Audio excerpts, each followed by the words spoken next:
As the shivers of early spring move into warmer times, welcome back to PF International for the opening round for the IAME classes in the 2024 Wera Tools Motorsport UK British Kart Championships. It's the first time the four classes across the IAME platform have taken to the track this season, and the first time we'll see the double round format weekend take place. Event 2 of 2024 welcomes a number of drivers back to either start their ranking defences or an assault on the next rung of the karting pathway, including 23 Bambino frontrunners Harry Chapman and Henry Algar, now both in IAME Water Swift Restricted. It's a mix of new and familiar faces across the classes, including drivers running strongly in Europe so far this year. Those include Will Green and the ever-proving Sukhmani Kira, both in IAME Water Swift. X30 Junior is a stacked grid, including last year's Water Swift champion Jesse Phillips, along with a host of international drivers looking to this autumn, where PFI will host the FIA Karting World Championships. Several of the world's best are racing here this weekend in the Wera Tools British Kart Championships. Can anyone dethrone the king of X30 Senior? The PF International specialist, Gus Lawrence. Champion the last 2 years, he starts his assault for a third title this weekend with the likes of Lewis Bird, third last year, another driver who's been strong in Europe so far this year, challenging him for that crown. We also welcome the Tillotson T4 series to the paddock this weekend. This weekend serves as the qualifier for the T4 Nations Cup in Spain later this year for the senior category. You can watch it all here on the Karting UK platform of channels provided to you by Alpha Live. Let's get ready for Event 2 of 2024 for the Wera Tools British Kart Championships. And indeed, welcome back to PF International Event 2, Day 2 here in Lincolnshire. We had a great day's racing yesterday here at PF International, and conditions are great again. Some high-level clouds, but sunny conditions, grippy conditions should be set for some fantastic racing. My name is Andrew Mather. Great to be back once again as your lead commentator for the Wera Tools British Kart Championships. Here is your circuit for today, the world-renowned PF International Kart Circuit, just short of 1.4 kilometres in length. In its 30th year of racing, a great circuit here, including, of course, the elevated section up round the bridge and through the tunnel as well. The race format for today, where they'll have to deal with some weather. On the forecast, there's a little bit of rain. I'm surprised at the moment if that comes in, because right now it's beautiful conditions. Still a light breeze over the circuit, but still quite challenging for the drivers. Very grippy this weekend. We had a club meeting here 1 week ago. No rain, quite uncharacteristic for the United Kingdom in 2024. Means that in some places there's almost a bit too much grip for the drivers. They need to sort that out with their setups. But as I say, we are on day 2 of this event, so they should have that sorted out by now. Well, I'm not alone. Once again, joined by Nicole Sutherland. Let's head down to Nicole, who is in the pits. We're down here on one of the gantries at PFI, currently trying to finish an ice cream, and so is cameraman Fraser. So if the camera goes a bit wobbly, then you know why. Second day of action here. Yesterday, absolutely incredible racing from all of our drivers. In qualifying, we've already seen a bit of action going on, so there's going to be some drivers very much out of position. I've also got to concentrate now to make sure I speak into the mic and not into my ice cream. Really excited, personally, looking forward to seeing all of the action. Track conditions, again, similar to yesterday, absolutely fantastic. Lots of grip out there, and driver perspective, looking forward to watching these drivers really make the most of it. I'll go back up to Andrew in the comms box. I'll be joining him shortly. Let's get into it. Thank you very much, Nicole. I hope my ice cream makes its way back up to the comms box as well. I have just heard in my ear that the weather forecast that we saw earlier suspected thunderstorms from 2 p.m. We won't worry about that right now. We've had enough rain in the UK for 2024. I'm going to be positive today that it's not going to affect us here at PF International. Going back to the round format, so this is the first double header weekend of 2024. So if you were with us yesterday, you'll know this format, but if you're just joining us here for Sunday, this is the same for all classes today in the IAME ladder. Every driver has 2 heats. The results from those 2 heats will determine the intermediate classification order. There will be championship points at that point, so if you're top of one of those ICs, 65 championship points go your way. That IC will also set the grid. The top 28 in a class will automatically go through to the final. Any other drivers, because we have got some big grids here today, will go into the repechage. The top 6 from the repechage will go through to the final. There's championship points for the final as well. We're going to take a few moments here before the first race. We'll be back after some of the content that we filmed earlier on this weekend. We're here at PF International in Lincolnshire for the opening round of the 2024 Wera Tools British Kart Championships. Once again this year, Wera Tools are the proud title sponsor of the top kart championship in the UK. But not only proud title sponsors, they're getting involved in the action. We're here at the scrutineering bay here at PF to see how they're getting involved and how their products are being put to good use.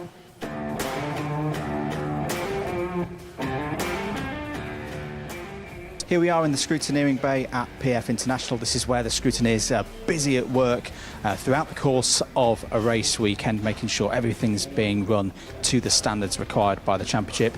We've got the Tool Rebel roller cabinet here. This is here in the scrutineering bay. Key always in a motorsport environment, quality, ease of use. And we can see here, just opening some of the trays, up to 94 pieces can be equipped with one of these Tool Rebel roller cabinets. Beautifully laid out, very high quality tools, and it's the details, it's the little touches that really set this set apart. You can see all of the sockets here, all the different sizes color coded for when it's that quick moment of needing a different size. It's not just reading the numbers, you can see 10mm spanner. How many times have we all lost our 10mm spanners? Little yellow detail on there makes it really easy to find. The tools as well, that ease of use and ergonomics. The handles on the Allen keys fitting beautifully into the scrutineer's hands. Really is a fantastic set to be using here in the Motorsport UK British Kart Championships presented by Wera Tools, bringing once again high quality into the championship.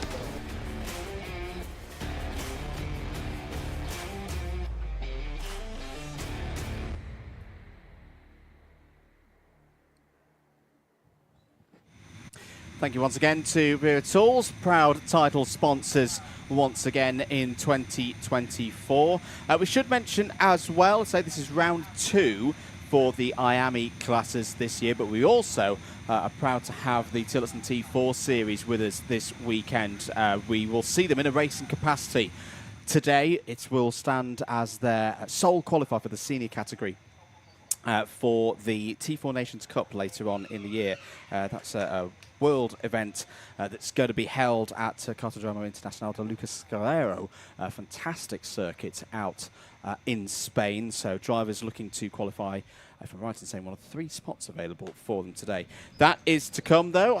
The first race out on circuit, just to go through the agenda for today, we'll have Senior X30 running their race due to go off soon. Water Swift, then 2 heats for the juniors. Good grid of field for the juniors today. They will have groups A and C going off versus groups B and D afterwards. Water Swift restricted running as well. Looking through the order, that is a repeat through the course of the afternoon. Do get your comments coming in. We'll be monitoring them here in the box on the Alpha Live YouTube channel in particular.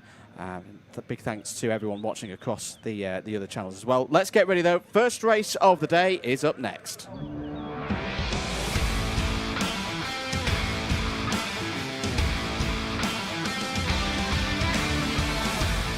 And we do indeed start with the Tillotson T4 series. This grid set by time qualifying yesterday. Philip Rawson and Bradley Beavers on the front row. Aaron Coogan and Anwar Barul Smith go from row number 2. Mike Coppin and Matt Wildman start on row 3. Jason Bradbury and George Townsend start on row number 4. Chris Alcock and Owen Roberts complete the top 10 there on row 5. Paul David and Marco Verzzini start on row number 6.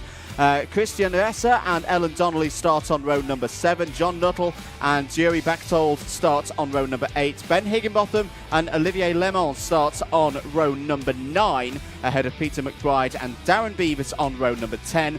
Oliver Greening and James Byrne start on row 11, and it's a 23 kart field that's completed by Mickey Brennan there on the 12th row of the grid. Nicole joins me in the box. First time that we've seen the Tillotson T4s in a racing capacity this weekend, Nicole. I'm really looking forward to this. I've been talking with some of the drivers in the paddock, a number of them well known to myself from the Club 100 scene. They're really excited about this package, this step up from arrive and drive into the owner scene. Tight racing, close racing is what I've been promised from the Tillotson T4s, and hopefully we're about to see just that. Yeah, in practice, you've seen the top threes never really been the same drivers. It's been going lots of changes of who's fastest, who's in the top five. So shows it's going to be some close racing out there. Away we go then, lights out for the first time this weekend for the Tillotson T4s. 8 minutes plus 1 lap. It's a good start for Philip Rawson in the number 29 kart, leading under the tunnel, under the bridge for the first time, wrapping round on to the bridge. I think this has been a good start as well for Bradley Beavers. Good to see Bradley Beavers back in a kart. Not seen Bradley race for a while. Good start as well for Aaron Coogan in the number 66. Anwar Barul Smith currently leading the train with the number 2 there. Has run in the Tillotson T4 series for a while, was second in the championship last year. So we'll be looking for inroads there from 4th place. Through the first hairpin they all go. Everyone's still running, which is good to see. Into the Fullerton S's for the first time here today. And all looking good so far for Philip Rawson. There's Jason Bradbury with the yellow and blue pink helmet. Another driver who's done a lot of racing on the karting pathway in Arrive and Drive in Club 100. He's taken this step as well. There's the O-plate holder, Owen Roberts, expecting good things from Roberts here this weekend. End of the first lap. It's Rawson from Beavers, Coogan, Beryl Smith, Wildman, Coppin, Townsend, Roberts, Bradbury and Chris Alcock currently completing the top 10. There has been a warning flag straight away though for the number 48. That's Paul David. And just a warning flag at the moment, no penalties for that, but has been a penalty now, plus 3 seconds for the number 17. That's Jason Bradbury. Now usually, and add to that list the number 83 of Ellen Donnelly. Normally, Nicole, when we see a 3-second penalty on lap 2, or we see it notified to us on lap 2, that often means start infringement, doesn't it? Yeah, tram lines, going too early. Going too early indeed. And stepping out of those, here's the battle for 4th place. Beryl Smith pulling away from Wildman. Mike Coppin there in the number 37. Great spirit in the Tillotson T4 paddock this weekend. Nicole, we went down there early on in the weekend, had a chat with them to get to know this new product for Motorsport UK's British Kart Championships. Oh dear, there's a problem there for Jason Bradbury in the number 17. He's going to have to come into the pits. What I love about this is the camaraderie of all the drivers, all helping each other out to boost the product and get as many drivers on the grid as possible. It's a really supportive paddock, which is great to see. Yeah, you walk down into the paddock and you walk past where all the Tillotson drivers are pitted together, and you can see the atmosphere. They're all having a good time, music going, all chatting, giving each other advice, and yeah, just really good atmosphere, which is good to see, but equally so, like we're seeing on the track, also very competitive. So. Indeed. So 5 minutes to go in this one. Philip Rawson seems to have control at the moment. There's one driver off in the background. It's the number 28. I think that's Darren Beavers. So Darren Beavers, unfortunately, out of this race. Was in 19th position at the midway stage. Yeah, we're talking with Andrew Fallon and Mark French this week. They're two of the main guys who run the Tillotson T4 series. A real hope that this bringing of the series into the karting pathway can really give people an opportunity to get on the grid and get racing for a budget. Yeah, talking to Andrew this morning in the cafe, interrupted him whilst he was eating his bacon sandwich. Yes. And he was saying, being involved in the Tillotson stuff, for him, he's just felt like it's a breath of fresh air. He's really enjoying it. Absolutely. They're all running on the Maxxis Sport tyres. They're all controlled, and it's again, having a limited number of sets of tyres through the whole season. It's not a series where someone can simply go, oh, well, I'll just go and bolt a new set of tyres on, as there's a change there between Mike Coppin and Anwar Barul Smith for 4th place. It really is a well-controlled event in terms of costs. It's not the only time we'll see the Tillotson T4 series in action in tandem with the Wera Tools British Kart Championships for this year. They'll be with us at Wilton Mill later in the year as well, with the junior categories, say, all building up towards the T4 Nations Cup in Valencia later on in the autumn. 3 minutes and 20 seconds to go. And Robert Rule-Smith under a pressure bit here from George Townsend. And Robert Rule-Smith's won many a championship over the years, but right now he's having to defend. That's a good move from George Townsend down the inside. Good speed off of the bridge. Nice move into hairpin one. And for Townsend, that's him up to 5th place. Great start to this race by Philip Rawson as well. He's leading by 9/10. Philip typically races in the Rotax category with Guy Cunnington Racing, so it's good to see him switching it up, doing something a bit different. No doubt he'll be competing in this to try and qualify for Valencia later on in the year in the Nations Cup. So great to see him out there. Great to see him being very quick as he is. Absolutely. I say an event, I think last year had around 40 nations represented for the T4 Nations Cup. Out to the final corner along the pit straight onto lap number 6. Rawson leads now by 1.12 seconds. Bradley Beavers at P2. There's been a change further down the order as well. I think Jori Bechtold from the Netherlands has got past Ellen Donnelly for 12th place. Ellen Donnelly from Cork in Ireland. As I say, the home, in a way, of the Tillotson T4 is very much Ireland. A lot of Irish drivers over this weekend. As down the inside of Anwar Barrell-Smith goes Owen Roberts there for 6th place. As I say, it's been running over there for a good number of years. Tillotson as a company, very long-standing history, over 100 years of history. But in terms of making their own engines, making their own kart power units, that started in the early 2010s. And as we've seen here this weekend, continues to go from strength to strength. 1 minute and 30 seconds to go on the clock. Leaders coming round to complete lap number 6. So I reckon we'll have 3 more laps here. 2 on time and then the +1 standard at the end. And this is a good battle forming up for 5th place, for 6th place rather. Anwar Barrell-Smith, Matt Wildman and Paul David closing in there over that position. So Owen Roberts, who was able to get through past Barrell-Smith a lap or so ago, hasn't been able to break away so far. Bradley Beavers, Aaron Coogan and Mike Coppin nicely running in the top 4. Marco Ferrazzini flying the flag for Italy here this weekend has just got past Chris Alcock for 10th place. It's number 16 going through elsewhere on the circuit.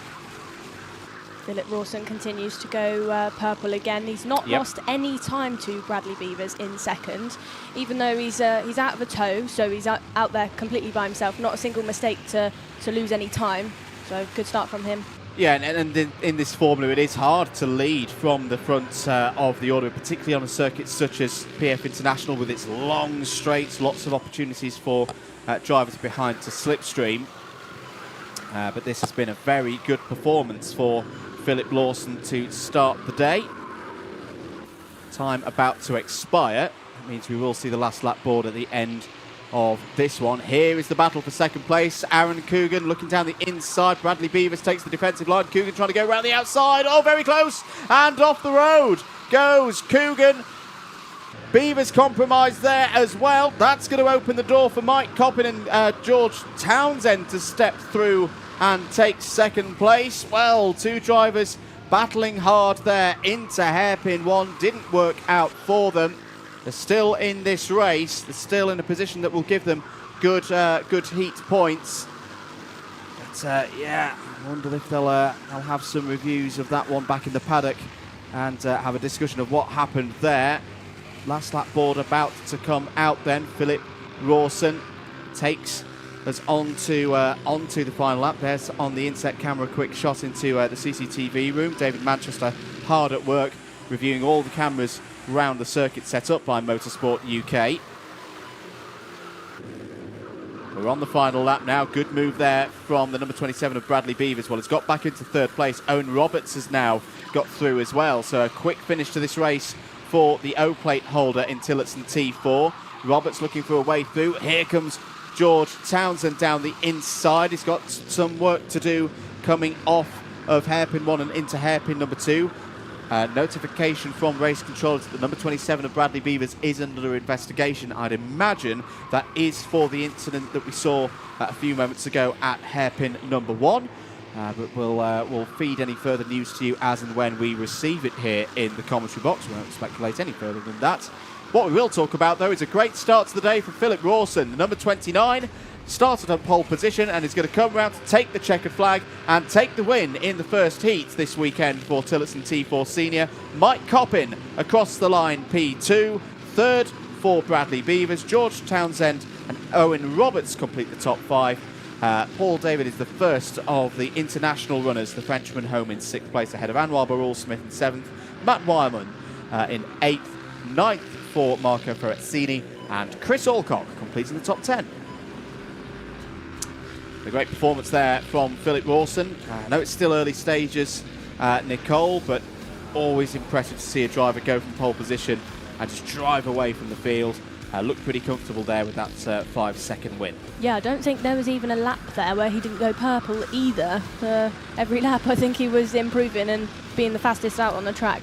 Impressive as well when you're out there in your own air. It's easy to lose your concentration when you've not got something in front of you, and it's easy to make a mistake because you can't gauge as a driver how you're going into a corner compared to somebody else, which is really beneficial. When you haven't got that, when you're by yourself, it makes it hard work sometimes. And we always say here at PF International, because it's such a long circuit by UK standards as well, in an 8-minute heat, there's less times that you go through each corner, so it can be hard to get into a rhythm. But a very good performance there from Philip Rawson. You can be very happy with that indeed. Mike Coppin as well takes P2. Good congratulations between Coppin and Beavers in the background there. Just to run through the rest of the order, Coogan, Bechtold, Resser, Donnelly and Higginbotham in the top 15, Lemon, McBride, Brennan and Greening in the top 20, John Nuttall the last of the finishers, 2 retirements down, Beavers and Jason Bradby. We'll be back shortly. The first appearance of X30 Senior is up next after these few messages.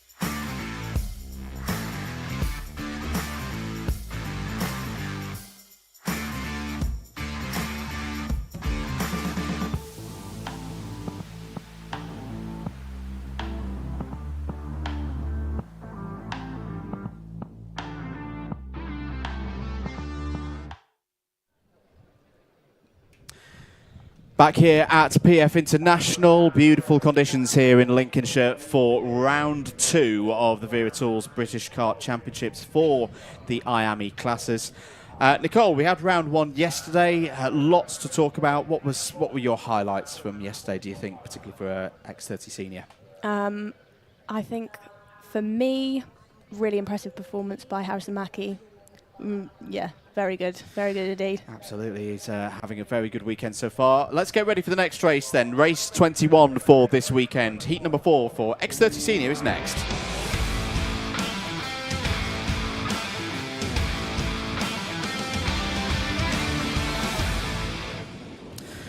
Time to go racing then for X30 Senior. Here's their grid, determined by times qualifying earlier on this morning. Freddie Lloyd and Noah Wolf on the front row. Alistair Cresswell and Cian Geraghty go from row number 2. Jimmy Elias from France starts on row 3 alongside Aaron Brown, Oliver Rands and Freddie Housley are on row number 4. Row number 5, we've got Lewis Bird alongside Guy Albag, or he likes to call himself Guy Albagino. Row number 6, we've got Dominic Simek and Henry Gregory. Closely behind, Alfie Gallagher and Harvey Roth. Matteo Giacardi and William Smith go from row number 8. Ty Stansfield and Fred Green on row 9. Harry Ewell and Josh Palfreman start on the 10th row of the grid. Dayton Coulthard had a decent qualifying, starts on row 11 alongside Michael Gray. Casper Payecki and Juan Pablo Girard start on row 12. Row number 13, David McIntyre and Ava Anagnostiadis. And rounding out the 27 kart grid, we have Gus Lawrence. Yeah, one of the big stories from timed qualifying earlier on earlier on today. Rear bumper became detached from Gus Lawrence's number 1, which meant he only got 3 laps in total including one of his warm-up laps. So that is why Gus Lawrence, from his 3-lap average, starts at the very back of this field. Now, I don't think it's reason to panic because we know Lawrence's record in X30 Senior champion in the last 2 years and around this circuit, but it's going to be hard work for the reigning champion here today. Let's see how he does in this first race, as with the other 26 drivers as well. 8 minutes on the clock, ready to go racing here in X30 Senior. We are good for the race start. Very good attempt there from Noah Wolf. Sweeps into second place, nearly took the lead away from Freddie Lloyd through the first couple of corners. They're all under the bridge for the first time, wrapping round onto the top of the bridge straight away. Where is Gus Lawrence in all of this? Can we see him coming through the field? Well, he's got one driver already. I think he's maybe just taking things a bit calm here on this first lap. Let the race come to him. Be in damage limitation mode right now. Scored a decent number of points yesterday. It's fit. Oh, as there's 3 drivers off on the exits of, and one of them is Gus Lawrence. One of them is Gus Lawrence, the reigning champion, in trouble on lap 1 now of the first heat. The number 77 of Michael Gray was also involved in that moment there. But wow, well, it goes from bad to worse, it seems, today for Gus Lawrence. That is not what we expected to see, Nicole. No, he is not going to be happy with that whatsoever. It's really not what he needs after the back bumper incident in qualifying. Second in the intermediate classification yesterday, 4th in the final. Decent haul of points, but it was all about Finn McLaughlin yesterday. There is Gray out of the race. Good to see that Michael is, most importantly, all right, standing in the marshal post there under his own steam. But obviously quite disappointed with what's happened there. End of lap 1 standings, by the way. Lloyd from Wolf, Geraghty Cresswell, Jimmy Elias has had a decent start. Had a difficult day. Jimmy Elias, one of quite a few runners here this weekend in the senior and junior categories as a one-off for the Wera Tools British Kart Championships, but looking further down the road, looking to September when PF International in its 30th year hosts the FIA Karting World Championships. Jimmy Elias, a regular on the scene in the senior OK category, the top direct drive category in the world, racing for his victory lane effort this year, trying to learn as much as they can ahead of the biggest meeting of the year. Right now, though, we're focusing on this heat for X30 Senior. Changes of position. Elias, as mentioned, through past Cresswell for 4th. Brown and Gregory past Rands for 6th and 7th. And Aaron Brown went a little bit under the radar yesterday, I thought, Nicole. There's a move for second place. Cian Geraghty down the inside of Noah Wolf for that spot. Aaron Brown, a really, really solid day yesterday, I thought, for Vismo International. Yeah, great for him. Really consistent. Good to see him. Good to see him putting some decent laps in. Good pace. Good racing as well. Yeah, and grew through the course of the final as well. This is a turn of pace from Cian Geraghty as well. He wasn't fully happy with the setup of the kart yesterday. Said to yourself, Nicole, on the grid ahead of the final that there was work. Oh, was off there. Is one of the Birrells. I think it might be the number 23 of Juan Pablo Girard for PSR. Meanwhile, change for the lead. Geraghty goes to the front. Well, the setup's definitely working so far today.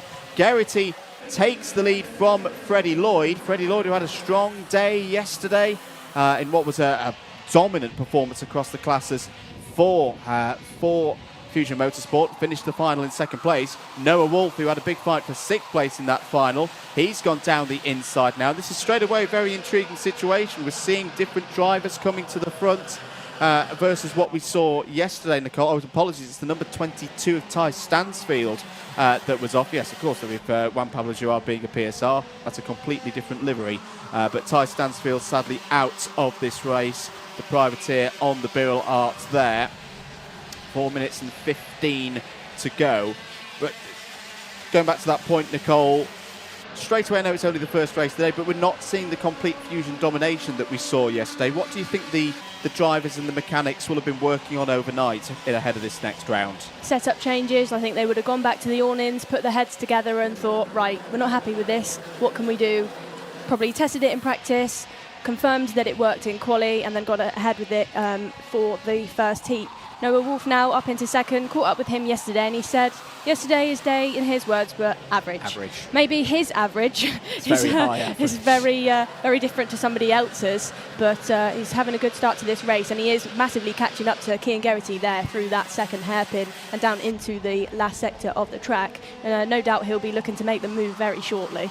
Absolutely. Noah Wolf on a Birrell chassis as well, not the standard red and white for a Birrell chassis, of course, in terms of the livery, supported by Van Amersfoort's Racing, VAR by Birrell Effort, racing in the Jade Racing Team awning, racing from the Jade awning this weekend. And Wolf looking up for this now and a potential move. Has he got down the inside? He has. He's got through past Cian Geraghty. Cian Geraghty has to be patient now because that opens the door for Lloyd and for Brown. So Geraghty down to fourth place. Well, Brown wanted to move down up the order. Geraghty wanted to go back into third place. As out of the race is Dayton Coulthard.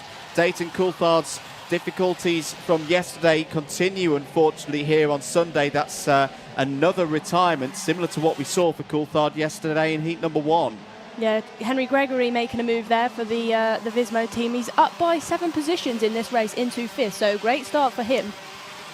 Yeah, Henry Gregory will be pleased with that so far. 2.25 minutes of this first heat of the day for X30 Senior to go. Remember, all the points from yesterday are locked in for round 1. It's a brand new day. It's a brand new round for all of these competitors. Also saw Alistair Cresswell going a bit defensive there into the first kink.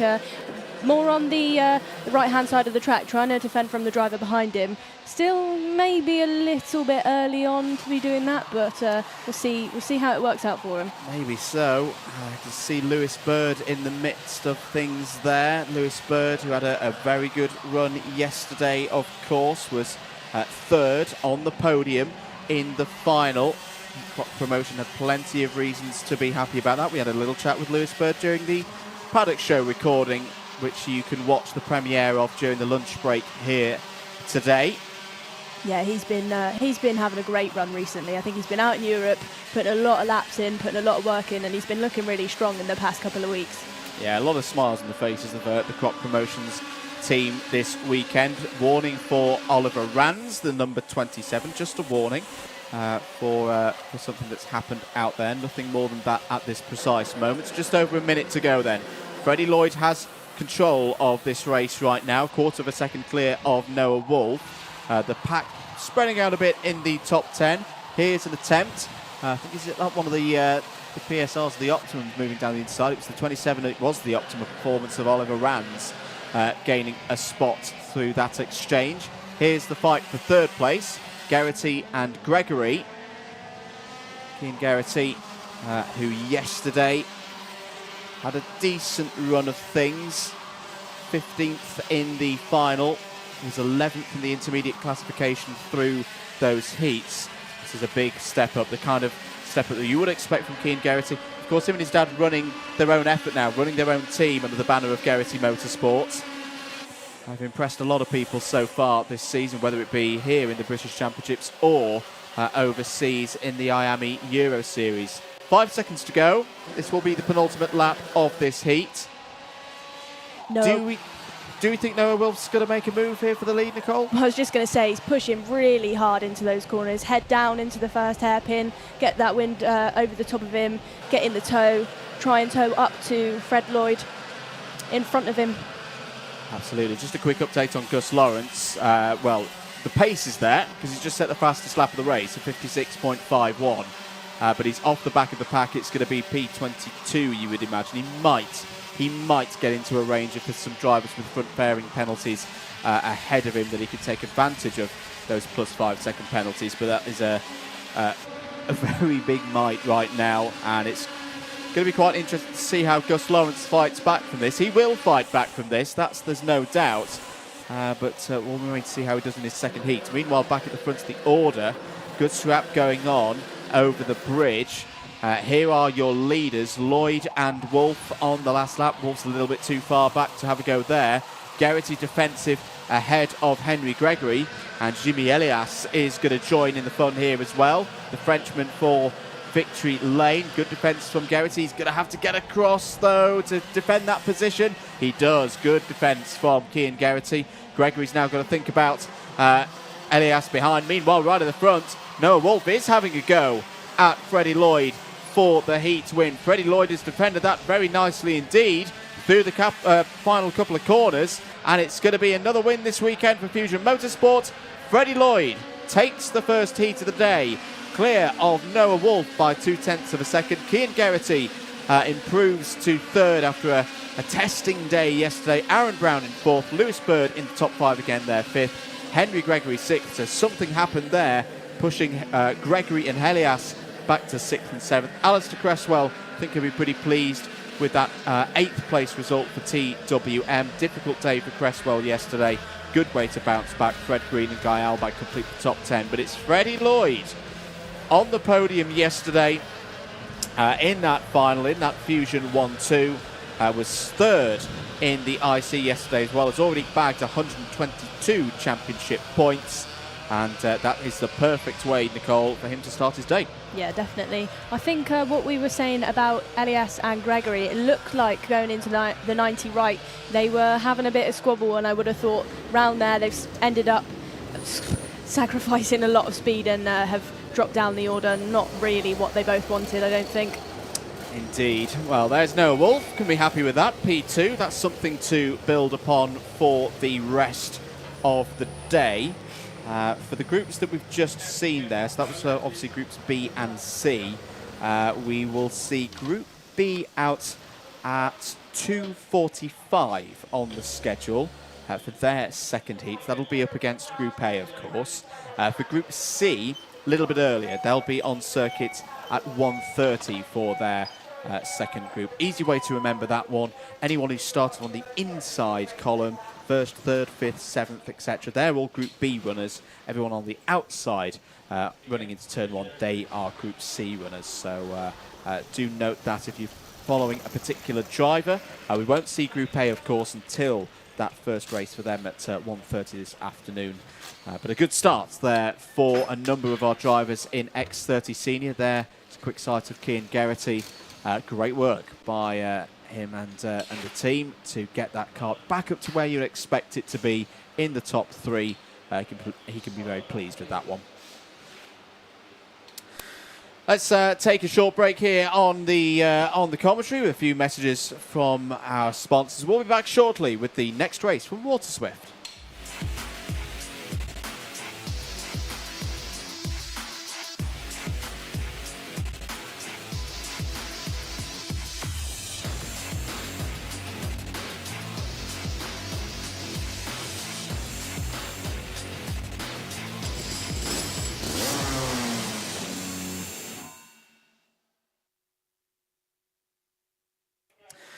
Back here at PF International, preparing ourselves for what will be race number 22 for this weekend, and the first heat for round 2 of the championship for IAME WaterSwift. Now, the story from WaterSwift time qualifying earlier on today, 2 groups of WaterSwift qualifying, as I dropped my pen in the comment box.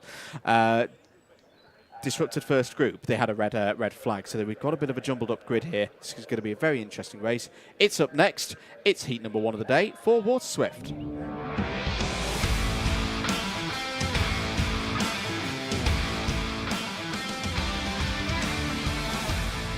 Let's take you through the grid then for the first WaterSwift race of the day. This is groups B and C out on circuit. George House on pole position, Austin Newstead alongside on the front row. Zednek Babicek and Ian Carey start on row number 2. James Nolan and Mason Brooks, winner yesterday. Mason Brooks starts on row 3. Will Green and John T. Restrick start on row number 4. Row 5, we have Oscar Miller and Teddy J. Porter. Row 6, Henry Clark, Max Mason, and row 7, Jarlath Sayer and Grayson Wortley. Row number 8, we have Christian Kobe and Oliver Rowland Motorsports' Charlie Clough. Sugmani Kira was on the podium yesterday, starts this one from row 9, is joined by Cooper Snedden. Andy Stewart just missed out on qualifying for the final yesterday, will look to improve from that, starts on row 10 alongside Harley Musk. Finley Lyons and Sophie Campbell starts on row number 11. Hazer Spartalos and Luca Narrowe start on row 12. And it's Xavi Fonge who starts 25th of the 25 runners in this one. Yeah, a few drivers there on that grid, Nicole, that based on what we saw yesterday, I'd expect a little bit further up the grid. Grayson Wortley, Sugmani Kira as examples. Jarlath Sayer as well, who was second in the final. Finley Lyons definitely one to look out for coming through the field. Had a difficult day yesterday, did Finley. Pace was there. Didn't quite have the luck of the racing gods at times, though. Did have one compromised heat. But we know he's got the speed this weekend to come back through. Hopefully we'll get this one underway first time. Great opportunity here for the two BMR teammates, House and Newstead, to get a good start. George House ever improving across the course of 2024. It's been really good to see. Are we ready for a start? Lights are red. They're out, we're racing. 8 minutes plus 1 lap for IAME Water Swift. Their first heat of the day, their fourth of the whole weekend. Good start for George House. Good start for Babicek as well. The driver from Czechia straight up into second place. Good opportunity this for the privateer James Nolan from the Republic of Ireland, starting 5th on the grid. They're winding down now from the bridge towards the first hairpin for the first time in this one. It's a good start. Oh, Babicek finds room down the inside. A lovely move by Zdeněk Babicek there. There was a little door opened by George House. And Zdeněk Babicek took the opportunity to step right through. 3 wide just behind with Newstead and Green involved. And coming through already is Mason Brooks. Well, let's talk a little bit about Mason Brooks, Nicole. I think it was a surprise, the result that we had yesterday from Mason Brooks. But what a drive in that final, coming through from the 14th spot on the grid to take the final. And yeah, just got the drive through the field absolutely spot on and saved his tyres for later in the race as well. Yeah, he has won a British final last year, but in the restricted category at GYG. But yeah, he's very excited. Mechanic, who's also dad, was very excited. It was great to see. And what a drive, like you said, 14th to first is impressive. As I say that, we have got a 5-second penalty for Cooper Snedden at the start of this race. Babicek continues to lead. Fastest lap leads by only a 10th though, so he will be looking shortly behind him, watching his back into this second hairpin. He will indeed. Had a quick chat with Mason Brooks' father Gary yesterday. He was absolutely over the moon to be on the podium as the winning mechanic as well. Apologies though, I did do an Anthony Jordan. I forgot to read his name out initially until Claudia reminded me. But there we go, it's the end of a long day. 6 minutes to go in this one. Zdeněk Babicek leads. Austin Newstead in second place. Mason Brooks continuing that form that we saw in the final yesterday.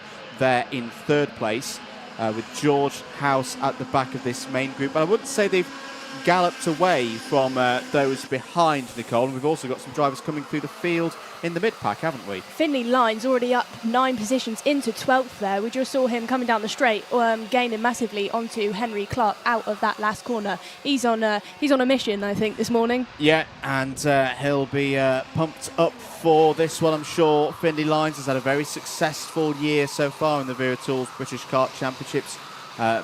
Super performance at the Rotax O-Plate to kick things off around 5 or 6 weeks ago, and then was very strong here for event number 1, which acted as round 1 for those Rotax classes for the full championship. We had a chat with him yesterday during the paddock show. Again, you can watch that premiere of it during the lunch break, so keep it locked here throughout the day at PFI. I spoke to him about, when he's in the Rotax paddock, he's part of a big list of Synergy drivers. Here he's just on his own. Well, to find out his answer, watch the paddock show later as to whether that affects how he races or not. That's a quick lap, though, from Lyons. 102.95. We have got a change at the front of the order, I think, though, as yes, Austin Newstead has come through to take the lead of the race away from Zdeněk Babicek, who's slipped to third. Not a problem right now, especially when he's going to go down the inside like that on Mason Brooks. Lovely move by Babicek there, back into second place. George House also trying to have a look on Brooks there, but couldn't quite get the momentum to get that done out of the first hairpin. Indeed, keeping himself in play. Will Green is driving across the gap as well. Will Green, who last weekend was racing in Italy, took the round win for the second round of the IAME Euro Series. That was in Franciacorta. And the weekend typified for Will Green in that the JGR machine just got quicker and quicker and quicker across the day. He was very strong in the heats yesterday, took 2 heat wins, but just a little bit off colour perhaps in the final. Decent haul of points in the championship. We'll be looking to put that right here today with this second round of the championship. And I guess this is one of the great things about this double-header weekend, Nicole, that when you do have a disappointing final, you can jump straight back into racing and put those wrongs right. Yeah, we've used the phrase a few times this weekend. 2 bites at the cherry this weekend. 2 opportunities, 2 goes, so get to do it. Yeah, get to do it multiple times. I think also in that respect as well, it makes the weekend really fun for the drivers. Yeah. Yeah, I think a lot of drivers have enjoyed it. 3 minutes to go in this one. Newstead ahead of Mason Brooks. Mason Brooks has got back ahead of Zdeněk Babicek. Is there going to be an opportunity for Babicek into the Mike Wilson complex? Not this time. This group of 5 very experienced drivers here. As I say, we're very lucky to have some of the best drivers in this Formula racing here in the Wera Tools British Kart Championship. This is not too dissimilar a kind of race to what I was watching last weekend in Italy. All these top 5 were there. That's Newstead at the front of the order right now. I think Will Green's having a look down the inside for 4th place. Yes, he is, and he's got through past George House there. Down towards hairpin number 1. And Austin Newstead looking calm and collected right now, Nicole. What do you think will be going through his mind? Definitely focusing on not making any mistakes. And if we just note as well, Finley Lines is right on the back of this train now. He's gone up by 15 positions in this race, up to 6th, and also multiple fastest laps. He's caught up to this front pack.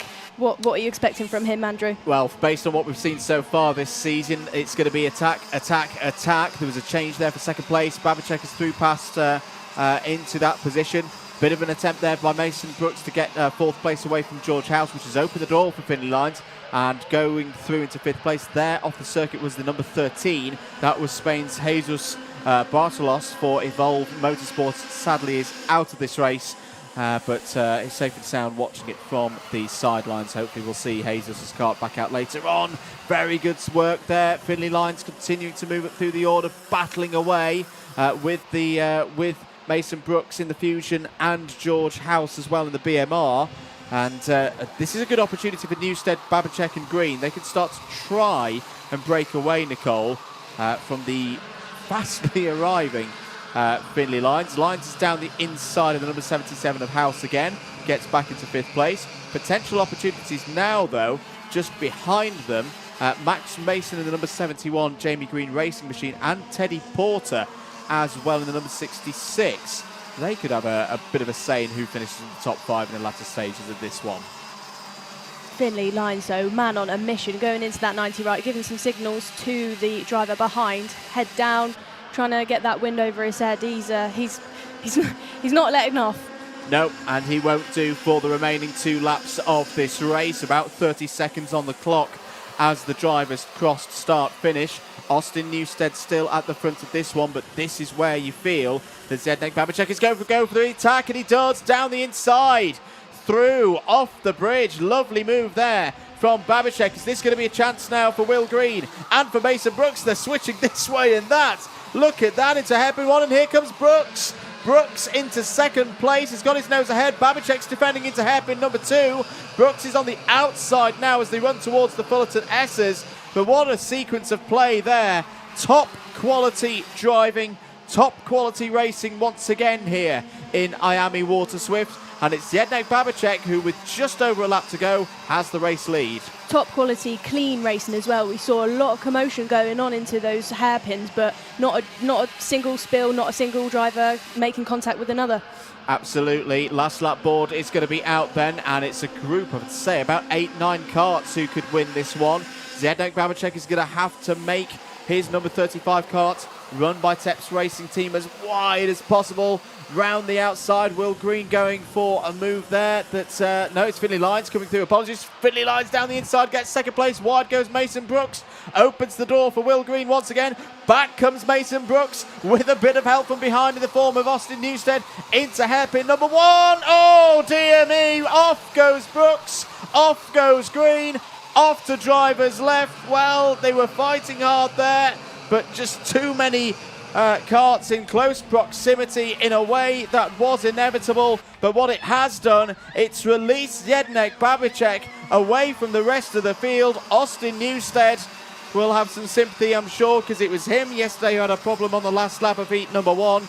But for Babicek, he's going to come round, take victory in the first heat of the day for IAME Water Swift.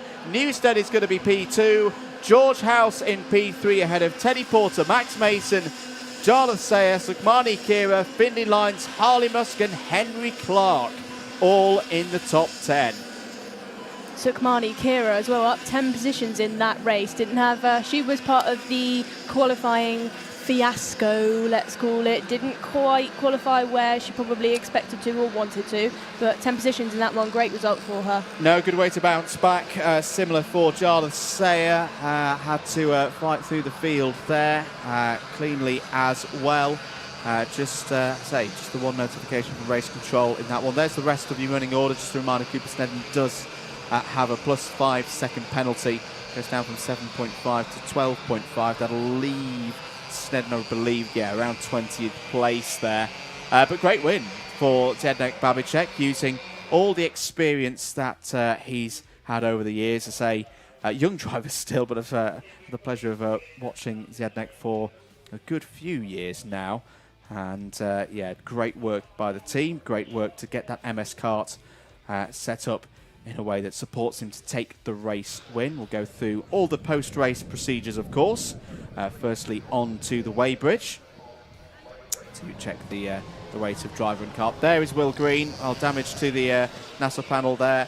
And for Will Green, unfortunately, 24th place, but still good opportunities later on in the afternoon to bounce back from that one. If he wants to look at an example of how to bounce back, you just have a look at the number 74 here. Austin Newstead had a disappointing result in heat number 1. Didn't let that get him on top of him, and came back strongly for the rest of the day. And eventually, of course, Newstead would race through to a decent position in that final. Let's take a short break here in the commentary. We'll be back with the next race shortly.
Back here at PF International, Andrew Mather and Nicole Sutherland on commentary duties for you here today. Let's look through the grid then for the first appearance in a racing capacity on Sunday by X30 Junior. Taylor Orridge and Riley Cranham on row 1. Max Ewell and Jack Arliff on row number 2. Aaron Richardson and Ian Kraling on row 3. Hamish Forrest and George Edgar on row number 4. Harrison Whitcomb and Samuel Branston on row number 5, Rocco Coronel and Evan Purcell on row number 6. 7, we have Morgan Moore, great day yesterday, and Mayan Patel. Shortly behind, there's Jacob Batchelor and Lace Khan.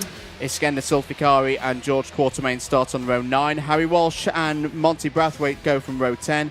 Gian-Matteo Russo and Drew Waltz start on row number 11. Charlie Myers and Josh Parker on row 12. And that was the last page of the grid. Adam Holmes and Keith Burke on row 13. Ashley Haza and Daniel Samir on row 14. Competitive day yesterday, Nicole, for X30 Senior. A lot of drivers on guest appearances here with those world champs later in the year in mind. Well, I think we're expecting more of the same, aren't we, for round 2 here today? More of the same, if not more of the more. I think drivers, put on a fantastic show yesterday, but I'm expecting even more off of them today. Absolutely. Keep your comments coming in. We have got a poll running. Bit of a quiz for you. What is Nicole's favourite circuit? We're not going to reveal it yet. We're going to see what you think the answer is and give that one a few races to run on the Alpha Live YouTube channel. Thank you for tuning into the live broadcast here this afternoon. We're ready to go racing. No, we're not. We're going to go around again for another formation lap.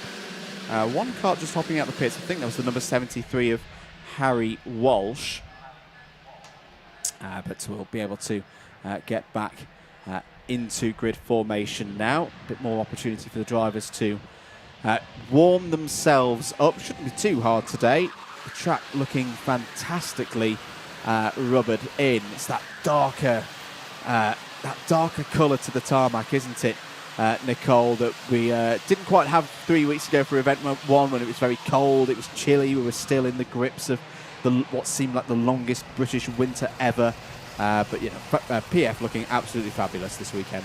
Yeah, lots of rubber down out there. You can see where it's been put down on the track, darker colour, like you said. There's the number 62 of Aaron Richardson on your screen. Quick recap of what happened yesterday in X30 Junior. 1 win apiece through the heats for Riley Cranham, Harrison Whitcomb, Zach Green and Harrison Mackie. It's the Harrison Mackie show when we got to the final ahead of Riley Cranham. Had a quick chat with Cranham earlier on this morning. Seemed up for this. Let's see what he can do from the front row. Into the tram lines. Are we good for a start? Yes, we are. Good start for Taylor Orridge. Good start as well for Riley Cranham. Sweeps around the outside, holds P2. Very difficult to do here at PF International. But that's a good start for both drivers on the front row of the grid. All drivers clear and through the first couple of corners. Someone's lost a chain guard. Well, expect someone to have a technical flag, a mechanical flag in the not too distant future. Orridge defends from Cranham through the first hairpin on this first lap of the race. Great start there from Max Yule as well. Really good qualifying for him to get into third, and he's kept it over the course of this first half of this first lap. So great start for him. All problems out of our commentary box window. Looks like Keith Burke is in a spot of bother as well as Daniel Samir. There they are. They're locked together. Burke will get back into the race. There was another kart involved there as well. We'll try and track who that was shortly. End of lap number 1 though. Taylor Orridge, Kart Masters winner here last year. That's why he's got that GP plate proudly emblazoned on his kart. Knows this circuit very well. Knows how to control these races also. Great start from Mayan Patel, if we've not mentioned already. 8 spots, Nicole, on that first lap. One of the rookies, the first time we've seen Mayan Patel in these Wera Tool British Kart Championships. That's denoted by those with the grey number boards on your timing tower on the live broadcast. On to the Fullerton S's for the first time. That looks to be Daniel Samir out of the race on the inset box there. I think it was Ashley Haza who was also slightly delayed in that moment coming off of hairpin number 2, because Haza is some 6 seconds off the back of the field. Jack Iliff now into third, taking that position from Max Yule. We've got a technical flag for Gian-Matteo Russo, yeah. Well, that'll be our driver, most likely, who's lost their chain guard. We saw one of the officials out on circuit holding that in their hand. But 5 minutes and 45 seconds of this one to go. First sight there of Harrison Whitcomb, who retired from the final yesterday. Will be wanting to bounce back from that. Meanwhile, bit of a fight here. Jack Iliff racing for Forza racing as he does out in Europe. They're racing out of the MDL awning this weekend. Holding on to second place there ahead of Max Ewell. Riley Cranham now having a fight there with Ian Kraling. Kraling goes around the outside. Lovely move by the German. Takes fourth place. Max Ewell down the inside of Jack Iliff. That's going to open the door for Kraling, who gets all over the curb. Big moment there. The driver piloting for Argenti Motorsport this weekend. Back comes the number 17 as well. End of lap number 3. Orridge is clear by 1.2 seconds. Max Ewell there in second place. Kraling, Cranham, Iliff and Edgar all in that top 6 that are being closed in and joined now by Harrison Whitcomb in 7th place. Hamish Forrest looking for a better result here today as well. We're proud they're running in 8th place. Morgan Moore there with the fastest lap, and Jack Iliff with a warning flag. Max Ewell as well. He's new to being at the front of a British Kart Championships race, but racing really well. Let's see how he gets on. Yeah, absolutely. 1-2 at the moment for crop promotion. We're very happy with that as George Edgar down the inside of Harrison Whitcomb. Whitcomb's going to fight back though through the next corner. Harrison Whitcomb had a great run through the first event of the year. He's continued that good form so far this weekend. It's just been some teething troubles that have let him down. You can see Rocker Coronel in that group. Actually, not in that group. He's in a bit of no man's land at the moment. The son of WTCC racer Tom Coronel. The Dutch driver in 10th place right now. We'll hope that this pack ahead keep fighting, because that will give him an opportunity. Here comes Kraling down the inside of Ewell. Lovely move again from Ian Kraling up to P2. 3.5 minutes to go in this one. And it's still Taylor Orridge leading, but this time from Ian Kraling. The rest of the pack closing in. Rocker Coronel nearly joining the back of the group with Hamish Forrest there in 9th place right now. Great drive by Taylor Orridge there, 1.17 seconds clear. He hasn't got too much to think about for the rest of this race. But yeah, so we've got Max Ewell has been overtaken by Kraling, but I think great way to anticipate that into the first hairpin. A lot of the time we see drivers go into that, not expect it, and they end up turning in, which causes, they lose a lot of speed, and then they drop back from the driver that's just overtaken them. As we can see, Max Ewell hasn't lost anything to Kraling. Absolutely, and Kraling is not a bad rear bumper to be behind and tow yourself along. They are closing in on Taylor Orridge bit by bit at the moment, so still with 2.5 minutes to play in this race. There could be opportunities later on in this race. Ryan Kraling, the driver, getting some race time in, preparing for later in the year.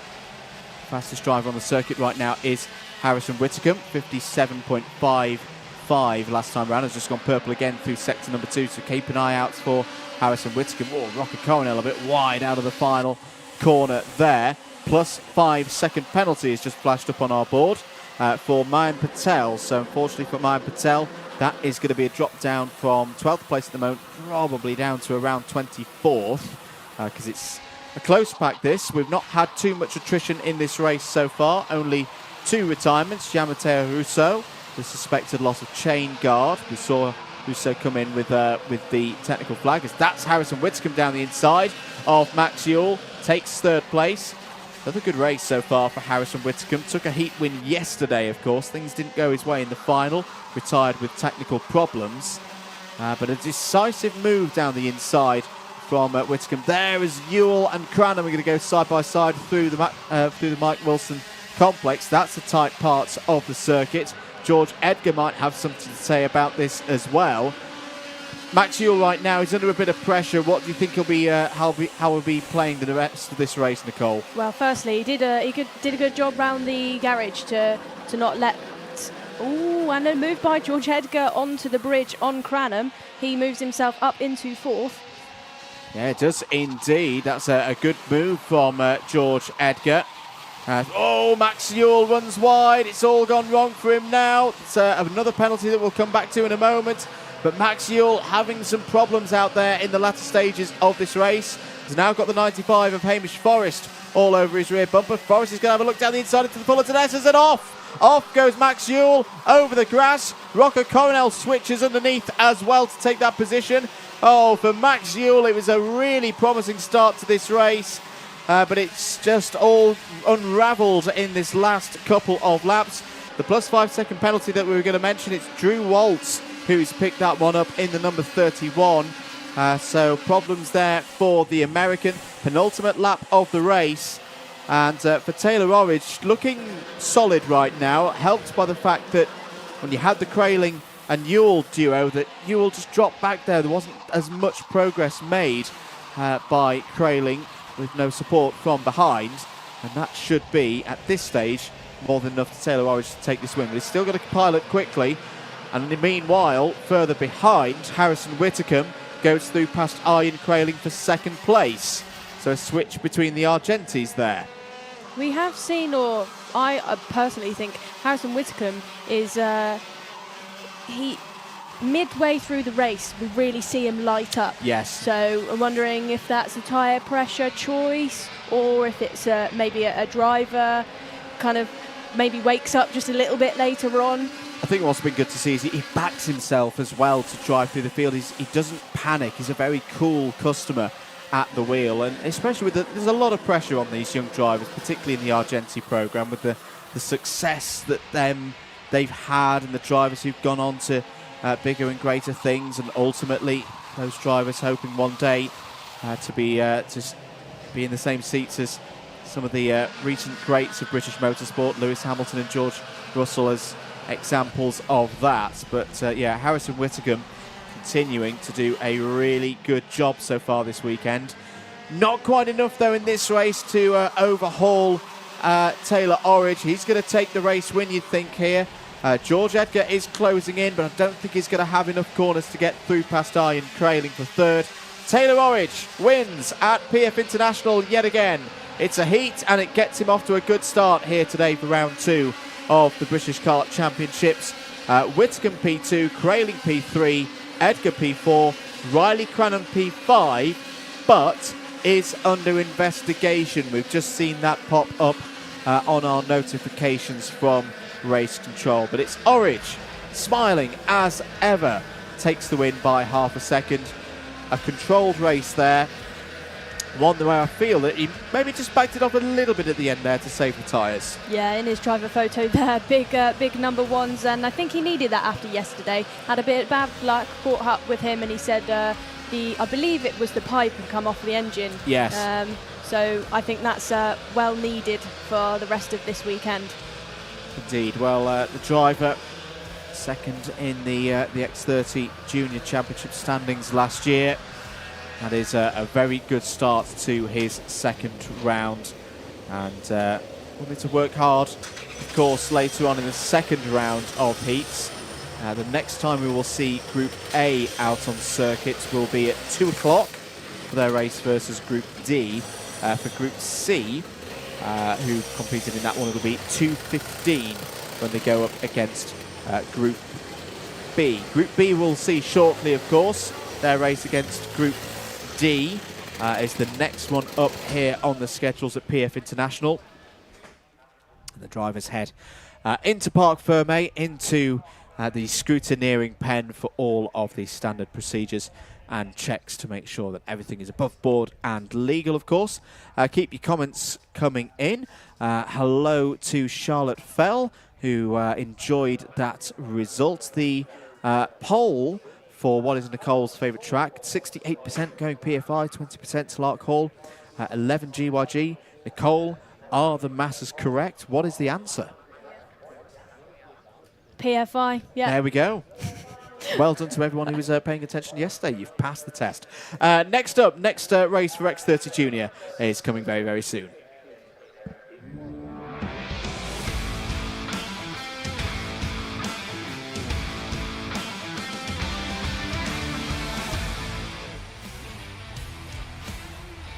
Here's your grid then for the next race, race number 24, the second one of the first round of heats today for Junior X30. Harrison Mackie and Dries van Langendonk. That's a front row and a half, isn't it? They'll take it ahead of Rocco Leon-Shenton and Thomas Minspearing on row number 2. Lewis Islin and Nicholas Schaufler on row 3. Kenzo Craigie and Zach Green start on row number 4. Daniel Kelleher and Joey Brown on row number 5. Row 6, Monde Junior Canini and Alex Dodds. Great weekend for him so far. Row number 7, we've got Jarrett Clark and Archie Owen. And row number 8 is Sky Parker alongside Devin Waltz. Work to do from the 9th row of the grid for Archie Lovett and Louis Cochet. Nat Johnston and Dylan Patel start on the 10th row of the grid. Alexander De Benedictis and James Harris on row 11. Emmanuel Hay and Zeph Nürnberger start on row number 12. Last page of the grid, Jake Brook and Aston Sharp on row 13. A bit of a surprise to see Sharp back down there on the 13th row as well. Jesse Phillips had a good run yesterday.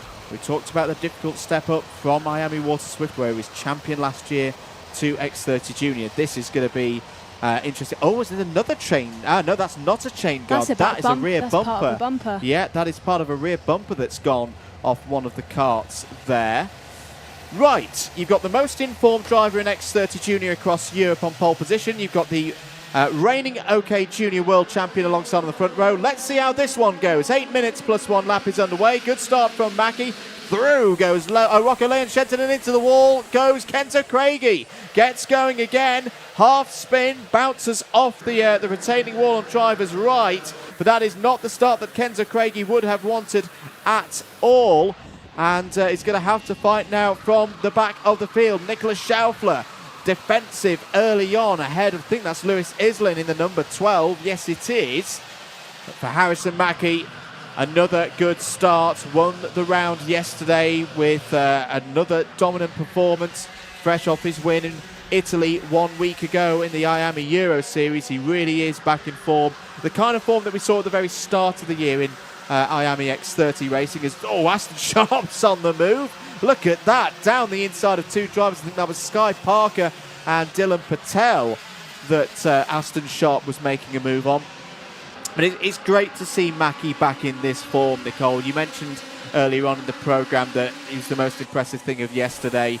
And I think what's worrying now for the rest of the field is that he seems to be getting stronger and stronger.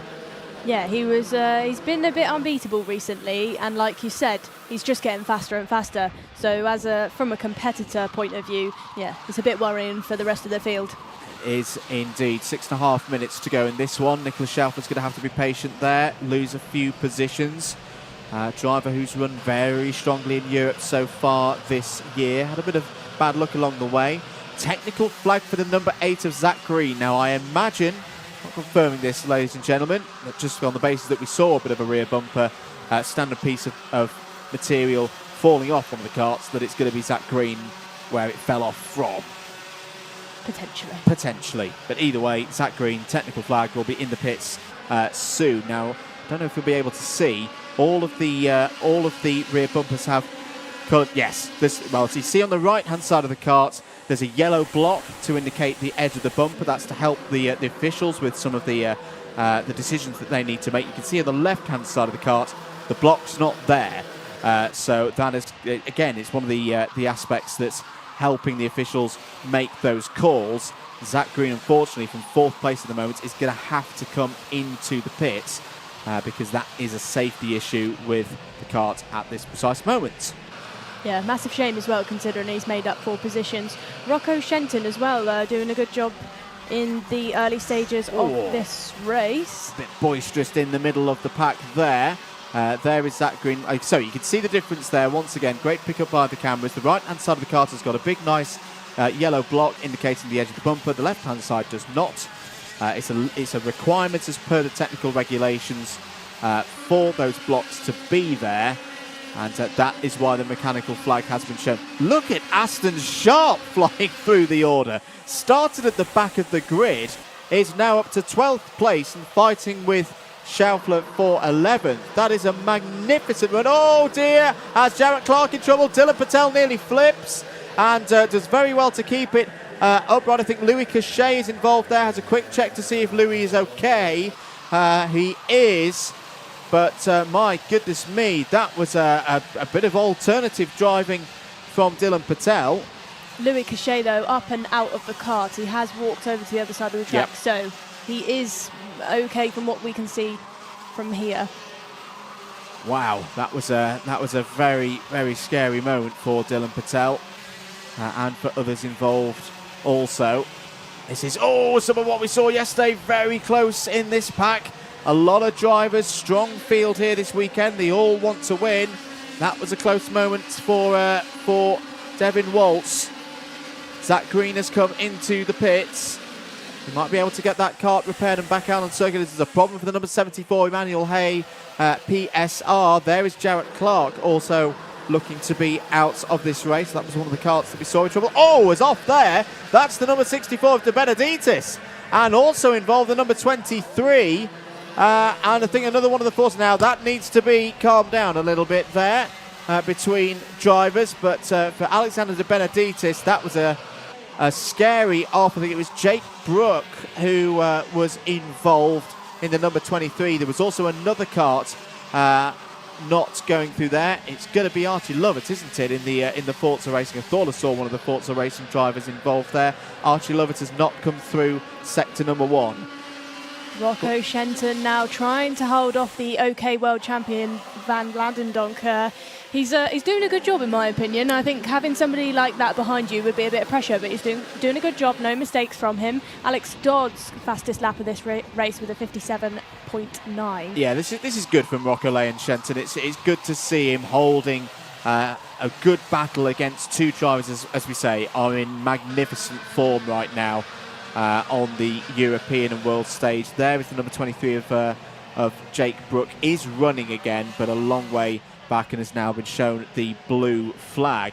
I tell you what, Rocco Lane Shenton is going to put Harrison Mackie under a bit of pressure here.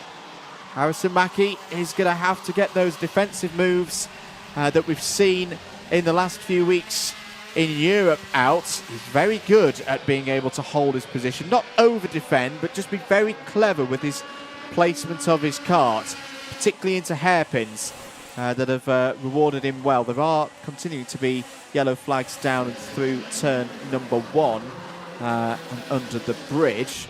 So no overtaking through that part of the circuit.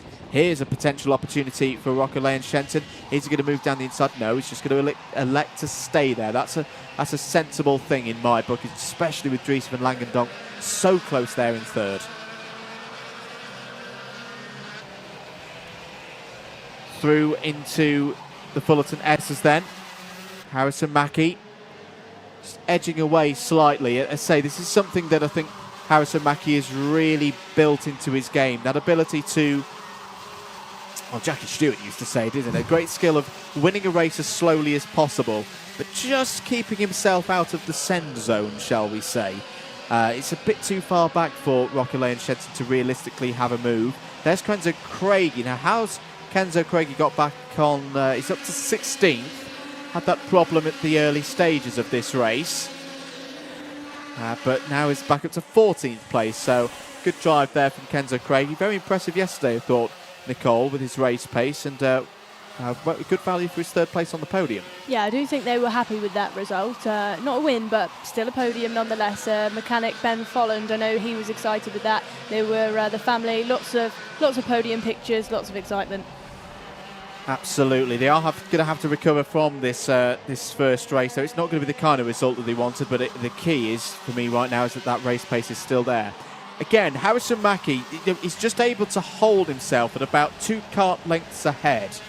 This is such a difficult thing to do as a driver, isn't it, Nicole? Manage it, not overcook your tyres. It's a very impressive performance again from Mackie. Yeah, he's looking over the shoulder. He knows that Rocco is there. He's fully aware, so he's just probably, you find, trying to stay calm. As I say that, Rocco has caught up to him up on the bridge. We'll see if he has a look into the first hairpin. Probably a little bit too far back for now. But like I was saying, Harrison, he knows the driver behind is there. He's just got to stay calm to not make a mistake. Time is up, so they will see the last lap board the next time they go over the start-finish line. Other changes for position. Aston Sharp's progress now means he's up to 17th place. He's up to 9th place. He's gained 17 spots, rather. Also gaining good a good number of positions. Jesse Phillips is up 11 in this race to 16th. Yeah. Last lap board then, Nicole, for Harrison Mackie, and he's just looking very calm at the wheel once again. Yeah, looks pretty unfazed, really. You know, you see him looking over his shoulder, but it's probably more just so he knows that the gap is there and not pushing. You know, he's not pushing too hard. And Saying that, Shenton's going to have a look down the inside. A great run onto the bridge for Shenton, and he's got the move done. Well, I don't think Mackie was quite expecting that, but like we saw a lap ago, Shenton with a really good run onto the bridge, stuck it down the inside, coming off of the bridge. Dries van Langendonk trying to find a way through there as well. Down and towards the Fullerton S's. Shenton having to defend really hard right now, and Dries van Langendonk snipped through. Well, Dries van Langendonk takes his opportunities into P2. Can Rocco Leon Shenton hold off the OK Junior World Champion of 2023? I think he can. Through the final couple of corners, Rocco Leon Shenton is going to take his first win of the weekend here at PF International in X30 Junior. A fantastic run there ahead of Van Langendonk. Mackie in third.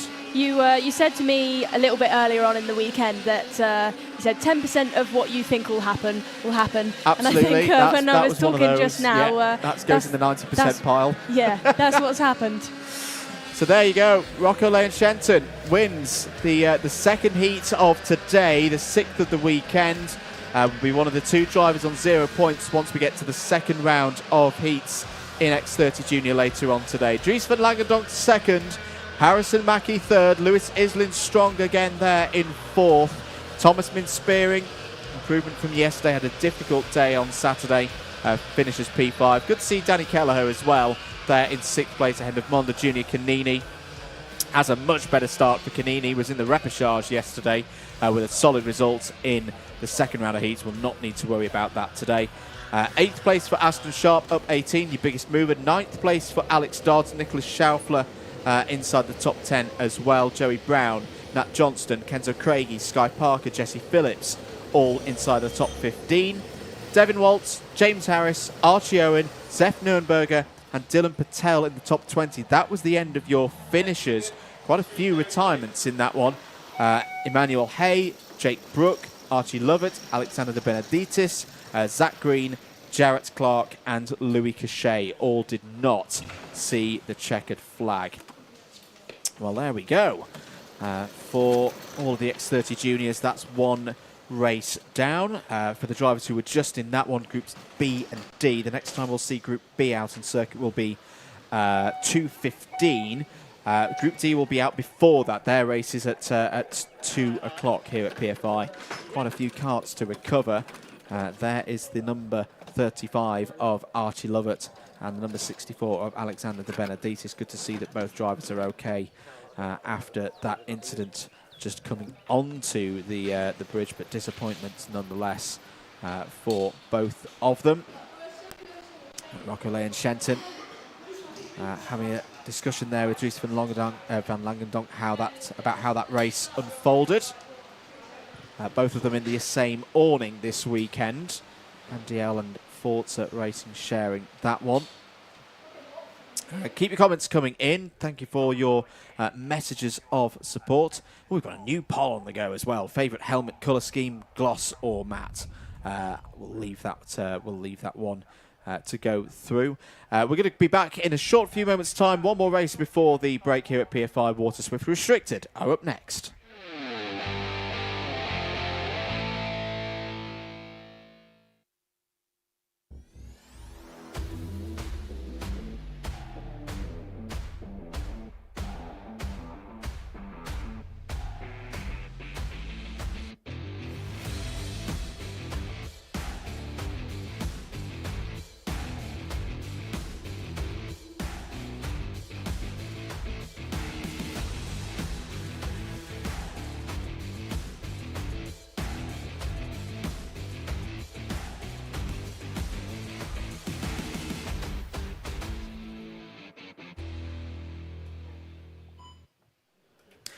Back here at PF International, you're watching live coverage of event number 2 of the 2024 Wera Tools British Kart Championships.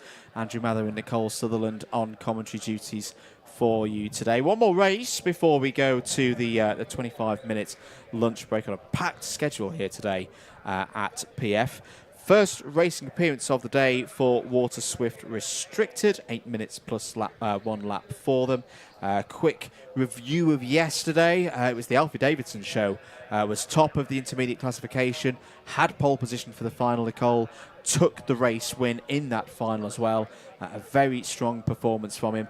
Let's see if in a few moments if he can repeat it here in round 2. The next race, IAME Water Swift Restricted.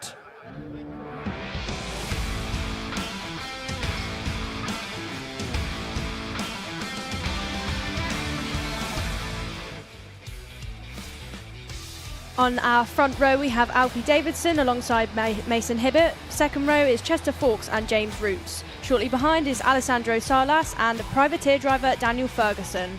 Row 4, we have Harry Favell and Harry Chapman. Row 5 is Oscar Kenny and Henry Algar.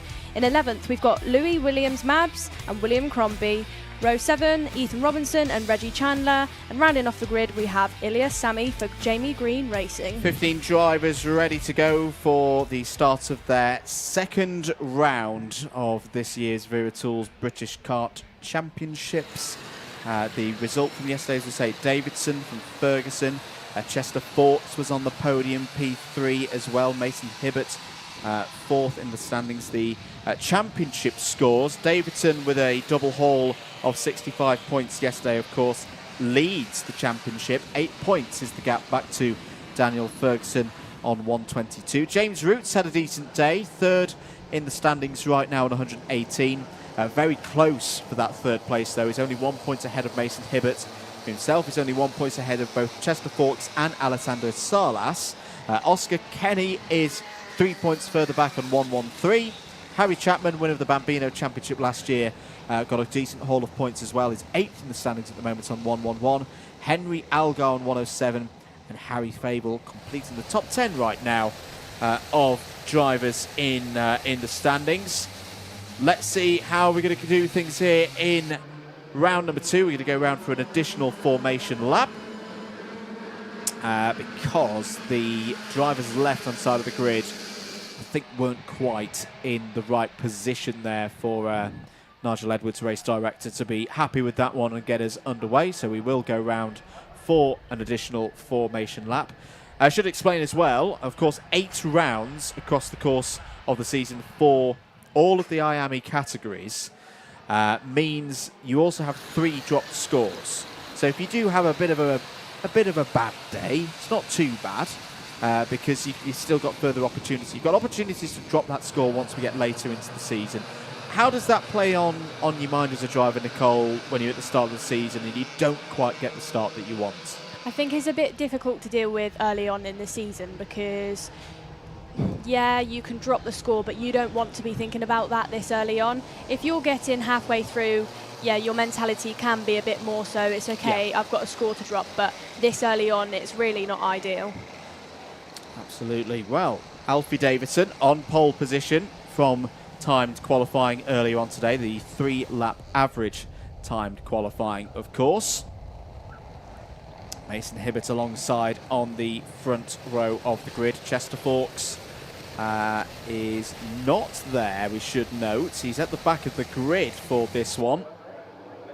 So I think there's been some problems for Chester Fawkes on formation. Yeah, we are going to go round again for another time. Yes, so that... And again, I think Chester Fawkes got some form of problem when on the initial getaway because... We watched that from him yesterday in one of the heats. Yeah, we did see that be something that was plaguing the number 38. We saw it out of the pits here from pre-grid as well. So for Chester Fawkes, it just seems to be when the engine's at low revs and then the loud pedal is pressed by Chester that at the moment that car doesn't seem to want to go anywhere in too much of a hurry. Yeah, wondering if it's potentially maybe a bit of a fuel issue when he's in the low revs, because he does seem like he gets going again once they're over the start-finish. Indeed. So, the number 28 of Alessandro Salas will be directly behind Alfie Davidson for this one. Drivers into the Mike Wilson complex once more. Hopefully this time we will be good for a race start. Alfie Davidson will take it from the front again. Yeah, you can see just Chester Forks has just joined the back of the field again. There is power there. Just again, this little gremlin for him right now. Are we good for a start this time? Yes, we are. 8 minutes plus 1 lap. Away we go then towards turn 1. There are a few drivers off the back of the field who didn't quite get into the full formation there. Delayed through the Mike Wilson complex, but hopefully there'll be enough time for them to catch back up. But a good start there for Alfie Davidson. Oh, William Crombie running wide there, but getting back onto the circuit over the bridge. I think one of the Fusions has run wide in the background as well as, oh, bit of a problem there for the number 21 of James Roots. James Roots loses positions, 4 wide off of hairpin number 1. William Crombie going to the left-hand side there and has made that one work. So William Crombie goes through. No problems, though, for Alfie Davidson at the front of the order again, though. Nicole has looked so confident this weekend. Celebrated magnificently at the end of yesterday. Was doused in champagne. We had a chat with him during the paddock show, which, again, you can watch in not too distant future when we go to the lunch break. Has had a really good weekend so far and leads once again at the end of lap 1. Yeah, great start by him. We've also got Ilyas Sami is under investigation, the number 26. So, oh dear, as a driver off, I think it might be Henry Elgar in the shadow there of the pit straight building. The number 12 has not, has now come through. Apologies, no, it's not Henry Elgar. It's the number 47 of Reggie Chandler who's not come through. That's good to see. Reggie out of the kart. It's going to be a bit difficult to get back onto the circuit, but the most important thing is that Reggie is okay. Oh, it's all going on through hairpin number 1. Daniel Ferguson losing out in that exchange. 6 minutes and 10 seconds to go here. And it's a top 2 have very much broken away at the front. Davidson and Hibbert. Alessandro Salas leading the chase pack there in 3rd. And he's got some help from behind. I think in the shape of the number 48 of Oscar Kenny. Yes, he has. So Oscar Kenny, who yesterday was 5th in the final, had a good run from 8th on the grid. He's going to be closing in now on the 2 leaders. New fastest lap of the race has just gone in from Mason Hibbert. And Nicole, what will Mason Hibbert be thinking right now, knowing he's got the fast pace right now? How does he deal with the performance so far of Alfie Davidson in the lead, do you think? Yeah, Hibbert just taken a 10th and a half away from Alfie Davidson. I think he'll know that he's strong. That's the good thing. But I think he knows that Alfie is fast enough and experienced enough that when they get back together and they have a little battle, I think he can trust that it'll be a good race. And, you know, I think he'll trust Alfie, push away together and then leave it until a bit later on in the race. Indeed, James Roots trying to progress back through the order, is down the inside here of Daniel Ferguson and goes through. There has been some news though, Nicole, regards our driver in 2nd place. I think that needs to go back in the 10% pile. What we were just talking about, we were just saying Mason catching up to Alfie, but now 5-second penalty, that will drop him back down to about 8th place. Will do at the moment, but if you are going to get a 5-second penalty, this is a pretty good position to be in, clear of the rest of the field. Go into time trial mode, try and push away from the rest of the field. Might be able at this stage, they've already got 2 seconds over Oscar Kenny behind to negate the effects of that 5-second penalty. And well, we'll see if that happens in due course for Kenny and Salas. A little point to the head there from Oscar Kenny to say to Salas, think about this, we're in a good position. We can close in on these 2 if they start fighting at the front of the field. Meanwhile, battle raging on for 5th place. Chester Forks coming back through.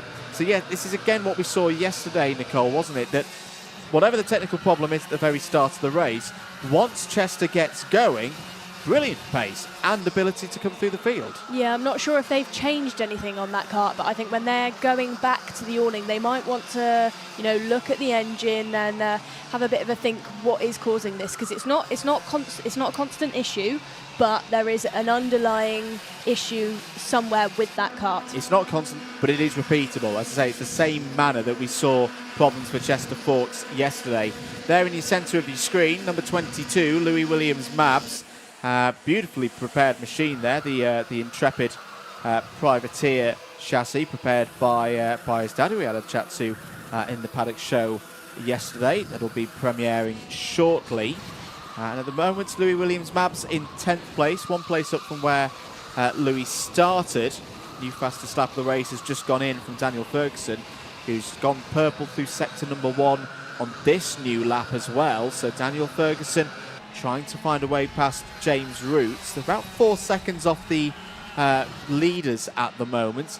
Also, just to update on that gap between Hibbert and Salas. Hibbert, we know, has a 5-second penalty. The gap back to third is now 2.6 seconds. So it is growing, Nicole, but I don't think it's quite growing at the rate which would completely scrub off the 5-second penalty and mean Hibbert can hold on to that second place. Still some work to do.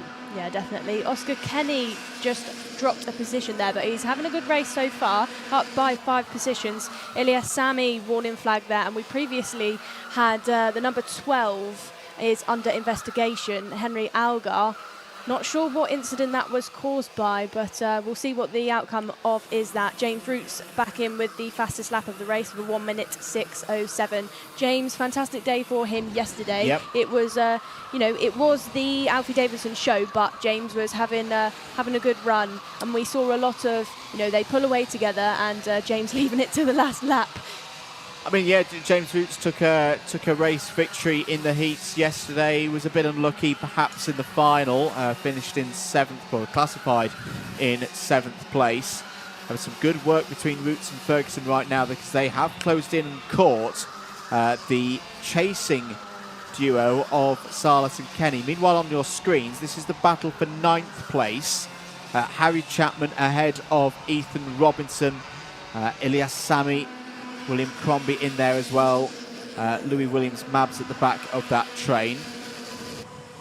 This is not good news now on the screen for Mason Hibbert, because we've got a quartet that are all working together of sorts. There's some overtaking going on at this precise moment, and that down the inside is James Roots going for a move and getting up to 3rd place. Nicely positioned there by James Roots.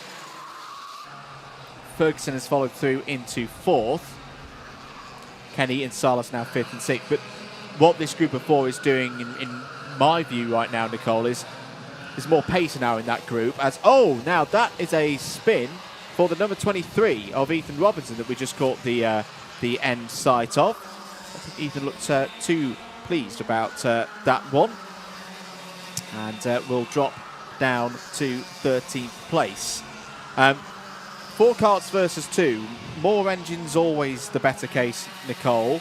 And right now for Mason Hibbert, he's done well. He's got 3.5 seconds over this quartet. But right now, looks like he's just going to slot in behind them once that 5-second penalty's been applied. Yeah, that sandwich of karts, though, if it's really beneficial, like they're fighting around the bowl, they need to fight more for Mason Hibbert to gain a little bit more time on them, and then not to lose out too much to that 5-second penalty that's been applied to him. Indeed. Well, Alfie Davidson's still in full control. This is a very entertaining scrap for 3rd place that Daniel Ferguson has just taken charge of with that move on James Roots. James Roots quite happy at the moment just to sit there and do a little bit of bump drafting with Daniel Ferguson. They've dropped Alessandro Salas from this group, but Salas still looking good for 6th place, which could become 5th based on what the sector times look like over the next lap, which will be the final lap of this heat for the IAME Water Swift restricted category. All drivers all in one group for IAME Water Swift restricted. So on to that final lap. Here comes James Roots. Ferguson moves to the inside, but cannot stop the power of James Roots. Roots back through into 3rd place. This is normally where Henry would say the Roots are on fire, and definitely, again, this has been a good performance by James Roots. Coming back through, had a difficult start through hairpin number 1, but is back into 3rd place. Needs to defend, though, into hairpin 1 and does so. This again is good news. Oh, it's very close there between Kenny and Salas. And Salas goes through. Also, again, up in the battle for third place. Daniel Ferguson has found a way, for now, past James Roots. James Roots is going to try and sweep round the outside through the Fullerton S's. Good defence there from Daniel Ferguson. Here is your race leader going through the Mike Wilson complex. This battle might be enough here for Mason Hibbert to be more than 5 seconds clear of the rest of them. For Alfie Davidson, though, this brilliant weekend continues. It's his second heat win of the weekend. He follows up his final victory from yesterday with another strong result. Hibbert in second. What is the gap? Back to third. It's enough. So Hibbert will hold on to second place because the gap between first and third is 5.79. The gap between first and second is 0.67. Will become 5.67 if we can do our maths correctly here in the box. Third place was taken by Daniel Ferguson in that one, ahead of James Roots, Alessandro Salas and Oscar Kenny. So despite the penalties, that top 6, at least provisionally for now, remains as it is on your screens. Davidson from Hibbert, Ferguson, Roots, Salas, Kenny. Chester Forks fights back after those problems on the formation lap to P7. 8th for Harry Fable. Top 10s for William Crombie and Ilias Sami. Henry Algar, Harry Chapman, Louis Williams-Mabs, Ethan Robertson all see the checkered flag in the top 14. One retirement out there being Reggie Chandler. Well, what a weekend, Nicole, for this driver here. Alfie Davidson just seems to be going from strength to strength. Yeah, definitely. He's, like you said, Alfie Davidson show so far. Goes on to the weighbridge just to check that everything is okay, which by the looks of the reactions there, the answer is yes. Credit Mason Hibbert as well. You know, kept driving on, did what he needed to do, and despite a 5-second penalty, of course we're not quite sure what the 5-second penalty was for, but will, at least provisionally, stay there in second place, virtue of being, in the end, 5.12 seconds clear of Daniel Ferguson in third place.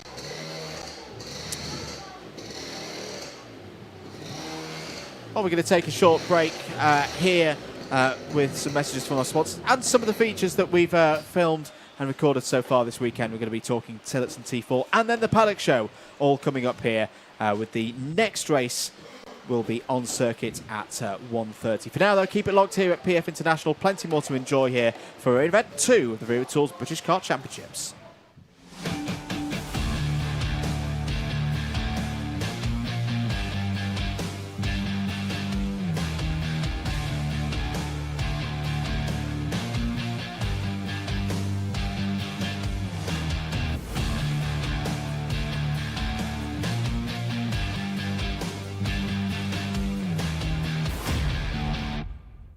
It's a new season, it's 2024, and whilst there's a number of familiar returning classes for this year's Wera Tools British Kart Championships, it's great to welcome this weekend the Tillotson T4 class for their qualifier ahead of the T4 Nations Cup in Valencia later on in the autumn.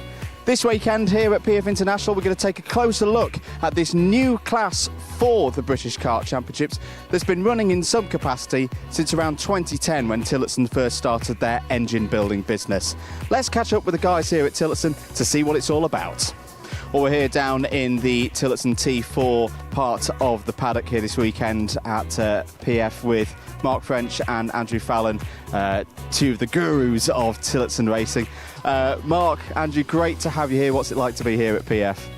Yeah, it's fantastic. Thanks very much to Motorsport UK for having us here and for having the T4 series at our first T4 UK Cup. So great to be here. Obviously in PFI, it's been beautiful weather for the week, and it's been a lot of work, 5 years to get to this point to race with Motorsport UK. So yeah, we're happy, all the drivers are happy, and we have a good turnout.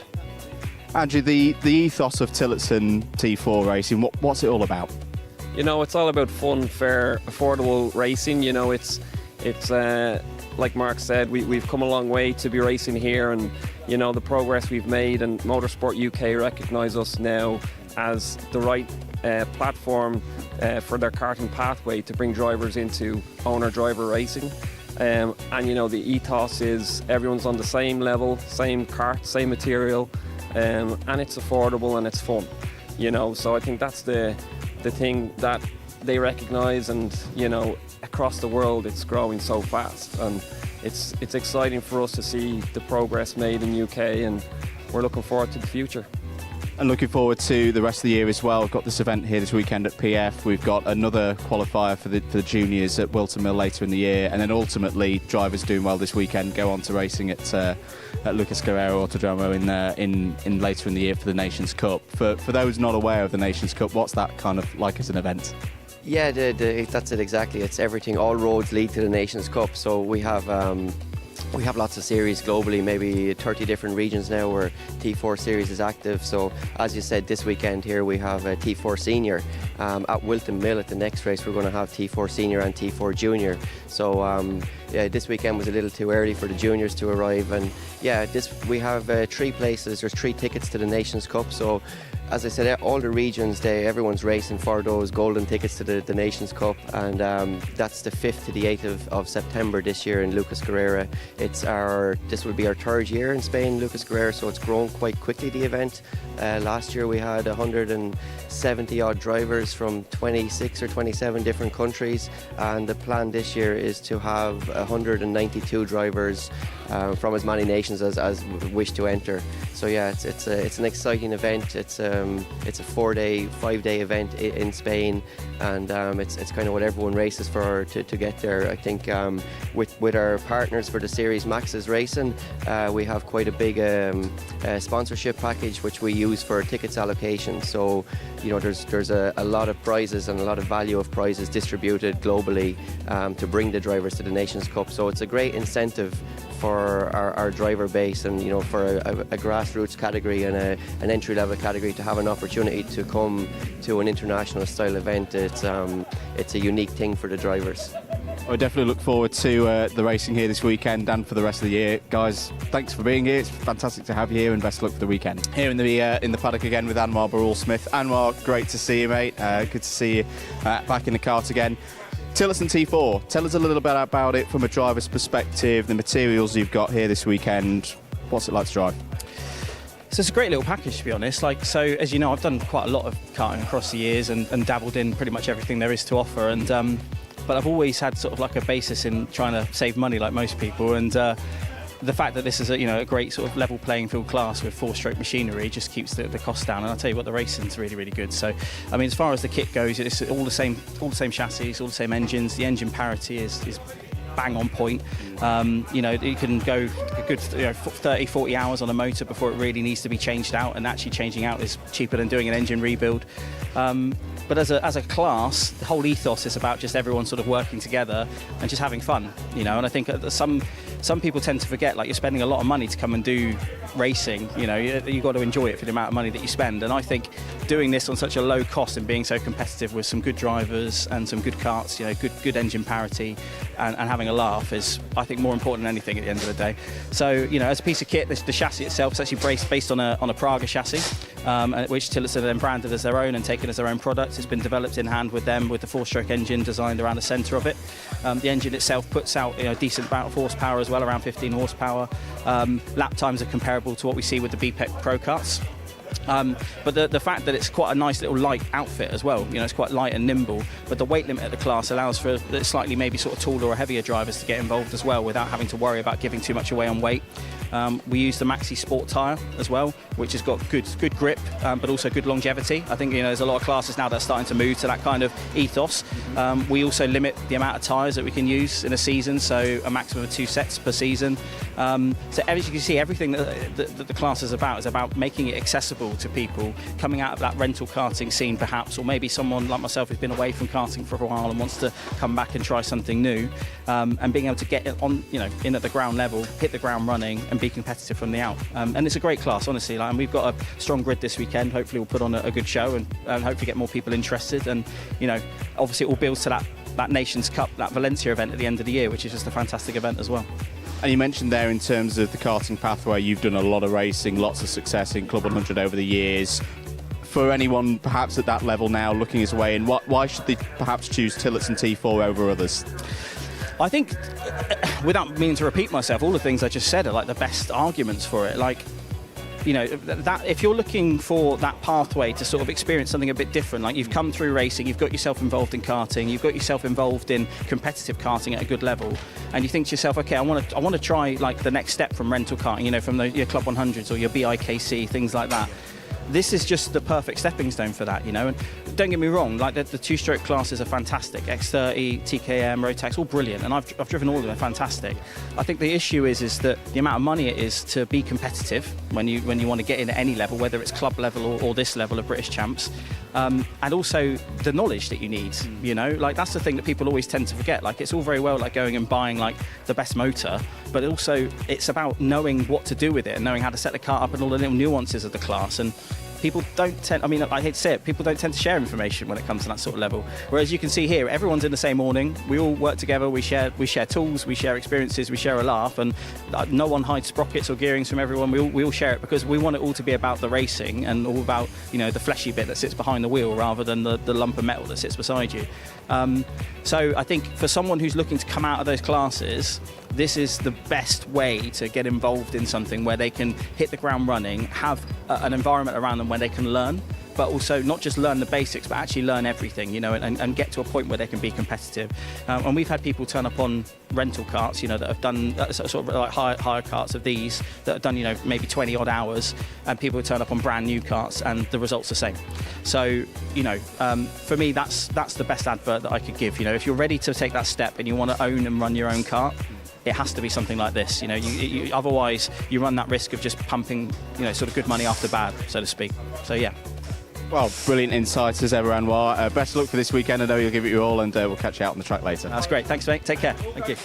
Here with Ellen Donnelly, all the way from Cork in Ireland. Ellen, great to see you here at PF International. Racing here in Tillotson this weekend. What's it all about? Well, I've been racing in T4 now for 2 years in Ireland. I've never raced in the UK yet, so I'm really excited. We did the Nations Cup last year in Spain, so that was kind of my first bit of taste of international racing. So I'm really excited for today and tomorrow, and hopefully it all goes well. What's it like to come to a place with so much history here at PF and share the track with some great drivers over the years? I've honestly this is like a dream track for me. I've raced on the sim in COVID, and like I think I've watched like hundreds of races here, so honestly I'm so excited, and I just think it's so amazing. There's so many Irish here this weekend, so it's kind of like home away from home at this stage. And qualify this weekend for the Nations Cup. What's going to be the key for getting one of those tickets to Valencia, do you think? I think some of the Irish just have to work together this weekend, because in Valencia we kind of struggled with that a little bit because we're not really used to it at home. We do qualifying for regionals, but we weren't really too confident in it. So hopefully this weekend now, and just stay out of trouble and just try and have a bit of luck, hopefully. Good stuff. Well, thanks for the time, Ellen, talking to us, and best luck for the weekend. Thank you so much. See you. Thanks for watching. If you've enjoyed the video, do click that like button. If you want to see more content like this from the Wera Tours British Kart Championships, then hit that subscribe button as well. Welcome everybody to paddock show number 2 of the weekend here at PF International. We're just at the culmination of the podium ceremony for round 1 here today, the Saturday round for double header, of course, this weekend for the IAME classes. What a day for this team. Fusion Motorsport taking the win in every single class, including a podium lockout in IAME Water Swift. This is a team, of course, with such great performances, particularly in the IAME categories over the years, but that is a statement of intent from them as a team today. We're going to take the next 15-20 minutes or so to capture some of the thoughts of the drivers from today and how they're feeling ahead of round 2 tomorrow, where we do it all again. Same format, 2 heats, plus a rapid charge for those who can't quite make the final, and then the final themselves. And of course the Tillotson T4 series are in action tomorrow in a race capacity. They've had timed qualifying earlier on today for their qualifier for the T4 Nations Cup. I want to see if we can grab some drivers, because we've not done this before, so we've not normally had double headers, and try and catch thoughts of a driver who we've not spoken to so far this weekend from a paddock show perspective. Might actually stand out the way whilst Alfie Davidson's about to spray the champagne. This is never work with animals and children. That's what they say, don't they? Let's have a chat. In fact, let's have a chat with Freddie Lloyd, not Lewis Mackey, but I think no, come on in, Freddie. He's running away. Oh, we'll give up on that one for today, but a good performance from Freddie Lloyd. Nicole's with us. Nicole's going to save the day. That microphone doesn't work. That one doesn't work. I've turned it off. Thoughts on today? How's it gone for you? Really good. First IAME event that I've worked on and absolutely loved it. Really different, but all the same, fantastic atmosphere and some really big talents in this category as well. How are you finding settling in on the other side of the fence here? Yeah, I think I'm getting there. I've had some good feedback, which has been great. Everybody's been absolutely fantastic. I couldn't ask anything more. It's very different. Of course, sometimes I sit there and think, I miss going into that first corner under the bridge, but yeah, loving it so far. Good stuff. Right, we'll break off. I think we'll leave Fusion to their excitement and head on into the paddock. There are a few drivers that we didn't quite catch. Oh, paddock pooch, there we go. First one. Henry isn't here, but the spirit of Henry is whilst he's away this weekend. Who have we got here? Pebbles. Pebbles. And who does Pebbles belong to? That's the question Henry always asks. Me. And you are? Ebony. Ebony. Which race? Ebony Owen. Is this Archie Owen's family? It is indeed. Well, Pebbles, can you talk? You can indeed. What do you want to say? And it's one with fun. We've got the brown one with the race one. Okay, we'll move on from that one. Good to get a paddock pooch on the paddock show. You see, I've got me drills from Henry to get in across the course of the next 15 minutes, but we need to crack on. I do want to see if any of the Tillotson guys are still around. As I say, they've had their time qualifying in free practice. They weren't in competitive running yesterday, so a lot of the drivers we haven't had a chance to talk to yet. We have got a feature on Tillotson T4 that's coming up across the course of the weekend. Let's see if we can catch a quick word with Lewis Bird. Lewis, I've jumped on you. I'm my first driver I've properly talked to. Good day for your P3? Yeah, not too bad. It didn't really go to plan in the heats, but managed to get through in the final and get third, so decent championship points. You've had a lot of good runs in Europe in Euro Series so far this year. How does it compare coming back to British Champs? I think the driving style is obviously a lot different. In Europe you have to be smooth and calm, but here you can kind of rag it around a bit more and just throw it in a bit more.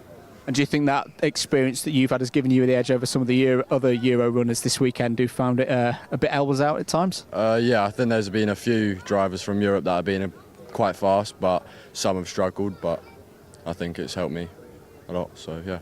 Good stuff. Keep up the good work, mate, and we'll see you again tomorrow.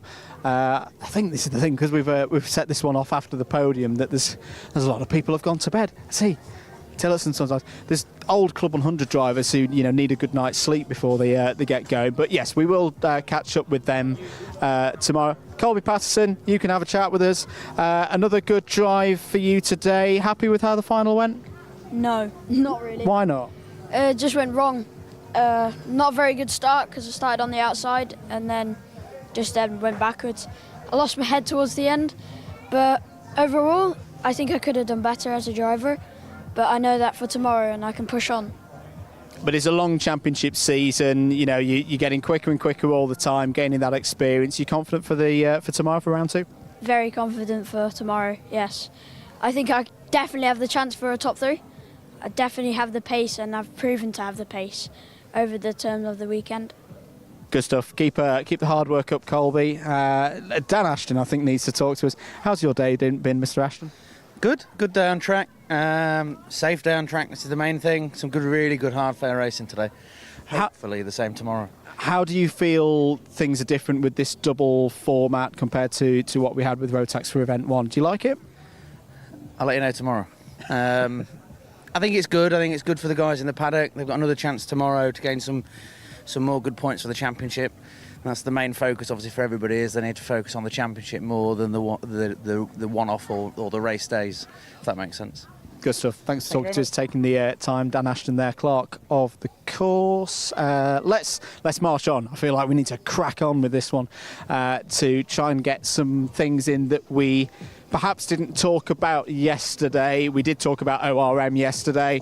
Another decent day for them. Just looking through some of the results. For example, Blair Smith, 5th in Water Swift, the top 10 as well for Christian Kobe. Another good run for one of the runners from Ireland. Ireland fantastically supported and represented this weekend.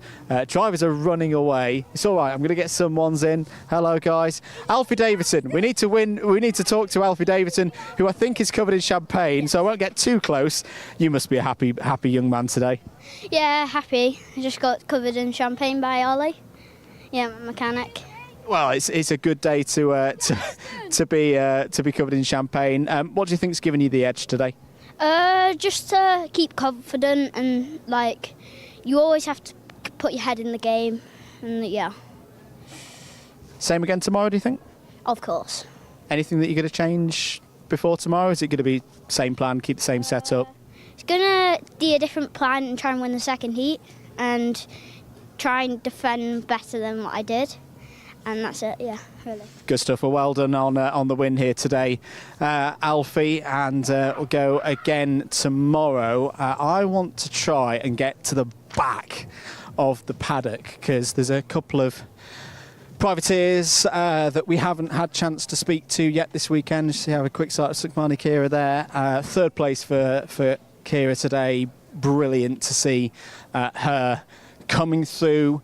Great support as well from Alpine's Formula One team in her development. But, you know, we saw it last weekend, myself and Mr. Jordan out in Franciacorta when we were covering the IAME Euro Series. She scored points for the first time. I spoke to her and her dad afterwards about what's next. Do we think we've got more to carry on and keep pushing on? The answer was yes. They delivered it today. P3. Very good stuff indeed. Dayton Coulthard over there. Bit of a tough day for Dayton. Troubles in the first heat.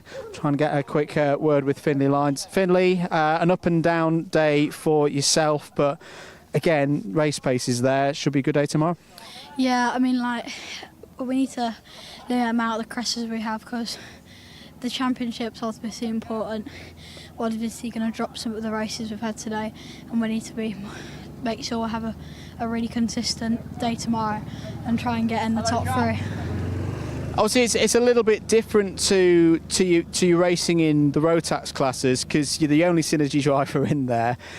Is that a factor in terms of how you're racing against the others? Well, it's basically the same. Well, sometimes it's helpful having the teammates, sometimes it's not. And I know I've got the pace in both of them to win both of them.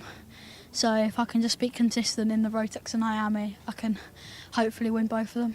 Good stuff. Thanks for taking time with us. These guys have been following us around, including Cooper. You got an interview yesterday, so you don't get one today. Guys, for the paddock show, that's what we're doing. Introduce yourselves from OMS Racing. How are we doing? I'm Callum Graham. How's your day gone, Callum? It's not been the best. First heat we went from 20th to 10th. Second heat we had a big crash and flipped it. And in the third heat we were on a new chassis, so it was a bit hard to bed in and stuff. But have you enjoyed yourself today? Yeah, I've enjoyed it today. It's been good. It's just had a couple ups and downs, but hopefully we can go well tomorrow. Good stuff. Henry Elgar's with me as well. Henry, you're Grayson Wortley. Grayson, how's your day been? You were up in the top 6 earlier on. It was good, yeah. The day's been really good, and finally I started 8th. Pretty good, but then at the end of it just started to drop off. I'm still happy. It's my first British in IAME. So, yeah. What do you think you've learnt most of all that you can take into tomorrow? A couple of setup changes, perhaps? Not really a lot. Just like the drivers are a lot better in IAME than Rotax. And is that something you enjoyed? Do you like the challenge of racing in the IAME?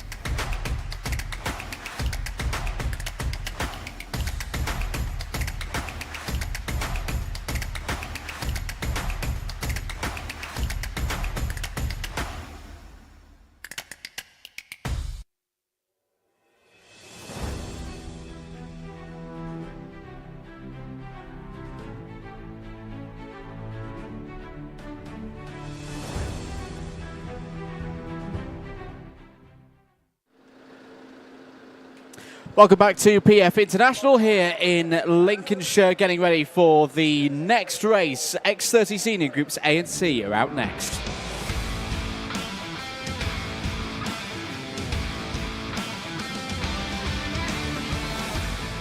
Race number 26 on the schedule for this weekend starts with Finn McLaughlin on pole position, Noah Wolf alongside on the front row, Oscar Repetto and Cian Geraghty start on row 2, Joseph Smith and Aaron Brown start from row number 3, Oliver Stilp and Freddie Housley start on row 4.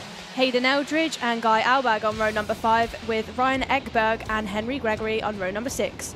Row number 7 is Lewis Francis and Henry Harvey Rofe, and row number 8, Robbie Buckley and William Smith. In the midfield, Connor McPollen and Fred Green start on row 9. David Marshall and Josh Palfreman go from row 10. Archie Tillett and Michael Gray start on row 11. And it's Dale Lewis and Juan Pablo Gerard on row number 12. Completing the field of runners, Tony Cazagel from France starts on row 13 alongside Ava Anagnostiadis. Dylan Briley completes the 27-strong field for drivers in Group C. So anyone on the anti-pole side of the grid, 2nd, 4th, 6th and all the way back. This is their second race, their last heat to try and qualify through to the top 28 who will go directly into the final across the 40-yard drivers that we've got here this weekend. For anyone on the pole side of the grid, your pole sitter McLaughlin as an example, this is their first one of the weekend. And for Finn McLaughlin, he really has been in tremendous form this weekend. Took the round win yesterday. We did have a quick chat with him in the paddock show. Apologies we weren't able to play out all of the paddock show, but don't worry, you will be able to see the whole thing on the Karting UK YouTube channel. Right now, though, on the live broadcast, we are ready for racing again here at PF International to kick things off for the afternoon session. Away we go. Good start for Finn McLaughlin. Noah Wolf's going to slip down a couple of places there. Didn't quite get the run from grid 2 that he would have wanted, but is still in the race. He's around 4th place, just behind Joseph Smith. I think Oscar Repetto has had a really good weekend so far. One of the best weekends I've seen from the Monegasque so far in 2024. He's up to 2nd place. Cian Geraghty trying to come through as well as the wide wall of Wolf forms again. We saw this yesterday in the final, Nicole. Noah Wolf able to soak up incredible amounts of pressure to hold onto his race position. He knows how key track position is in this second race for him. He needs a good result. That's why he's being a bit defensive right now on lap 1 there in 3rd. Yeah, good start by Finn McLaughlin, and who is up the front with him? It's going to be Oscar Repetto from grid number 3 who's gone with him. The two of them will try and work together now for the next few laps to break away fully from the rest of the field, but they've got a good opportunity to do so. Great start for Archie Tillett, up 7 spots on the first lap, so keep an eye out for the number 26 on the Charles Leclerc chassis, up to 14th place now. Not so good news, Nicole. Unfortunately for Connor McPollen, had a difficult day yesterday, plus 3-second penalty. Likewise for the number 16, which is William Smith for Mick Barrett Racing. You would imagine that is for start infringements, most likely. Jumping out the tram lines a little bit too early. So the rest of the order here on lap number 2. There's a fight between Tillett and the number 19 of Guy Albag. Guy Albag racing for Victory Lane this weekend, the French team who've come here in good numbers across the channel. Again, preparing for the World Championships later on in the year. 5 minutes and 50 seconds of this one remaining. Finn McLaughlin not completely clear of Oscar Repetto at the moment, Nicole, but based on what we've seen so far this weekend, he'll be backing himself. He's looking strong yet again. Yeah, if we take what we've seen from other classes as well, just because these two have pulled away does not mean that they're out of the way from everybody else. Yep. Noah Wolf is in there in 3rd, and no doubt he will be catching up to these front two later on in the race, especially since Oscar Repetto, we are going to see him trying to go for a move on McLaughlin probably very soon. And we'd say with Noah Wolf, there's a little bit of a look down the inside there from the 46 of Aaron Brown. That was on Hayden Eldridge, and on the entry to the Mike Wilson complex, he's made it work. I think there's a problem out of our commentary box window for 2 karts stranded at hairpin number 2. I reckon it's going to be Dale Lewis and Fred Green who have not come through sector number 2 yet. There they are, running down into the lower reaches of the standings at this moment. Just to go back to Noah Wolf, that's a nice move from one of the Argentis. It might have been Lewis Francis coming through. Noah Wolf, I think, is now justified in his defence on lap 1 because he's starting to come through the field as Dale Lewis retires. If he wants to take an example of what he can do having this as his second race, he just needs to look to yesterday, to what Finn McLaughlin was able to do when he was in the same scenario up against Gus Lawrence. McLaughlin was able to catch up to Lawrence, even though he'd done more running on his set of tyres, and overtake him, which was a bit of a surprise for us at the time. And he's got some help from behind in the shape of Cian Geraghty and Oliver Still. But how do you think Wolf will be playing the next couple of laps of this race, Nicole? I think it's hard to gauge because he doesn't know from where he is how hard Finn is actually pushing. True. He's on tyre disadvantage, and like we saw from Gus yesterday, Gus pushed quite hard and then ended up losing a bit of time. We'll see how Finn gets on in this, but at the minute, I don't know, we could see a repeat of what happened yesterday, like you said. Good indeed. 3 3/4 minutes remaining in this one. Fred Green, the number 51, is under investigation. In terms of race results, it won't matter too much because Fred Green is out of this race. Also, he hasn't really had the opportunity yet, but Cian Geraghty following Noah Wolf quite closely behind. Just wondering what's going through his mind. Is he going to be looking to make a move on Noah, or is he going to play it smart and see if they can catch up slightly to Finn and Repetto? I think he might wait a little bit, see how it's going until we've got only a few minutes left. Indeed, but I've got to say, for Geraghty, the race pace is a lot stronger than we saw yesterday. There's been some good work on that kart yesterday. 56.57, new fastest lap from Joseph Smith in the victory lane. I reckon there's someone who that guy from Circuit of the Americas has joined us here at PF International for this weekend up on the bridge. Some extra sound effects that we caught there. 2.5 minutes remaining in this one, though. McLaughlin leading from Oscar Repetto. What is the gap like back to Noah Wolf? It's fairly stable at the moment. It's 100th here, it's 100th there through the sector times. Archie Tillett continuing progress through the field, has just got past Freddie Housley for 12th place.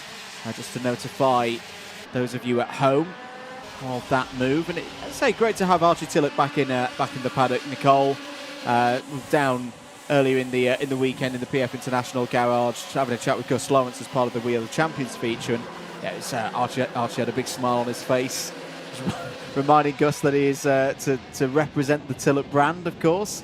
But yeah, great to have him, and showing some really good pace this weekend is Archie Tillett. Yeah, of course. Him and Gus used to be teammates a couple of years ago, back in, I believe, probably up until 2022, and then we've seen Archie Tillett disappear from British karting shortly. Good to see him make a return, like you said. Absolutely. 1.5 minutes remaining in this one. McLaughlin and Repetto still out front, still line astern, working together to just keep Noah Wolf at that 7/10 gap that they've been able to retain. Noah Wolf keeps chipping away. I think he could just do with a little bit more help, if it's possible, from the drivers behind, especially now Repetto's starting to just drop away from McLaughlin. We could be a little bit more vulnerable in the latter stages of this race. This is one of those races where there's not a lot of overtaking right at the front, Nicole, but you can just tell from the body language of the drivers in their karts. They are pushing right now, and it's very hot conditions out there. It's hard work for them. Yeah, as I said in the earlier heat, body language from Noah Wolf. You see him lap after lap after lap. He gets his head down like clockwork. He knows that that's something he has to do. It's almost like muscle memory for him. Brown having a go down the inside of Joseph Smith and gets through into 6th place. Smith had a go at Oliver Still into hairpin 1. Still was wise to it though, and did a beautiful switch back to retain 5th place. That opened the door for Aaron Brown, who stepped through and taken 6th spot. 2 laps to go then And I tell you what, that was a big lap from Noah Wolf. Closing in now on Repetto. It's just a question of how many corners Wolf would have as an opportunity to work with Repetto and catch up to McLaughlin. He's got to catch up to Repetto first as well. That was a touch wide out of coming off the bridge and down towards hairpin 1. Hence just checking over the shoulder to see how Cian Geraghty's getting on. For Finn McLaughlin, he's led a lot of laps. He's won a lot of races so far in 2024. And right now, he's looking in control of this one, but knows he's one mistake away from losing it. Oscar Repetto has raced him hard from third on the grid in this heat. Time is up. Final lap board will be out shortly.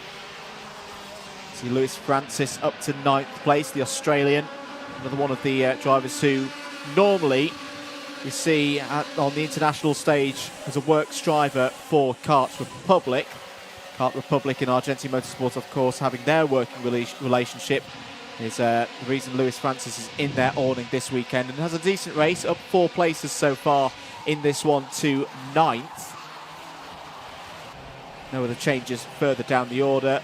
Got to say, Nicole, Finn McLaughlin is again just looking very calm this weekend. He really is in a good rhythm right now. Yeah, you see him around the paddock as well, and just like you said, calm, relaxed, not too much to really think about. And quite happy to have a chat as well. Sometimes with drivers, you see them be reserved and they want to stay fully focused. That's not how Finn McLaughlin likes to do things. He likes to go out there and win races. Finn McLaughlin takes another heat victory here this weekend at PF International, ahead of Oscar Repetto. Noah Wolf third, Cian Geraghty fourth, Oliver Stilp. Another strong result for Stilp there in 5th place, ahead of Aaron Brown, who sets the fastest lap of the race on the final tour of the circuits. Smith, Eldridge, Francis and Gregory completes the top 10. Biggest mover in that race, Archie Tillett in the number 24, goes up to 11th spot. Good to see Ryan Ekberg is up there as well, P12. Was a driver who had to come through the repechage yesterday, took it from pole position to win the repechage. Right now, he's in a decent position to not need the repechage today with that 12th place. Guy Albag and Freddie Housley in the top 15 again. That was completed by Ireland's Robbie Buckley, Harvey Roth, Colin McPollan, Josh Palfyman, Will Smith and Michael Gray inside the top 20. Riley, Caswell, Marshall, Anagnostiadis and Gerard complete the top 25. 2 retirements in that race at the end of lap number 2, Dale Lewis and Fred Green. But business as usual for Finn McLaughlin. And we should remember as well that these rounds of the Wera Tools British Kart Championships do count towards the FIA International Karting ranking with that. So for McLaughlin, some talk about whether we might do a fuller season from yesterday, depending on how results go this weekend. But this is definitely doing some really good things for his IKR calculation through the course of what is a big year for him. All done on the weighbridge for McLaughlin. The next time that we will see Group A out for their heats will be at 2:45. For Group C, for Noah Wolf, for example, one of the Group C runners, that is things complete for the heat stage. If a driver is in the top 28 of the intermediate classification, they'll go through to the final. The final will be at 5:30 this afternoon. If they don't quite make the top 28, it'll be repechage time. The Senior X30 repechage running at 3:45. Oscar Repetto there. Having a really good weekend is Oscar Repetto. He'll be happy. That's not such a good move, climbing into the scrutineering bed. For now, though, let's take a short break. We'll be back shortly with more action here at PFI.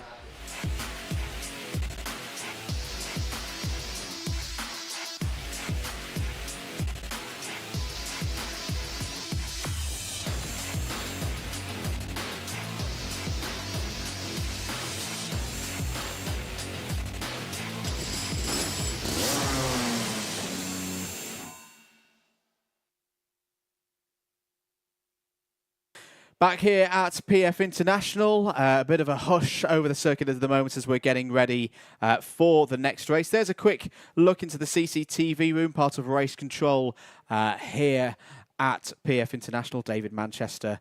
I'll give him his dues. He's not got any racing to look at right now, so he's just having a bit of a pause before we get going for the next race. Also indicative of a good race previously, that he's not having to look through loads and loads of replays as things stand live there in the box. But great work as ever from the Motorsport UK officials. Let's get ready then for the next race. IAME Water Swift. We're on circuit next.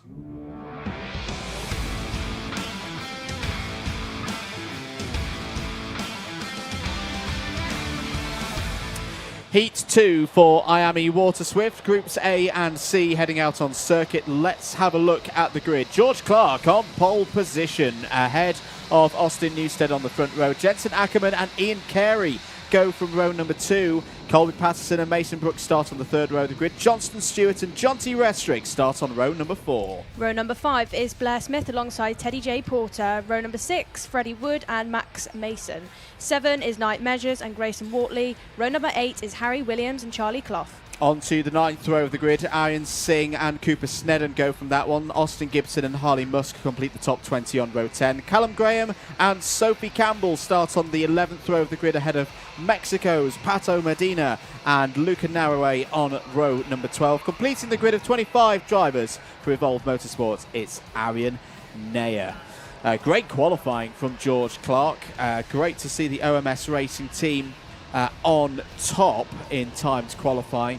Great opportunity for them here to get a good result, arguably their best results of the weekend. Yesterday for George Clark, P21 in the intermediate classification. Good progress through the final, finished in the top 15, but some great work has been done overnight by the team racing on the KR chassis to get Clark into this pole position. Great work by the driver, of course, as well. It's one thing to have the equipment underneath you, it's another thing to pedal it. 8 minutes plus 1 lap. Are we ready to go? Lights are out and we are racing once again at PF International in IAME Water Swift. Good start from both drivers on the front row of the grid. Couple of drivers running wide. Oh, there's a bit of an incident there coming through turn 2 in the latter stages of the Bruno Ferrari S's. Just looking out the commentary box window, I do think we've got all drivers running again, all drivers moving, which is good to see. But George Clark leads at the front, going into turn number 4, down into the hairpin number 1. Austin Newstead down the inside takes the lead of the race. Remember, for Austin Newstead and anyone who started on the outside of this grid, this is their second and final heat. This is their last opportunity to book their spots through into the top 28 and not need to have to race through the final 6 spots in the final through that repechage. There's the number 66 of Teddy Porter down the inside. The Ollie Rowland Motorsport pilot looking to gain in the early stages of this one. End of the first lap here for IAME Water Swift. It's Newstead leading from Clark. Mason Brooks is up to 3rd place. Colby Patterson in 4th ahead of Jensen Ackerman, Blair Smith, Jonty Restrick, Ian Carey, Freddie Wood, Teddy Porter. That's the top 10. Onto the bridge then for the second lap of the race. Just looking down the order, Nicole, some good progress from the likes of Cooper Snedden, up 6 spots to 12th, and Luca Naraway 8th. Up 8 spots to 16th. When you've had a difficult qualifying and you know you've got one more opportunity to get those points in, from the psychological side of things, how do you play that? Pressure's definitely on at that point, and I think at that stage you've got to give it your all. I think that's the stage in the weekend where you've got a lot to lose. Have indeed. So 6 minutes of this one to go. A couple of changes further down the order. Sophie Campbell's up into the top 15. That was the number 51 of Charlie Clough on your screens. Unfortunate for Johnston Stewart, driver from Northern Ireland. Great number of drivers from Northern Ireland here this weekend. But unfortunately, Johnston's just fallen down to 20th place. But never mind, there's always opportunities through the repechage if Johnston Stewart doesn't quite make it into the top 28 of these points standings. 5.5 minutes remaining in this one, and it's a group of nearly 4. Actually, no, I would say it is 4 now. That's some good braking from Colby Patterson into hairpin number 1. That means he's now joined Mason Brooks, George Clark, and Austin Newstead as the lead group in this race. Good to see Jensen Ackerman pushing on there as well. We always like to see the privateers taking it to the bigger teams with a bit more budgets out there, and Jensen Ackerman is doing that right now in 5th place, only a second behind the race leader, taking advantage of the strong qualifying that we saw from Ackerman earlier on this morning. Mason Brooks clearly feeling confident after yesterday. He has gone from 6th to 3rd in the early stages of this race and is just on the back of our race leaders, Austin and George. We'll see how he gets on, hopefully. Side by side, Wood and Williams there. Apologies, Nicole. They're into 8th place. And Harry Williams, again, showing great performances so far this year is Harry Williams. Been one of my most improved drivers of 2024 so far. That's a move to 3rd place. That's another one of my contenders for most improved driver of 2024 in the first half of the year. Colby Patterson down the inside, just driving with such confidence right now, even when it doesn't go his way, which I think is a really positive thing to see from Colby Patterson in this year so far. So we talked to him during the paddock show and we asked him, how was the day? It's like, yeah, not the best, but he was, foot forward saying, well, tomorrow's another day. We know we've got some good race pace. We've got an all-round package that can be raced upon. And again, showing that performance up into 3rd place. Yeah, warning flag out there for Max Mason. And just to mention, Luca Narroway, who started 24th in this race, has gone up by 12 positions into 12th. So great drive from the Evolve Motorsport driver. We've got a fastest lap in there for Colby Patterson, like you just mentioned. Lots of progress, obviously very, very quick. But George Clark, for me, also doing a good job up at the front. As you can see, into the first hairpin, he's right on the back of Newstead, almost pushing him into that corner, right on the back bumper. Absolutely. They're just going through the middle phase of this race now as Patterson goes for the move down the inside of George Clark, takes 2nd place. Well, for Colby Patterson, who raced last year in the IAME Water Swift restricted category, finished the standings in 5th place after all the rounds last year. And we've touched on it a little bit already, Nicole, over this weekend, of how difficult it is to take those steps up through the ladder and be on the pace early on in the season. Colby's had a lot of good track time in IAME Euro Series so far this year, and he's clearly putting it to good use right now in this opening weekend for the British Championship season. Yeah, as well. I think putting that work in over the winter, even when the conditions are really quite poor, cold and wet, makes it difficult for the drivers, but brings them on massively. We've got a fight there going off of the bridge between the Fusion and OMR drivers into the first hairpin. George Clark on the back of the Fusion driver, pushing him in, and they've both made the move on Colby Patterson into that corner. Yeah, good tactics there from Mason Brooks and George Clark. Good reading of the race. Colby Patterson's going to respond straight away, though, back down the inside. This is very good news if you're Blair Smith in the number 15 and Jensen Ackerman. Blair Smith driving, of course, out of Scotland. We'll be in Scotland next week for event number 3 of the Wera Tools British Kart Championships. More action. We'll be back with the Rotax paddock for their 2nd round of 2024. We'll be at Lark Hall in the west of Scotland. Do hope you can join us for that one, whether that be live or watching on catch up across the Motorsport UK platform of channels. 1 minute and 30 seconds to go. Austin Newstead has disappeared off the front of this field. We've not talked enough about Austin Newstead so far in this race. Whilst everything else has been going on behind, changes for 2nd, 3rd, 4th, 5th as Patterson comes back through into 2nd place. Newstead is pulling away. This time it's Clark down the inside of Mason Brooks. Blair Smith goes through as well. Jensen Ackerman still at the back of this group.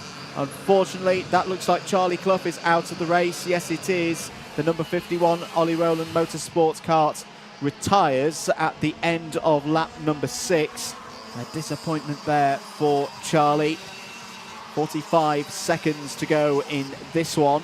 Austin Newstead, and I know I've said it a lot in 2024, tends to finish races stronger than he starts them. So when he's had a strong start to a race, he really is a very difficult driver to beat. If he was to get this home, it would be a 0 and a 2, a 1st and a 2nd from his 2 races. That would be very hard to beat indeed. He's going to position him well going into the final later on this afternoon.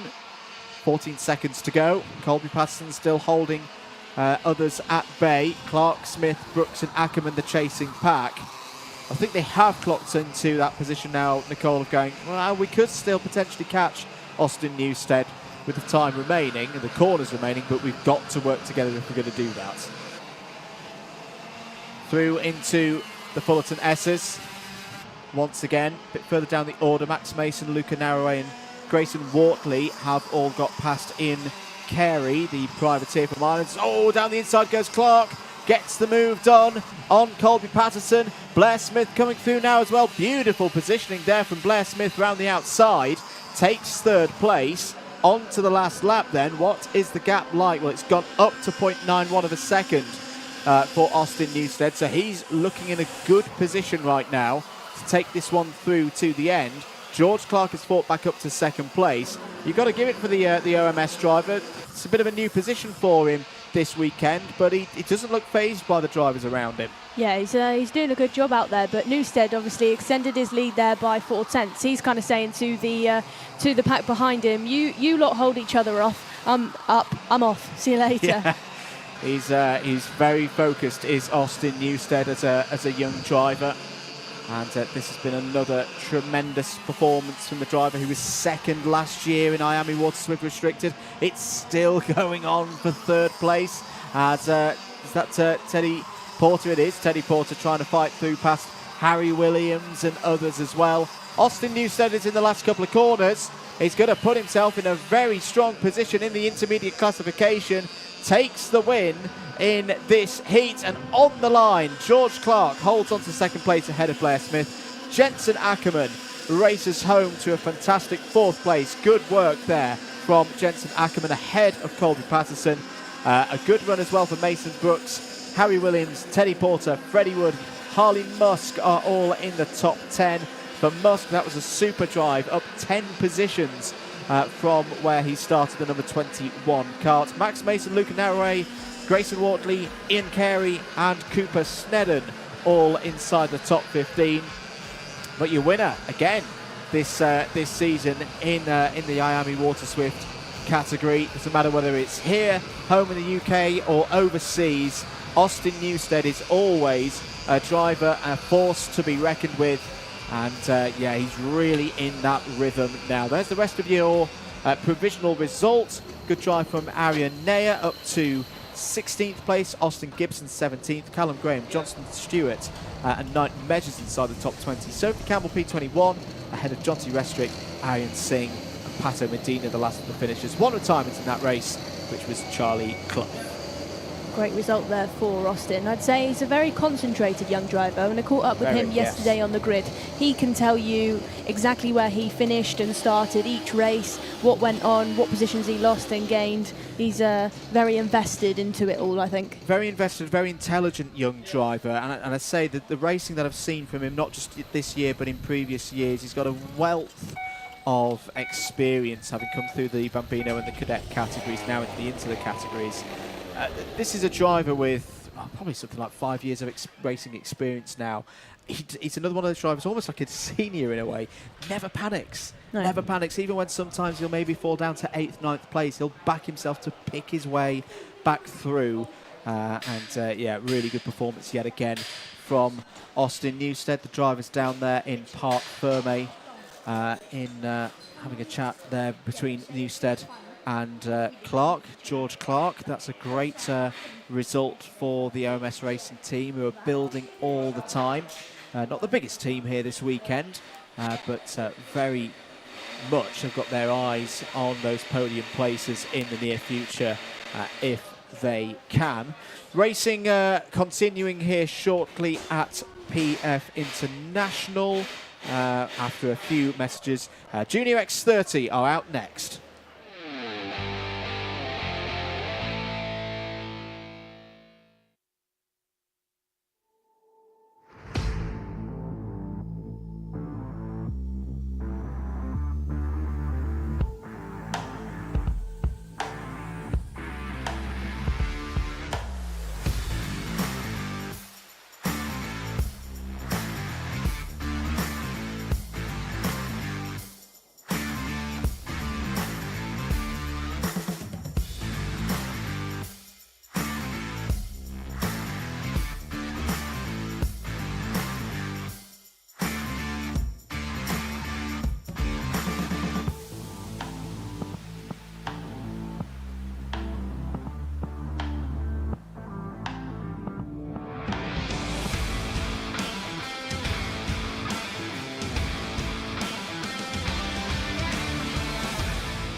All set to go then for the second round of heats today in X30 Junior. Here's your grid. There's already been a bit of drama before this one. Taylor Orridge is on the front row and is joined by Dries van Langendonk, who we're told only just made the gate. Max Ewell and Thomas Min-Spearing are on the second row of the grid. Aaron Richardson and Nicholas Schaufler start on row number 3. Hamish Forrest and Zach Green go from row number 4. Starting off row number 5 will be Harrison Whitcomb and Joey Brown. Row number 6 is Rocco Coronel and Alex Dodds.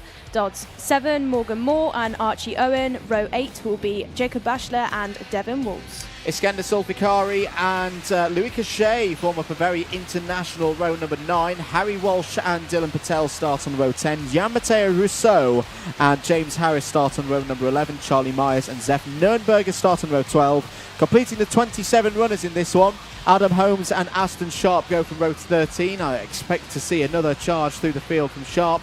And Ashley Hazer completes the 27 kart field. Well, as I say, a little bit of drama already.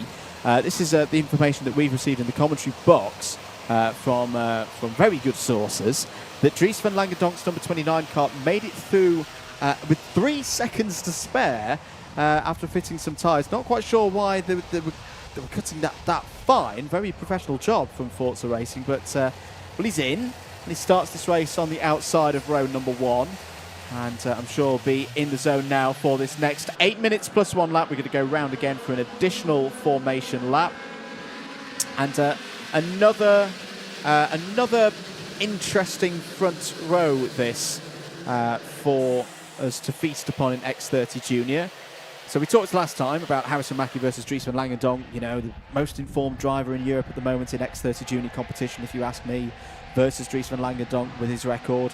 Now, bit more of this circuit proposition. You've got the OK Junior World Champion going for the double this year, not in this event of course, but preparing for it, versus the driver who almost calls this place his backyard, the reigning Kart Masters champion in Taylor Orridge. How do you see these two racing against each other, Nicole?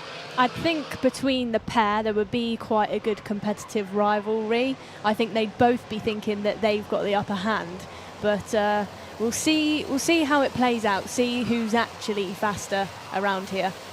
Indeed. So the grid will form up through past the red line there, indicating no more overtaking into formation and momentarily into the tram lines as well. Start the second and final round of heats then for X30 Junior. Are we ready for a start? Yes, we are. 8 minutes plus 1 lap are underway. Good start from the pole side of the grid. Orridge immediately into the lead. Ewell takes second. Van Langendonk settles for third. You can see Harrison Whitcomb trying to go around the outside of a couple of drivers there onto the bridge. He might have made that work, you know, from the 5th row of the grid. Down towards hairpin 1 for the first time in this one. Orridge looks over his shoulder, sees he's got some help there in the form of Max Ewell. Defensive there from Van Langendonk from the Argentis immediately behind, but he's lost out. Through comes Whitcomb there. Apologies, no, it's not Van Langendonk who's lost out there. It's Nicholas Schaufler who's fallen down a couple of positions. Look how tight and congested it is through the first couple of corners. As wide goes Van Langendonk out of the Fullerton S's. Oh, and there's a moment there with Green. Now, did Van Langendonk manage to keep that one going? He'll have lost a lot of positions at least through to complete lap number 1. It's Orridge from Ewell. In third place, it's Harrison Whitcomb. What a start for Harrison Whitcomb. Up 6 places. Spearing, Schaufler, Forrest, Brown, Green, Dodds and Richardson, your top 10. Where is Van Langendonk fallen down to? 15th for Dries van Langendonk, and he's now right in the middle of all the goings-on of an X30 Junior heat here, Nicole. This is going to be a proper test of his skills. Fantastic start for the Croc promotion team as well. Their 2 drivers, Taylor Orridge and Max Ewell, working really well together. Max right on the back bumper of Taylor, pushing him really hard to get a gap away from Harrison Whitcomb. Nicholas Schaufler fighting his way through past Thomas Min-Spearing there for 4th place. Thomas Min-Spearing, he's had an up and down weekend so far into the Mike Wilson complex. There's the problems there for Louis Cachet and I think Harry Walsh as well, both of them falling down the order. It's been a bit of a scrappy weekend for Louis Cachet. Not the kind of performance that we normally see from the Frenchman. Not the day for Cachet, I don't think. No, not the day that he would have wanted. But again, got to consider that this is all a learning experience for the European runners looking further down the line, of course. 5 minutes and 40 seconds remaining in this one. Look at the gap that Orridge, Ewell and Whitcomb have got here. Nicholas Schaufler has weaved his way through to 4th place. That's Zach Green down the inside. Zach Green needing a big result in this one, of course, Nicole. Didn't have a good time at all of it in the first heat. Well, I say, if there's problems in this one, I know it's remarkable to say, could be seeing Zach Green in the repechage. I'm sure that's not going to be the case, because he's in a decent position here in 5th. Look at this. Look at this wrestling through there. That's Joey Brown in the number 11, getting back ahead of Hamish Forrest. This is back to kind of some of the heat racing style that we saw from the X30 juniors yesterday, Nicole, where it was fierce out there on circuit. A bit of a case of you just got to try and keep your nose clean across the course of these 8 minutes. 5-second penalty in there as well for Ashley Harzer, the number 33. Yeah, so Harzer at the moment has gained some positions out there. It's up to 23rd, but that 5-second penalty will move him back down behind Adam Holmes and Charlie Myers. Coming through again there in the red and white Mick Barrett Racing efforts. It's Aston Sharp. We saw the number 52 do this in the first round of heats, and Sharp yet again is on the move, is pushing his way through onto that top 28 automatic qualifiers list to the final later on today, overcoming problems in qualifying into the middle phase of this race now. Zach Green has found a way past Nicholas Schaufler for 4th place. The Austrian having some good races out there this weekend, but also, there's a load of debris there on the circuit. Now, where has that come from? I didn't quite see at that point. Here goes Sharp down the inside of Joey Brown. Sharp takes 10th place. Zach Green sets the new fastest lap of the race, and right now, Nicole, he needs to be hitting those purple sectors because he's about 1.5 seconds back from the rest of the order. He does indeed, and let's just look at the chunks Harrison Whitcomb has taken out of the 2 drivers at the front. On that last lap, he was 4/10 faster than them. Look at him now. It's not a 2-kart lead anymore. It's 3 karts at the front. It is indeed, and Harrison Whitcomb has not been afraid to make an overtake so far this season. For Max Ewell, this is a better position. He has been in 2nd place earlier on today in the first round of heats, but just faded in the last few minutes of that first heat. We're looking to stay up here in the top 3 if he can, but that was a great run for Harrison Whitcomb, but no, he's just electing to stay behind right now. Wants to build up that gap, wants to work with the 2 crop promotion drivers right now to move off the front of the order. Well, now he's going to go down the inside of both of them. Oh my goodness, Harrison Whitcomb. Add that to the list of overtakes of the first half of 2024. Gets both of Orridge and Ewell onto the bridge. Orridge fights back through into 2nd place, but Harrison Whitcomb just hooked it up, got on the inside there, Nicole, backed himself to take the lead. A magnificent move. These junior drivers this year, they're not scared to be ambitious, are they? Absolutely. Well, that does change things now.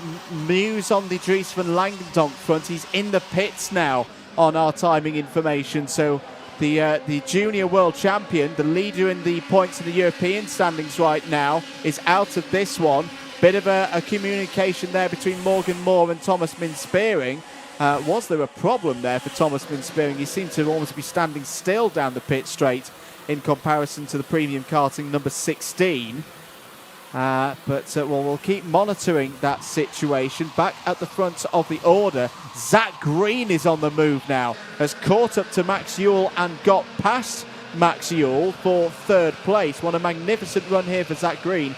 Well, there is the evidence. Dries van Langendonk out of this race.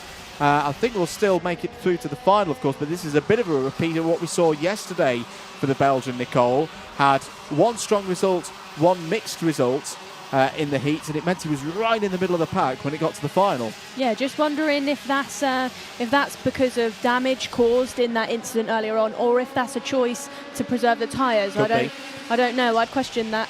Absolutely, it could be a tactical choice. Rocco Coronel's on the move. Well, a few weeks ago in the FIA Karting Championships, anyone who watched that saw a remarkable drive from Rocco Coronel. He seemed to be defeating physics, tyre wear, the whole lot as he drove through the field to take a very worthy third place on the podium in Val d'Argenton. And that move there on Thomas Spearing puts the Dutchman up to 8th place in this race. As a driver, after 2 full days of racing here at PF International, I don't think he's going to be right at the sharp end of the grid for the final, but definitely look out for him later on. There is Dries van Langendonk. Where had it all gone wrong in that race? It was a great start.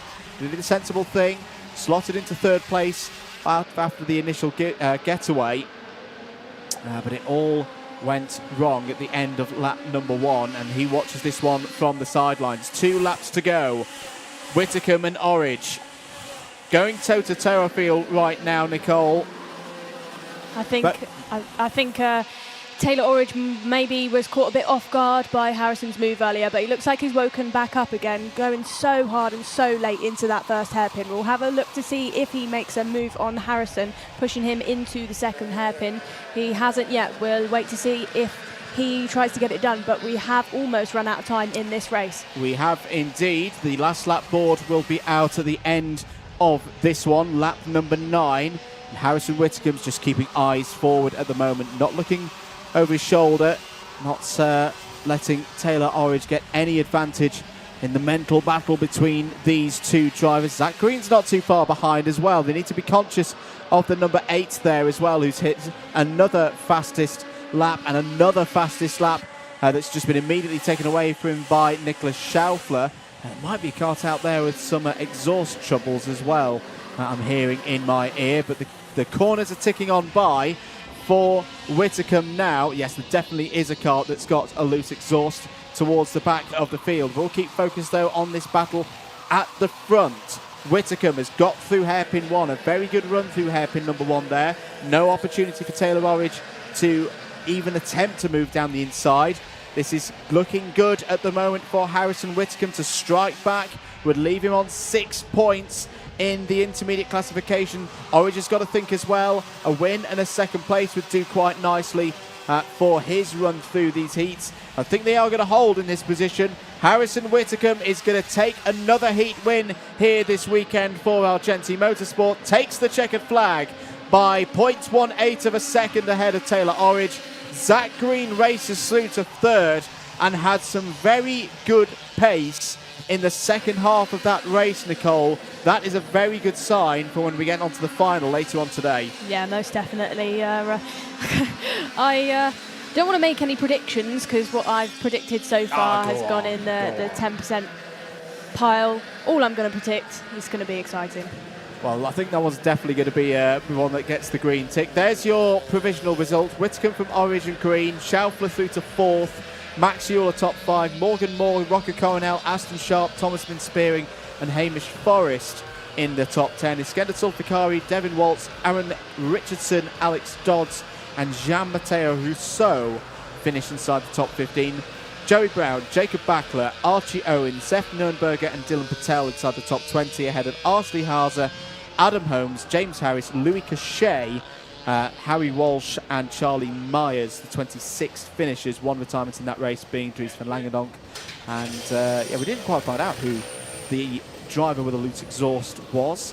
We didn't see any technical flags on there, so they might have semi got away with that one. It's often that case of like trying to spot where the sound is coming from is quite difficult if your track size is almost like blasted away by the noise. Just a thought for you, Andrew, as well, something I've just been thinking stood here. Some of these insane moves we've been seeing recently have been double moves. We had Macaulay Bishop round the outside at Wilton Mill. We had Harrison Mackie, 2 karts in one go, and we've just had Harrison Whitcomb, 2 karts in one go. Bit of a theme going on there. There is a bit of theme. Is this going to be a replay of that move? This is looking under the bridge. Yes, it is. So he's already got up alongside.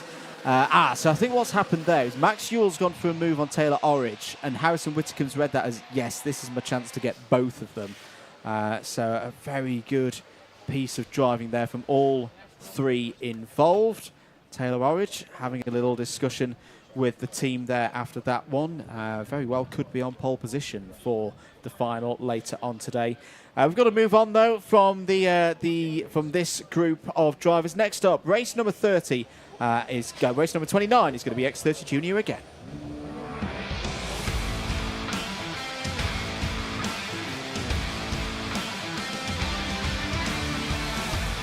Last heat for X30 Junior. This is Groups B and C out on circuit. Harrison Mackie and Riley Cranham share an all-fusion front row.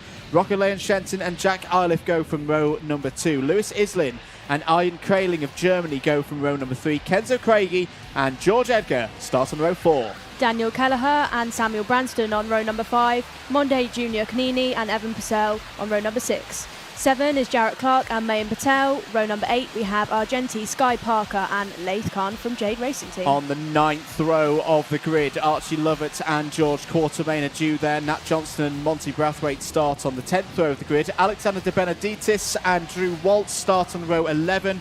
Emmanuel Hay and Josh Parker go from row number 12. Wrapping out the field of 28 runners in this one, Jake Brook and Keith Burke starts on row number 13. And Jesse Phillips goes from the back of the grid alongside Daniel Samir on row 14. All 28 drivers out and registered on circuit. This is going to be another interesting one. Mackie, Cranham, first and second on the grid. The same order they finished the final yesterday. Teammates know each other well.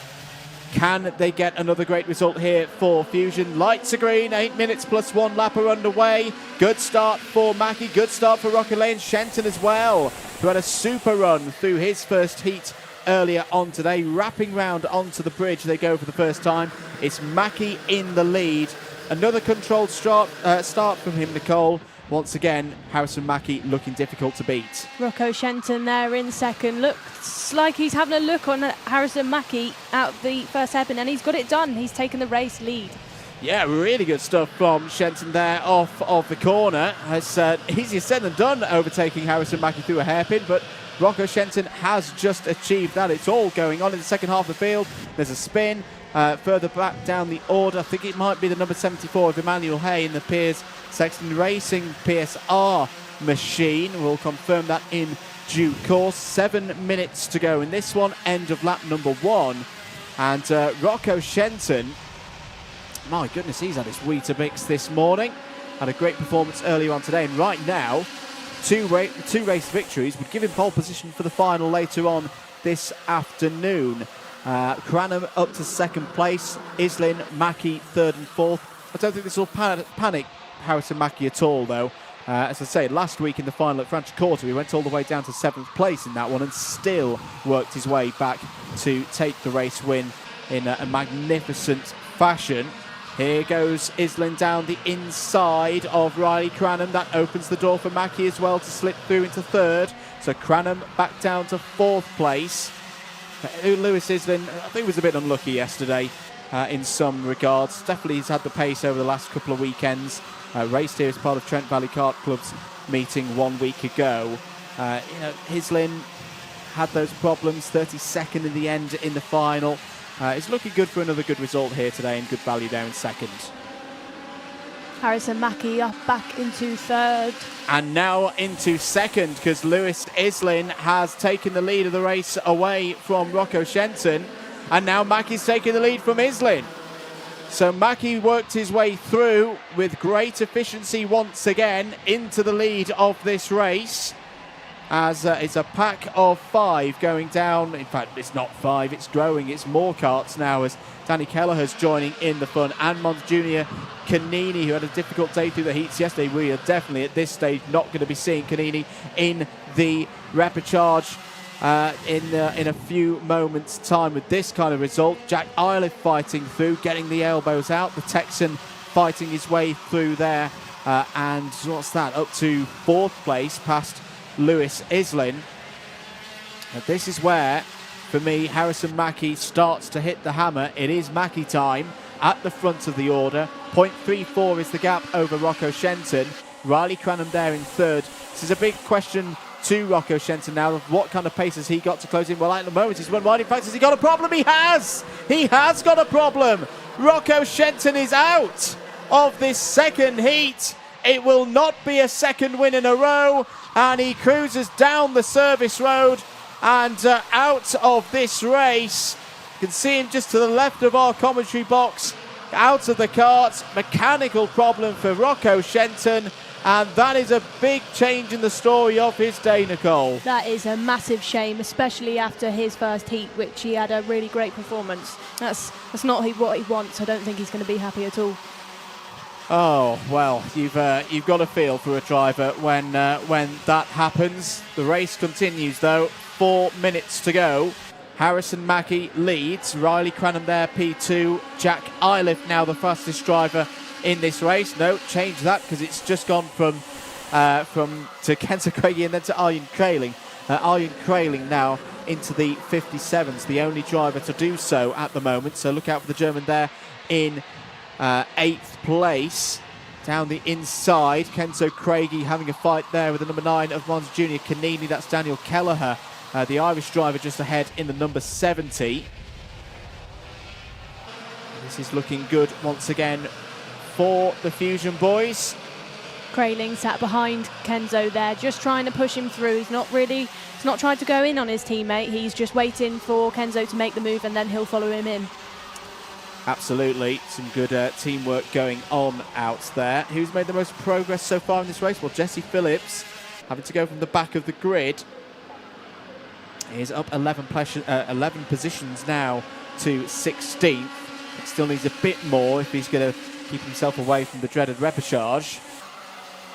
Another new fastest lap of the race for Jack Iliff. Oh dear, as out of the race there. Is that? That is Archie Lovett again, and I think Laith Khan is the other driver involved. Yes, it is. So Laith Khan, the number 78. That's a coming together on the inside of the last chicane, the last part of the Mike Wilson complex. That's a bit of a strange place for two karts to end up. And well, for Archie Lovett, that is not good news at all. That is going to be repechage time for one of the Forza Racing drivers. That is a bit of a surprise. I'd say that move, typically what you as a driver, what happens is somebody's tried to hang it round the outside. They both tried to go into the corner, touch wheels, and a spin. We have also got Harrison Mackie pulling away now. He has got a 6/10 gap, which is exactly what he needed. We saw him drop back to 4th, shuffle down the order in the early stages of the race, but within probably a lap and a half, he was 1st to 4th, back up into the race lead. Great performance by him. Lewis Islin has set a new fastest lap of the race, 1.31 seconds off the leader at the moment. So keep an eye on Lewis Islin there in the number 12. Down the inside, that's Arjen Kraling going for a move on Monda Junior Canini. Is up to 7th place. And more moves going on through the order. Kelleher on the attack. This is George Edgar in the number 17, who's had a bit of an up and down race so far, but looking strong at the end of it. As I think there's also a problem just out of our window. There it is. The number 46 is out of the race, falling down through the order. That is going to be Evan Purcell for Fusion Motorsport. Back with our battle towards the front of the order. And Riley Cranham having to work really hard now to hold on to this second place ahead of Jack Iliff from the United States and Lewis Islin. Lewis Islin going this way and that, trying to find a way through. I think he's definitely got more race pace right now, but very good defence from Cranham and Iliff at this precise moment. Into the first hairpin they go. There's a battle further behind this thing on screen now as Monda Junior Canini's coming through. Harrison Mackie still leads this one by 1.22 seconds. Monda Junior Canini continuing to see he's fighting hard for that 8th place. 20 seconds remaining in this one. Kenzo Craigie, Nicole, having another strong run in terms of race pace. Had a difficult one earlier on, had an incident on his first lap of his first race. This is more like it from Craigie, running well there in 6th place. Yeah, sorry, Andrew. I was just getting distracted by George Edgar trying to go round the outside 3 corners in a row. Indeed, there's nothing that George Edgar won't do to try and gain a position. This is the growing battle for 2nd place. This has now got the likes of Craigie and Kraling in it. Riley Cranham, I think he's taken some tips out of the Harrison Mackie, book of defence there, just holding on the inside. Crailing trying to find a way past Daniel Kelleher. Kelleher's going to be wide on the outside there. Craigie trying to get in underneath. In the end, they hold position.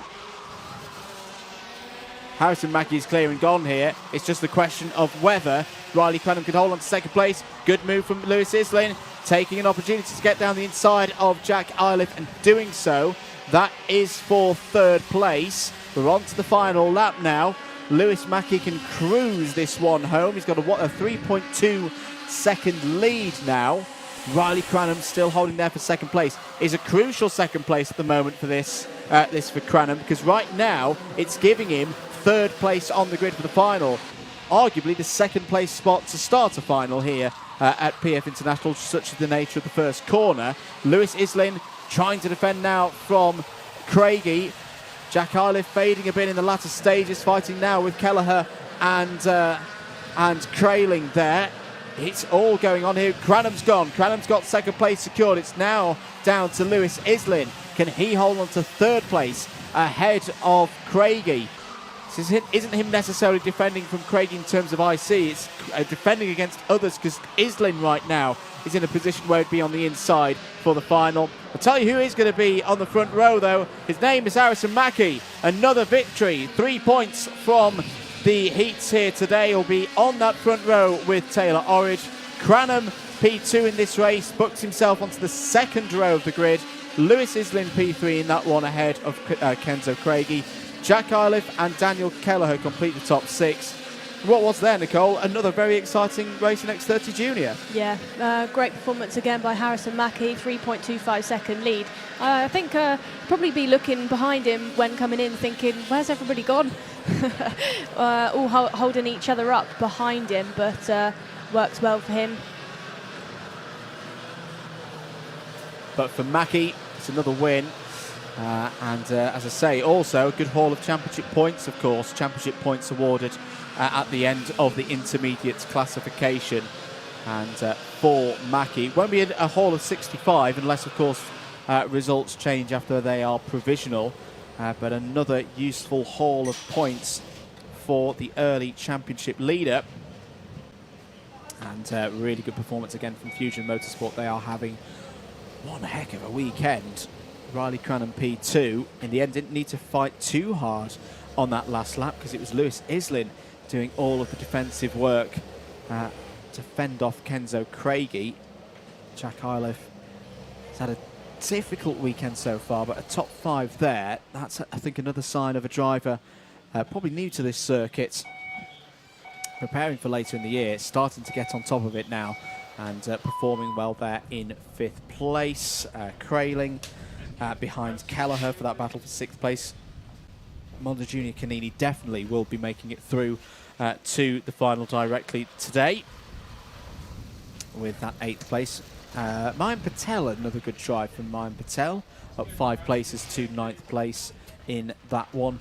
George Edgar completing that top 10. Clark Parker Phillips, Branston and Drew Waltz inside that top 15. Nat Johnston, Monty Braithwaite, Brathwaite, Alexander De Benedictis, Emmanuel Hay, George Quartermain inside the top 20. Jake Brook, Keith Burke, Josh Parker, Daniel Samir and Laith Khan finishing the race in the top 25. 3 retirements in that race, and some of them quite big ones as well. Evan Purcell in the number 46. Archie Lovett for the 2nd race in a row, and Rocker Lane Shenton. We'll be back shortly. More racing to come here at PFI. Next up, it's Water Swift Restricted.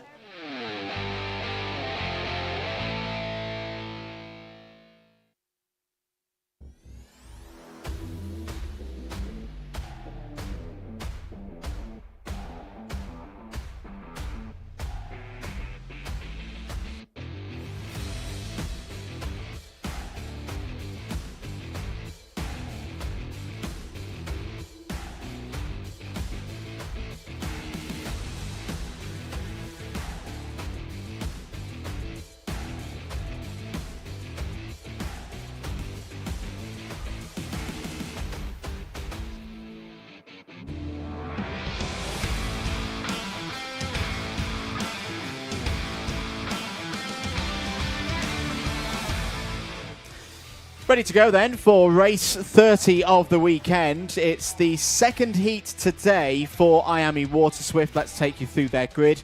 Alfie Davidson starts on pole position. Mason Hibbert alongside on the front row. Chester Fawkes and James Roots will start on the second row, ahead of Alessandro Salas and Daniel Ferguson on row 3. Harry Fable and Harry Chapman go from row number 4. Oscar Kenny and Henry Algar on row number 5. Louis Williams-Mabs and William Crombie, row number 6. Row number 7, we have Ethan Robinson and Reggie Chandler. And row number 8, their 15th car on the grid is Ilyas Sami. All 15 drivers on the on track as well. Good to see everybody back out there, including Reggie Chandler, who had a difficult time in the first heat earlier on today. Keep your comments coming in. Keep your messages of support rolling in as well. Hello to Jason Livings cheering on Finley Lines. We'll see Finley out again later. As stated by Motorsport Magpie, do click that like button if you're enjoying the stream, enjoying the broadcast on the streaming platform, rather. Just keeping an eye out now to see how Chester Fawkes gets on at this start. We've seen a few issues for him getting out of the last corner on start earlier on today and yesterday. So just keep an eye out to see if those issues have been solved. Yeah, very good point there. And there we see Mason Hibbert communicating with Alfie Davidson, getting this one ready to go. Good to see that, yes, Chester Fawkes is indeed their third place on the grid. Hopefully those gremlins have been fixed. Are we good for a start? No, we're going to go around again for another formation lap. Hello to Marty, who's wishing the best of luck to Ellen Donnelly. Dad Marty there. And in fact, we've got action from the Tillotson T4 crowd at 3:15, so not too far away. We saw Ellen earlier on the Tillotson T4 feature that we did. So do let us know in the comments. We're looking at the Alpha Live comments on the Alpha Live channel, just so you're aware, because otherwise we'd have so many tabs on the computer. We wouldn't be able to deal with all of them. So we've gone for Alpha Live today.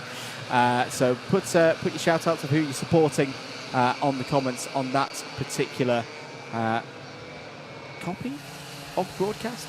We're on so many. Hello to everyone on the Karting UK channel. Hello to everyone on Motorsport UK TV as well.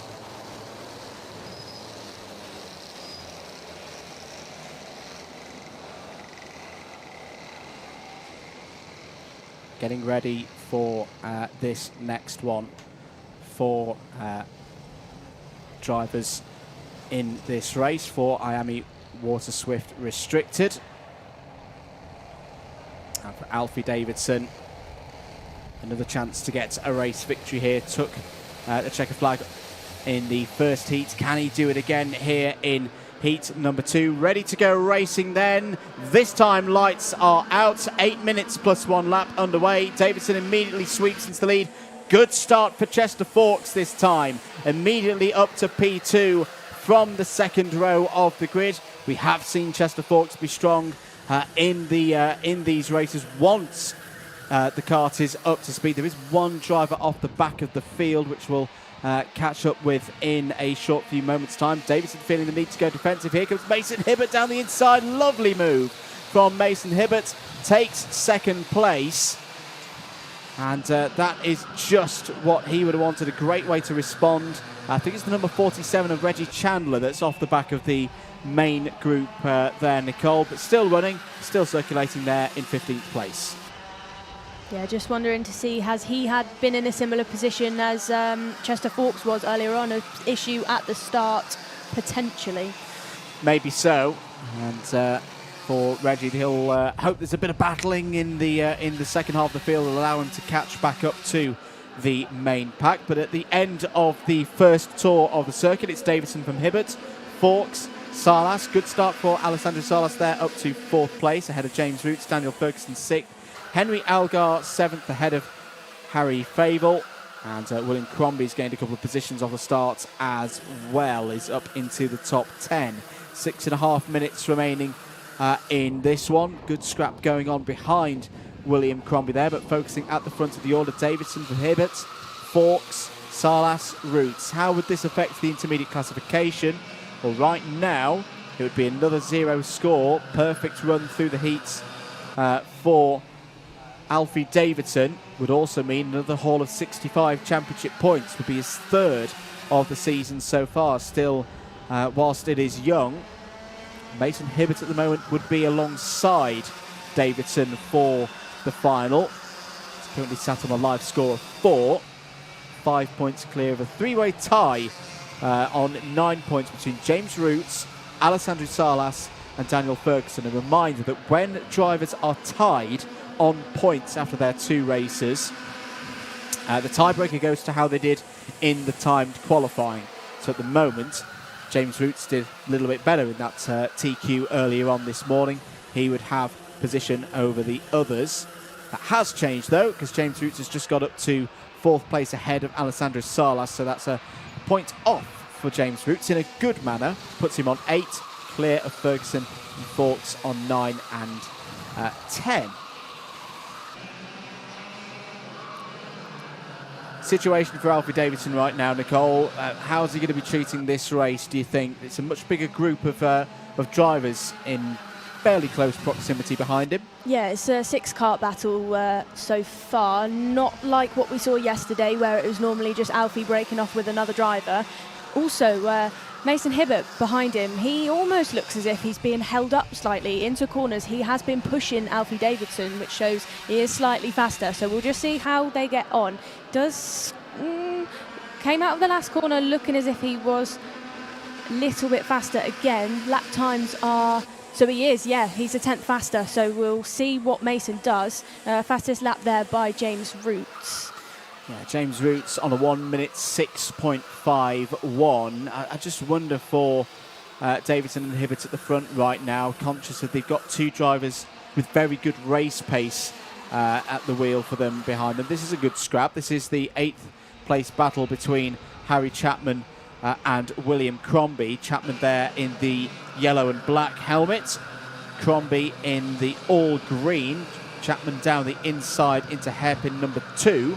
Gets back through into 8th place. Crombie has a think about getting back down the inside. Mason Hibbert has made the move on Alfie Davidson there. He has indeed. He's got through, passed into the lead of the race.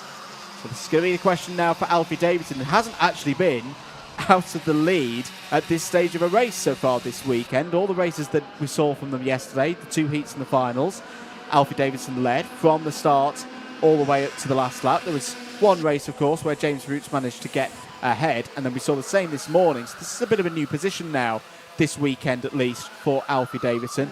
Be interesting to see how he reacts to it, Nicole. Yeah, well, also, he's gone up the inside off the bridge, back in on Mason Hibbert, and he's got the move done. And Chester Fawkes on the inside of Mason Hibbert as well. And back in Mason Hibbert on Fawkes. Swapped positions twice there in about 50 metres. Well, we've got our answer. How is Alfie Davidson going to respond? He's going to go straight down the inside and retake the lead of the race. Keeps this pack fairly close, though. 6 of them together. A quick shout out to Henry Algar as well. Up 3 spots at the moment into 7th place. Difficult position this at the moment, though, Nicole, because he's 3.4 seconds off this, or 2.4 seconds off this main group at the front. But he's also got a really good gap ahead of Harry Chapman and the others as well. How do you find it's a good way to keep focus when you're in this scenario, just kind of being on your own at the moment? I think looking as far ahead as you can, just making sure to keep an eye out on that, but also, every so often look behind you, maybe see what the gap is. And then I think depending on what the results of those 2 things are, is just either pushing or just staying calm, keeping the tyres fresh. Just keeping your head, really. Absolutely. A bit of a wide moment there for Alessandro Salas out of coming off of the bridge. Got it back onto circuit after a little bounce through the AstroTurf. And the geo block on driver's left there. Alfie Davidson back into his rhythm, it would seem, at the front of the order. Not saying that he was really out of his rhythm. It was just a very good move, opportunistic move from Mason Hibbert that gave Hibbert the lead momentarily a few laps ago. There's a warning flag out for the number 16 for blocking. I think I can just see out of our commentary box window. That's the warning that's gone to the to William Crombie.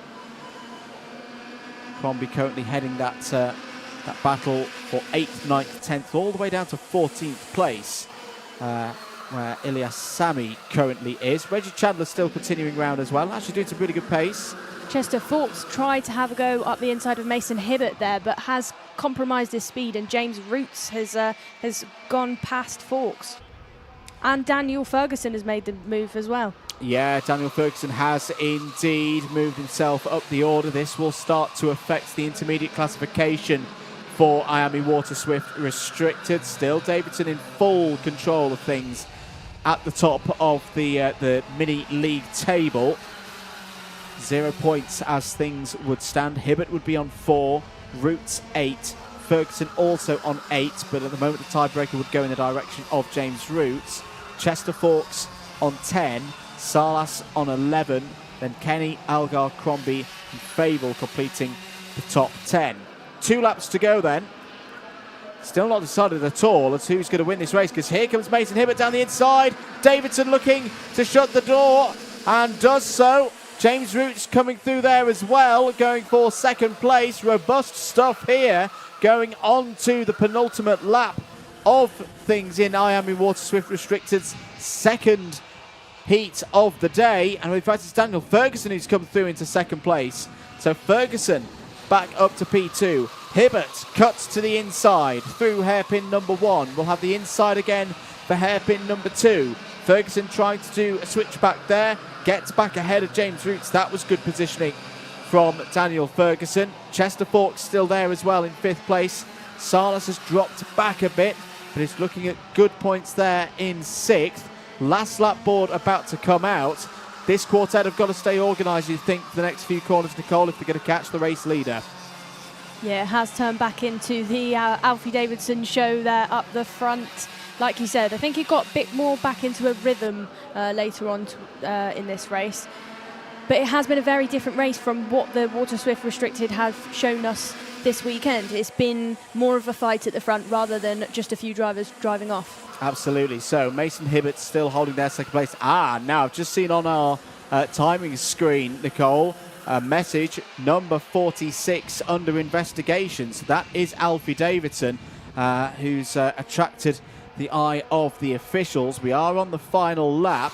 Changes for second place as through has come James Roots, has gone with Daniel Ferguson. Mason Hibbert fading a little bit, unfortunately, in the latter stages of this one, is dealing with Chester Fawkes at the moment for 4th place. This is the battle side by side between Ferguson and Roots, and Ferguson's got the job done. Another great piece of overtaking from Daniel Ferguson with the backing of Ram Racing, the GT3 race team in the British GT Championship, as here comes Hibbert. Well, we said he was fading. He's struck back there down the inside, getting both of them.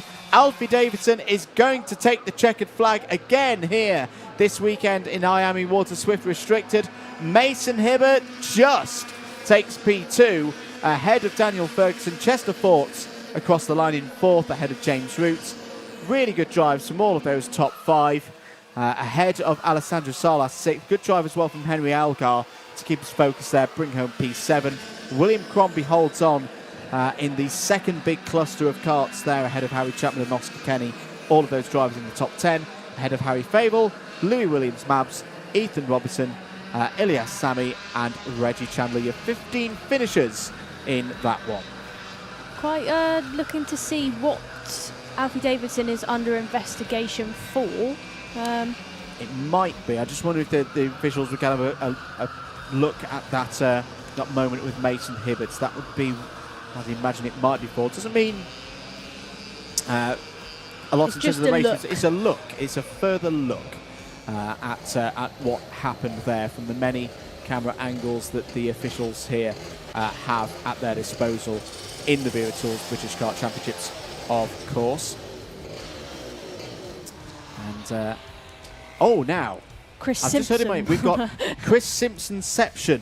Chris, get off your phone. We've got Chris Simpson, photographer Chris Simpson, who you know well, Nicole, from your racing days, being filmed on his phone, not paying attention at all, by Chris Simpson Sr., stood down there at Texting on the job. Corner. Texting on the job. So there we go.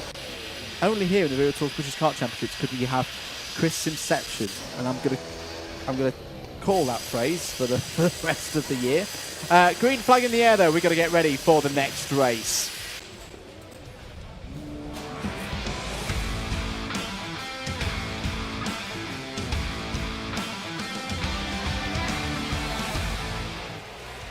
Senior X30, here is Nicole with your grid. Finn McLaughlin and Freddie Lloyd start from our front row with Oscar Repetto and Alistair Cresswell shortly behind. Joseph Smith and Jamie Helias on row 3 with Oliver Stilp and Oliver Rands on row number 4. Hayden Eldridge and Lewis Bird go from row 5, Rylan Ekberg and Dominic Simek on row 6, Lewis Francis and Alfie Gallagher on row 7, Robbie Buckley and Matteo Giaccardi on row 8. Row number 9 we have Connor McPollin and Ty Stansfield, David Marshall and Harry Yule on row number 10. Returning driver Archie Tillett and Dayton Coulthard, row number 11. Dale Lewis and Casper Pajecki, row 12. 13 is Tony Kazagao and David McIntyre. And rounding out our grid is Dylan Brierley and the number 1 plate of Gus Lawrence.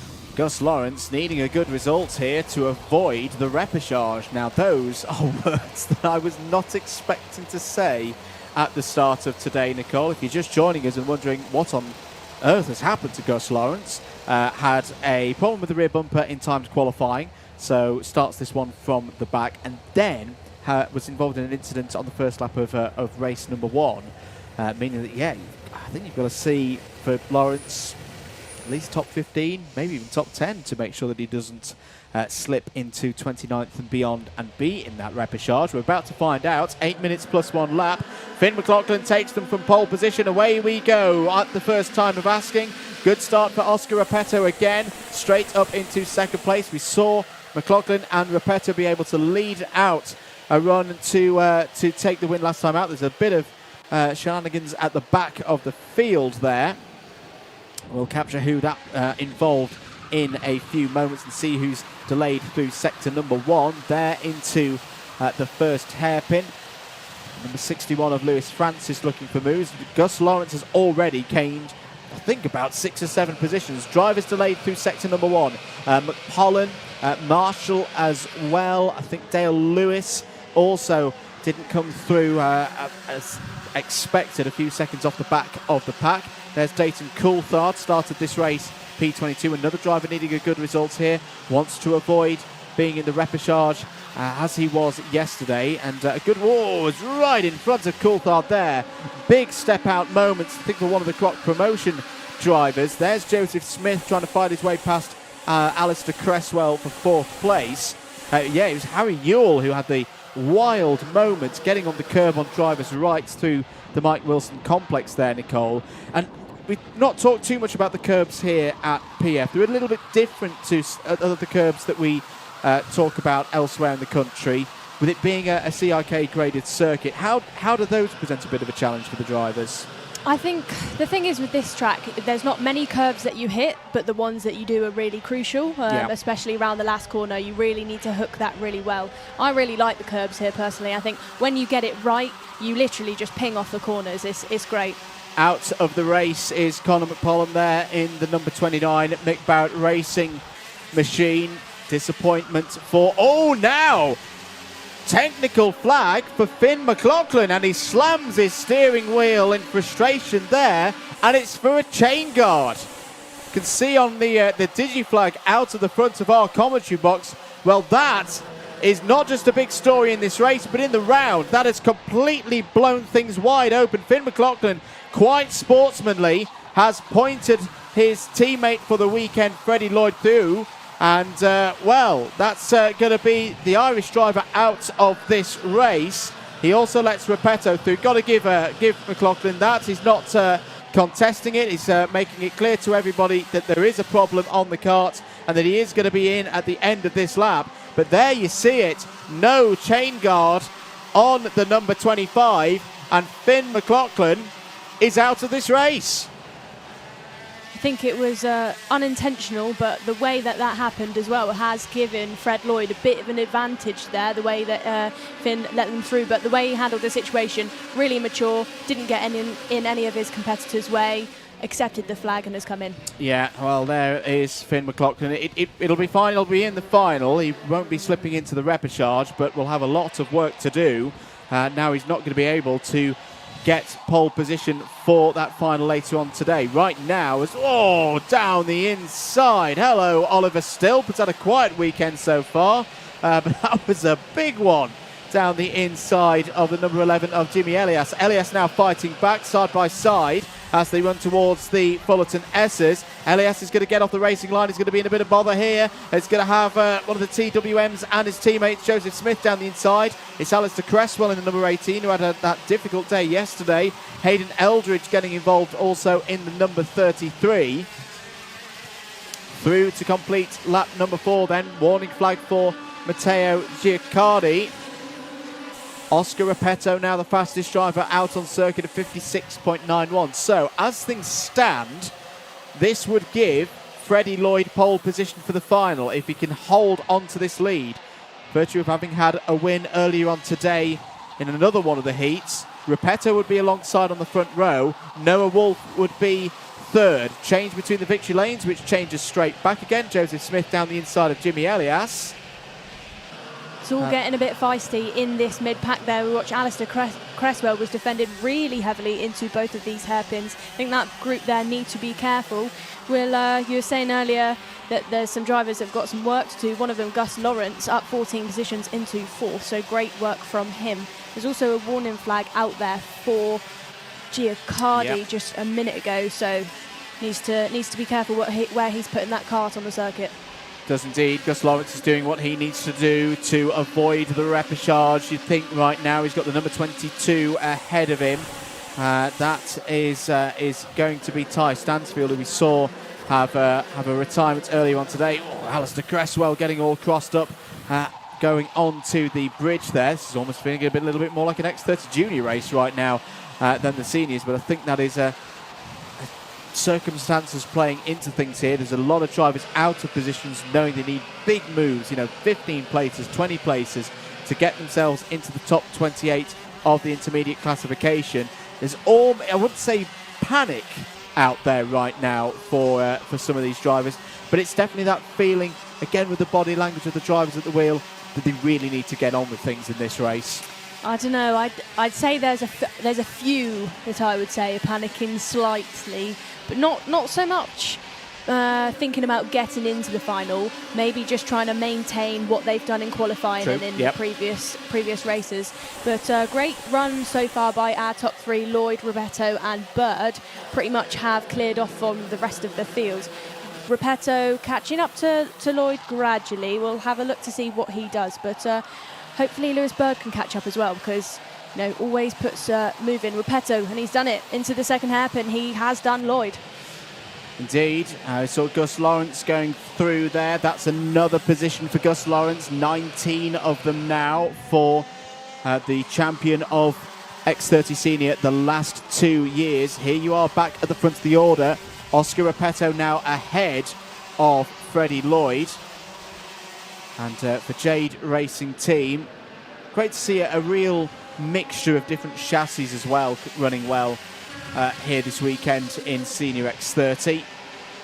I think our senior grid is the one grid where there's lots of variation of different liveries at the front as well. Lots of teams up there. Indeed, and the 2 Crocs are coming into play now as well. Down the back straight here once again. Now with Freddie Lloyd in the lead of the race ahead of Lewis Bird.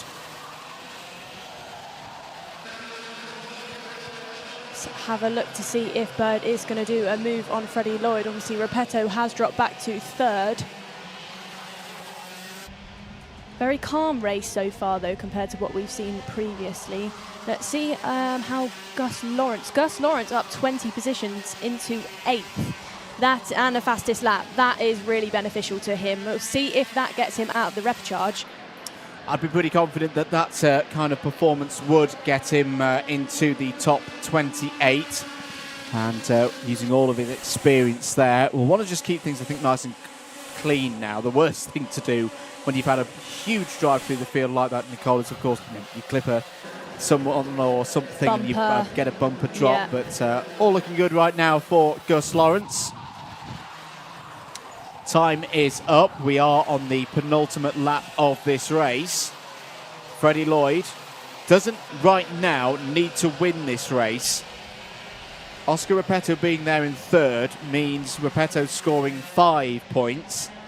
Lewis Bird is currently on 7. So if Bird was to go down the inside like that, and as long as Lloyd could hold his position in second, which he does, great move there from Lewis Bird. It's almost like he could hear you. Well, sometimes. I mean, he wouldn't do very well listening to me in terms of driving, but I'll give him that one. That was a nice move down the inside. What it does, though, is Freddie Lloyd stays in pole position right now in the IC. He's on 2 points. He's got a 3-point advantage over both Wolf and Repetto. So as long as he can keep Repetto behind, he'll be fine. But he wants the race win back. Trying to go down the inside there of Lewis Bird. Lewis Bird wise to that one. Just using that wider line. Is there going to be an opportunity for Repetto to get Lloyd? No, not into hairpin number 1. For Bird, that's a big move. Oh, Repetto down the inside. Gets it done on Lewis Bird. On Freddie Lloyd, rather. Lloyd trying to fight back. Has to take a big chunk of curb through the initial part of the Fullerton S's. Well, this could swing things back in the advantage of others. We'll see how it works out for them as they come over the line. But for Lewis Bird, it's going to be a win. A great performance for Croc Promotion. Over the line, takes the win. And with that, Repetto second goes to 4 points. Lloyd holds on. 3 points is enough to give him pole position in the final later on today. Oliver Stilp P4. That's a good set of results for Oliver Stilp. He'll be high up the grid for the final later on today. Jimmy Elias in 5th ahead of Joseph Smith. Magnificent drive from Gus Lawrence. Pushes himself way up the order in terms of the IC. 7th place, Alistair Cresswell 8th, Oliver Rands 9th, Hayden Eldridge P10, and Lewis Francis, Archie Tillett, Ron Ekberg, Buckley and Giacardi in the top 15. Just wondering, and this is obviously going to be have to be fact-checked because I'm no good at maths. Are McLaughlin and Lawrence going to be starting in a similar area? I think McLaughlin might be a little bit further ahead because he'll have a win and a 26th. Whereas Lawrence will have a 7th and something like a 23rd. But they're not going to be too far away from one another. They could both be flying through the order. But for Lewis Bird, another great victory. As things stand, provisional with a capital P, we should remind everybody here at the circuit. Who did we see do that earlier? I think we see Oscar Repetto do that one earlier on. But Lewis Bird into Park Ferme. See, Oscar's learnt from his mistake earlier, sticking a much wider line into Park Ferme. Lewis Bird will be on the second row of the grid for the final. Not a bad place to start. I think he'll back himself. You know, he's beaten Repetto in that race. Repetto will be directly ahead of him on the grid. He's beaten Lloyd in that race. He'll be on the other side of row 1. He's got a good amount of experience racing against Noah Wolf over the years as well. That is right at the point where if you're Lewis Bird, you want that crescendo of form getting up into the higher places later on today. Oscar Repetto there, P2. Can be very happy. You're going to have 2 Jade Racing Team drivers up towards the sharp end of the grid for the final. Great work by Repetto and Wolf. And indeed, we'll have more later on from the X30 seniors. We'll be back shortly. Next up will be race number 32, and that'll be the A versus B race for Water Swift.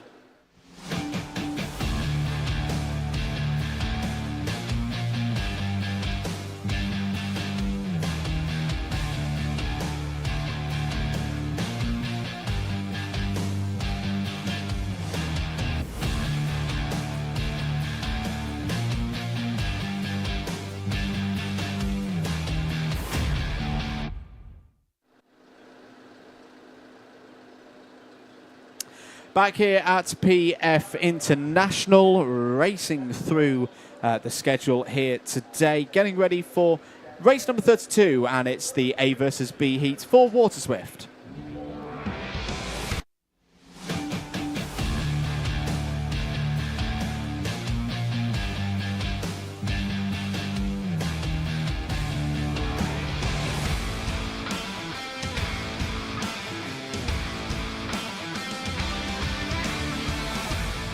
Let's take you through the grid then for the second heat for Groups A and B in Water Swift. George Clark and George House on the front row of the grid. Jensen Ackerman for Synergy Factory Team. Apologies, we were mistaken earlier with him being a privateer.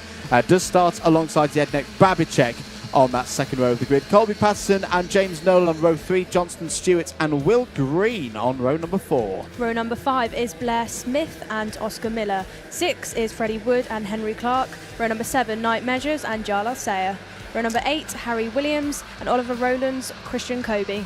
On the 9th row of the grid, Aryan Singh and Sukhmani Kira go from that one. Austin Gibson and Andy Stewart complete the top 20 there on row 10.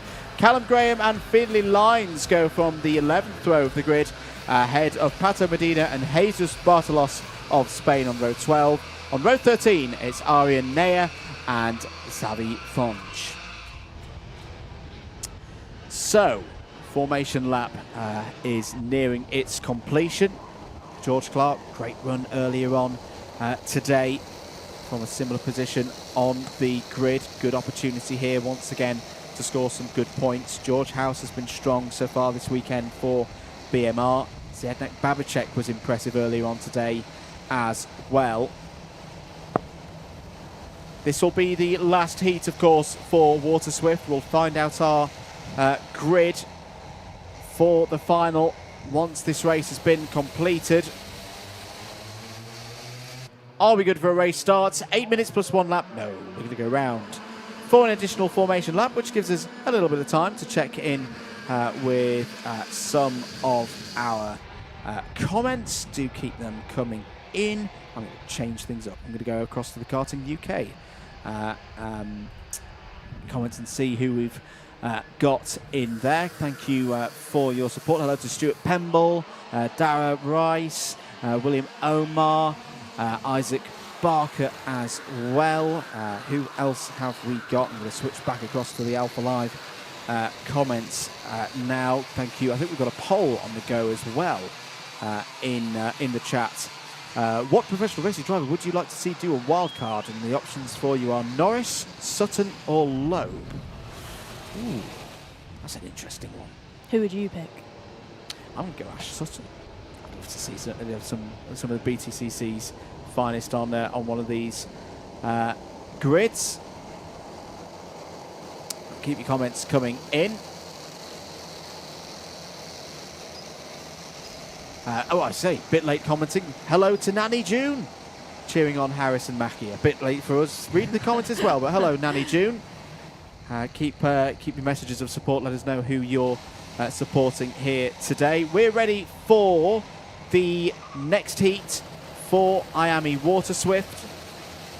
So a reminder, it's George Clark on the front row of the grid, joined by George House on the front row. Lights are out, 8 minutes plus 1 lap. Away we go then once again here at PF International. Great starts for Clark, great start for Ackerman as well. Straight up into second place, round the bowl, up onto the top of the bridge.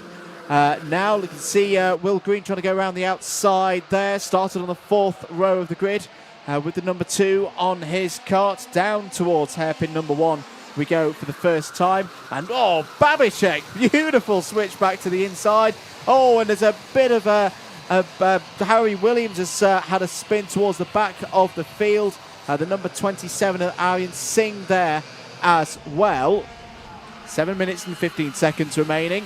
But Nicole, another really good start there from George Clark. I'd say it's been a great step up in performance from what we saw yesterday from George Clark, but he seems to be taking it all in his stride. Yeah, I'd say he's gone back yesterday, probably looked at maybe if what went wrong, well, not what went wrong, what wasn't as strong for him in the heats and final yesterday, and definitely changed it for today. He's doing a great job out there.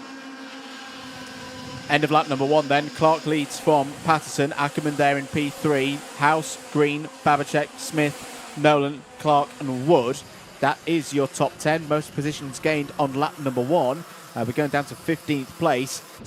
Finley Lines is up 7 spots already in this one. We saw Finley Lines come into play in the latter stages of his first race. Side by side, 3 wide off of hairpin number 1. Ackerman, Babachek and Green all fighting over position there. I think it's emerged with Babachek at the front of that small group. Change at the very front of the order. George Clark has slipped back down to 3rd place behind Colby Patterson and George House. Still a lot to be decided in this one, of course.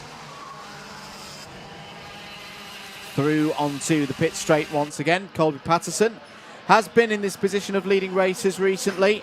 Had some good runs last week in Franciacorta for the second round of IAME, the IAME Euro Series. Warning flag there for Zdenek Babachek. Don't know if that is caused by a bit of commotion going on at the first hairpin. Could be. Could be indeed. But at the moment, just a warning flag. Nothing more than that.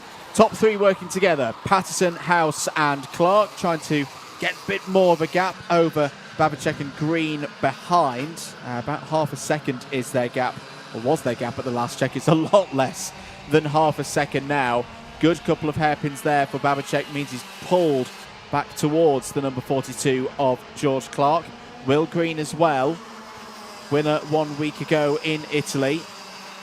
Coming through, and Jarlath Sayer, second yesterday in the final for Jarlath Sayer.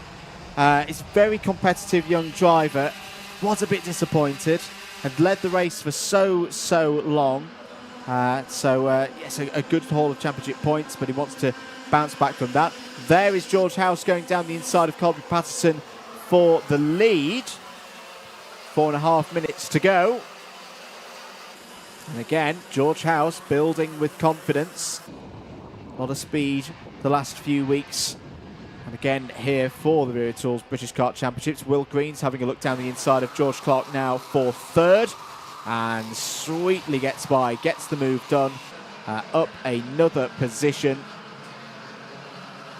And will now set about trying to find his way past Colby Patterson for 2nd place into the Fullerton S's once again. Looking a bit further down the order. There's all kinds of positions changing down the order. Sayer has got past Ackerman for 8th place. Wood, Lines and Kira have all improved as well, gaining positions past Gibson and James Nolan. There will be a repechage for the Water Swift drivers, so again, everyone's trying to make sure that they're in that top 28, that cut-off for the drivers who automatically go through. Yes, of course, I think many of these drivers would back themselves, Nicole, in the repechage of getting into the top 6. But again, it's just something that you'd rather not have at this stage. Yeah, you'd just rather not have to do it. Yeah, Blair Smith going down the inside. This is on George House. George House leaves enough racing room, and Zdenek Babachek's going to try and follow through there as well in the 35. That's all over 4th place. But yeah, just go back to that thought with... in fact, no, we'll just cut back to the battle for the lead. George Clark has worked his way back to the front of the order, past Will Green and Colby Patterson. Babachek confirmed as through and into 4th place. Finley Lines now up to P9. I tell you what, Finley Lines is flying along here. He's only 1.5 seconds off the race leader, and with the most part of 3 minutes and a lap still to play, we'll just see the flash of green in the background there on the Synergy racing machine. This is another great performance from Finley Lines. He really is a star so far this year. As he down the inside, there's Will Green on George Clark. Retakes the lead of this race. I think for Will Green now, that's a good time to hit the front. Is it not, Nicole? But that quartet behind really started to close in on the front trio. Colby Patterson in on George Clark there into the first hairpin as well, and George Clark's got it back in the second. Yeah, and that means, well, that Will Green now is clear, but there is an ever-growing gaggle of drivers immediately behind. Clark's there, Patterson's there, Babachek, Blair Smith, Finley Lines. There is Finley Lines in the number 81, fastest driver on the grid right now. And I was about to say they have a good chance of catching Will Green here. They have caught Will Green here. So with 1 minute and 35 seconds remaining on the clock, it's 1, 2, 3, 4, 5, 6. I think you're going to take it all the way down to Jarlath Sayer, the top 8, covered by less than a second and a half. Warning flag for Freddie Wood, the number 38 currently in 10th place.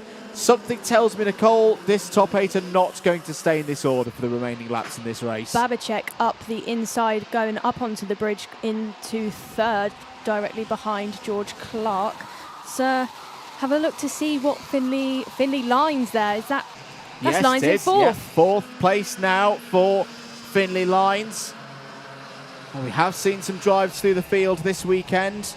I think back to Brooks yesterday, taking that win from 14th place on the grid in the final. It's something to do it here in a heat with less laps, of course. 45 seconds on the clock. There's going to be 2 more laps here for Will Green to defend. He won't panic, though. So much experience on the young shoulders of Will Green. So composed. So composed, as we've seen throughout the course of this weekend. Took heat wins yesterday. Checks over his shoulder. Sees that, yeah, there's quite a few drivers there, but isn't going too defensive at this stage. 20 seconds to go. Is that Finley Lines into... It oh, is. He's Go tried. for it. Down the hill once again then. Babachek signalling to Lines to go, and Lines signalling back up. Has a go on into the first hairpin, and he's done it. It's impressive what Finley Lines can do. It really, really is. As I say, we have seen this every single time Finley Lines has come out to play so far. Last lap board will be out shortly. Will Green has managed this penultimate lap of the race very well. Would be tempting to get defensive, start white lining it all the way to the end, but Will Green knows he's got the speed through the corners to just hold George Clark off at the moment. It's going to take a big move for George Clark to go down the inside, a brave move down the inside as we go on to the final lap now. There are yellows out under the bridge, which are just removed as the race leaders get to that point of the circuit. And still, Will Green holds the lead of this one, actually pulling away now a little bit from Finley Lines. I was saying that by the time they've got off of the bridge, Finley Lines is closing in once again. This is going to be key. You can see a point there from Finley Lines. Don't think George Clark would have been able to see that, but it was simple from Lines to say, keep going, guys. We're right there. We can get this top 3 secured for this heat. Right now, the IC would stand like this. Newstead on the front row. Clark defending a spot alongside on that front row. Will Green a little bit lower down the order in the intermediate classification for this round, doing all he can to hold on to this race victory. He's been composed, he's been clean at the front of the order. Will Green just needs to weave his way through to the left, to the right, onto the pit straight. Will Green's going to take victory in this heat on the line by less than a 1/10 of a second. 0.09. Oh, it's out of the race. It's Harry Williams. Harry Williams in the grass there. It's Green who takes it from Clark. Finley Lines up 19 places in that race to 3rd. Zjednek Babachek 4th. George House in 5th. Patterson, Sayer, Smith, Wood and Kira all inside the top 10. Henry Clark in 11th. Jensen Ackerman 12th. Christian Kobe and Aryan Nair. Good drive there from Nair, up 11 spots to 14th ahead of James Nolan, completing that top 15. The intermediate classification situation though, Nicole, Austin Newstead pole position for the final. There were signs of that happening yesterday, but had some bad luck through the heat. He's got it absolutely spot on so far today in IAME Water Swift, and he'll start the final from pole. Great story. He's got it nailed, yeah. He'll be very happy with that, especially considering the bad luck yesterday. Indeed. Well, into the pits comes Will Green. As I say, at the moment, because of problems with Will Green earlier on today.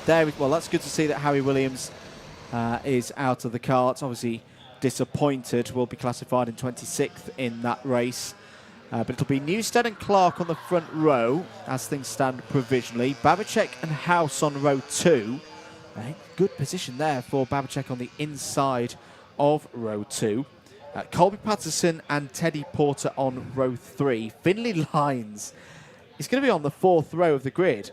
In a way, do you make him favourite for the final based on how much overtaking we've seen from him today? He's going to have to do decidedly less from the 4th row on the grid to get to the front of the order. Based on what I've seen today and what we've seen from him from the past few weeks, few months in different categories as well. Yeah, in my opinion, yes. Indeed. Let's get ready for the next race. More racing coming up here at PF International.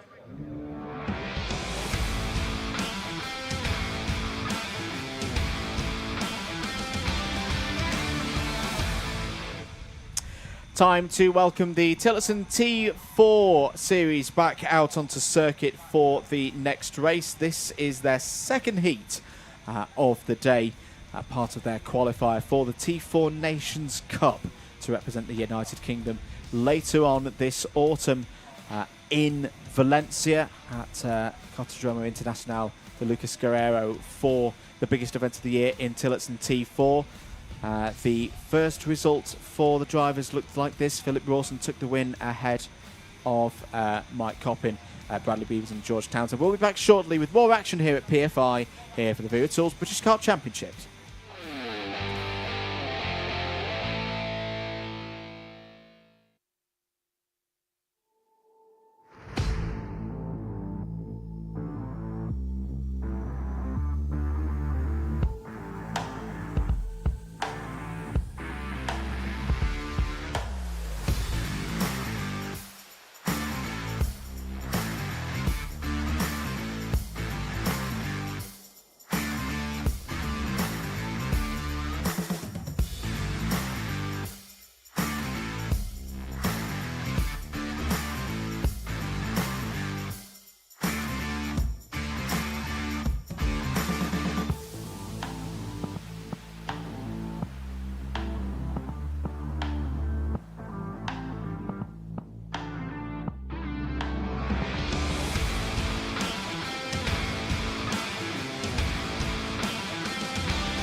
Green flags for the start of the formation laps for Heat 2 for Tillotson T4 Senior. Philip Rawson on pole position, Bradley Beavers alongside on the front row, Aaron Coogan and Anwar Barul Smith on the second row of the grid.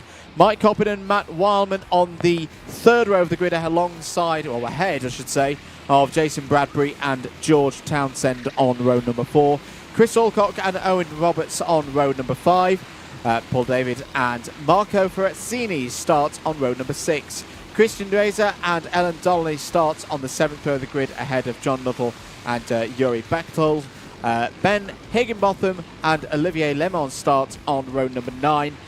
Peter McBride starts on his own on row 9. Darren Beavers unfortunately does not take further part in the events here today. Oliver Greening and James Byrne are due on row 11, and Mickey Brennan completes the 22 runners who will race in this one. We do wish that hope Darren's okay. We did see him have an incident down at Hairpin 1 earlier on today. Hope everything is okay with him and Wagon, and that we'll see the number 28 out again later in the year for Tillotson T4. Philip Rawson took the race victory earlier on in heat number 1. Mike Coppin followed in second place. What are we going to see here in this one? We're going to see right now an additional formation lap. Do keep your comments coming in. Hello to Louise, who's cheering on Jensen. Hello to Royal Princess Motorsports as well. Bambino, Carter and Dad here. Second races next week, and we're loving the live coverage. Hello from the United States. Hello indeed. Which part of the United States? Very big country. 50 odd states out there. Let us know. Keep the likes rolling in as well. Thank you for your continued support, particularly on a warm, I'd say, no, we're still in spring. A warm spring day. And thank you for having us with you. Let us know if you're watching outside in your garden with a little drink as well on this lovely Sunday afternoon. Don't worry as well, if you do need to go anywhere, you can take us with us on the road. In fact, I've just had an idea in my ear from producer James Fitzhugh that if you've got Instagram and you're watching in the garden, take a picture, put it as a story, tag at British Kart Championships and at Alpha Live as well, and James Fitzhugh will share it. That's a promise. That's a guarantee ahead of this second heat of the day for Tillotson T4. Do defeat the circuit as well. Here is on the circuit PA.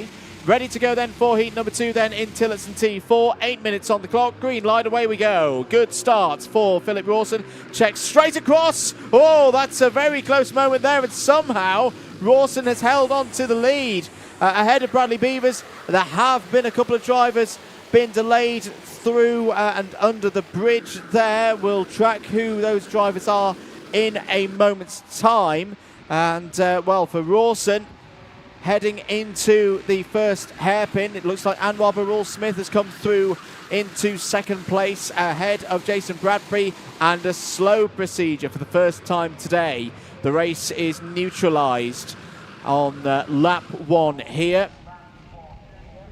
And the drivers, hands in the air, good observing of the flags by all. And Philip Rawson effectively becomes a pace kart now. For, well, this is for one kart I can see off to drivers left. I think it's Bradley Beavers who's not come through sector number 1, and also Mike Coppin, I think, also hasn't come through sector number 1 either.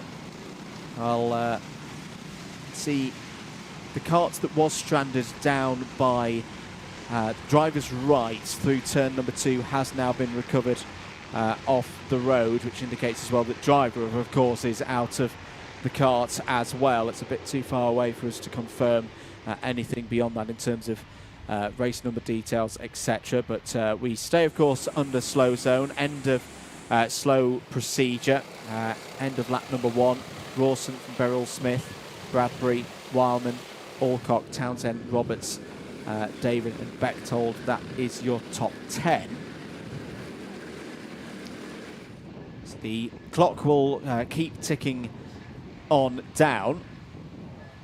Great response as ever from the marshalling team here at Trent Valley Karts Club, hosting this round of the Vera Tools British Kart Championships. One of the best kart marshalling teams, in my opinion, not just in the country but in the world. And, as I say, that's why we've got a number of great events heading here for 2024. 5.5 minutes. Nicole rejoins me in the box, having just popped outside.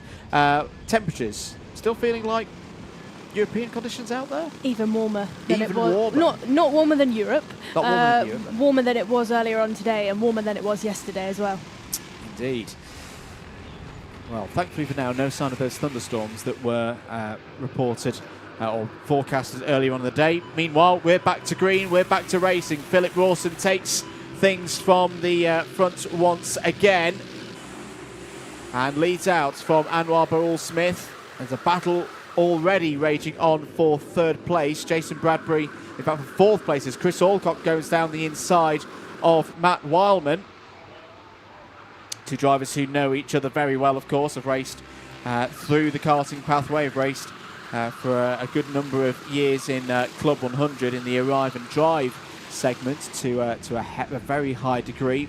Lots of success between those two drivers in sprint racing. 4.5 minutes remaining of this race. Further down the order there, can see John Nuttall in the number 4 trying to fight his way back through this order, is up to 15th place. Good start as well for Olivier Lemont, the Team Pit Parts driver from the Netherlands. He has gained 8 positions so far and is up into the top 10. Completing lap number 3, and I think what's clear to us right now, Nicole, Philip Rawson had everything his own way in the first race. But he's going to have a bit of a challenge here for Anwar Barul-Smith. He's less than half a second behind. Yeah, I think Smith's going to test what Rawson is made of shortly. Let's see how Rawson gets on, because he's a quick driver. He's done a lot of racing, so let's see what his racecraft is like. Leaders going through hairpin number 1 then. We're on lap number 4. A couple of position changes further down the order to report. Ellen Donnelly is up to 11th place, has got past Matteo Ferrezzini, who's also now been overtaken on this new lap by Christian Reza. Through John Nuttall from the back of the grid. Seed number 4 from the Tillotson T4 Series Championship standings from 2023. It's up now to 14th place. Aaron Coogan. Aaron Coogan, who started the day very strongly, of course. Started this race not the way he would have wanted, down to 17th place. Down even further than 17th place. Is now starting to fight back up through the order. But Rawson right now, Nicole, getting into that same rhythm that we saw in heat number 1. Now 0.64 of a second clear of Beryl Smith behind. Move there into the first hairpin for third. Yep. That is Matt Wilmer. That's Jason Bradbury going in on Chris Allock. Yeah, so Bradbury down the inside of Chris Alcock. Again, great racing between these drivers. George Townsend, who'd had a good race earlier on this morning, fighting through as well there. Townsend, who was classified 4th in the race earlier on today. Through the Mike Wilson complex once again, Jason Bradbury, who was a bit unfortunate in the first race, had a retirement. So this is good to see Bradbury getting straight back into things here. In 3rd place now, ahead of Chris Alcock. It's always the response that you want to have as a driver, isn't it, Nicole? When you have a bad race, it's straight away get back on form. Yeah, exactly that. Also, Philip Rawson continues to extend his lead. He's at 1.3 seconds now. Also, 0.8 faster than Smith behind him. Yeah, that's a really impressive last lap from Philip Rawson. Very experienced driver, of course.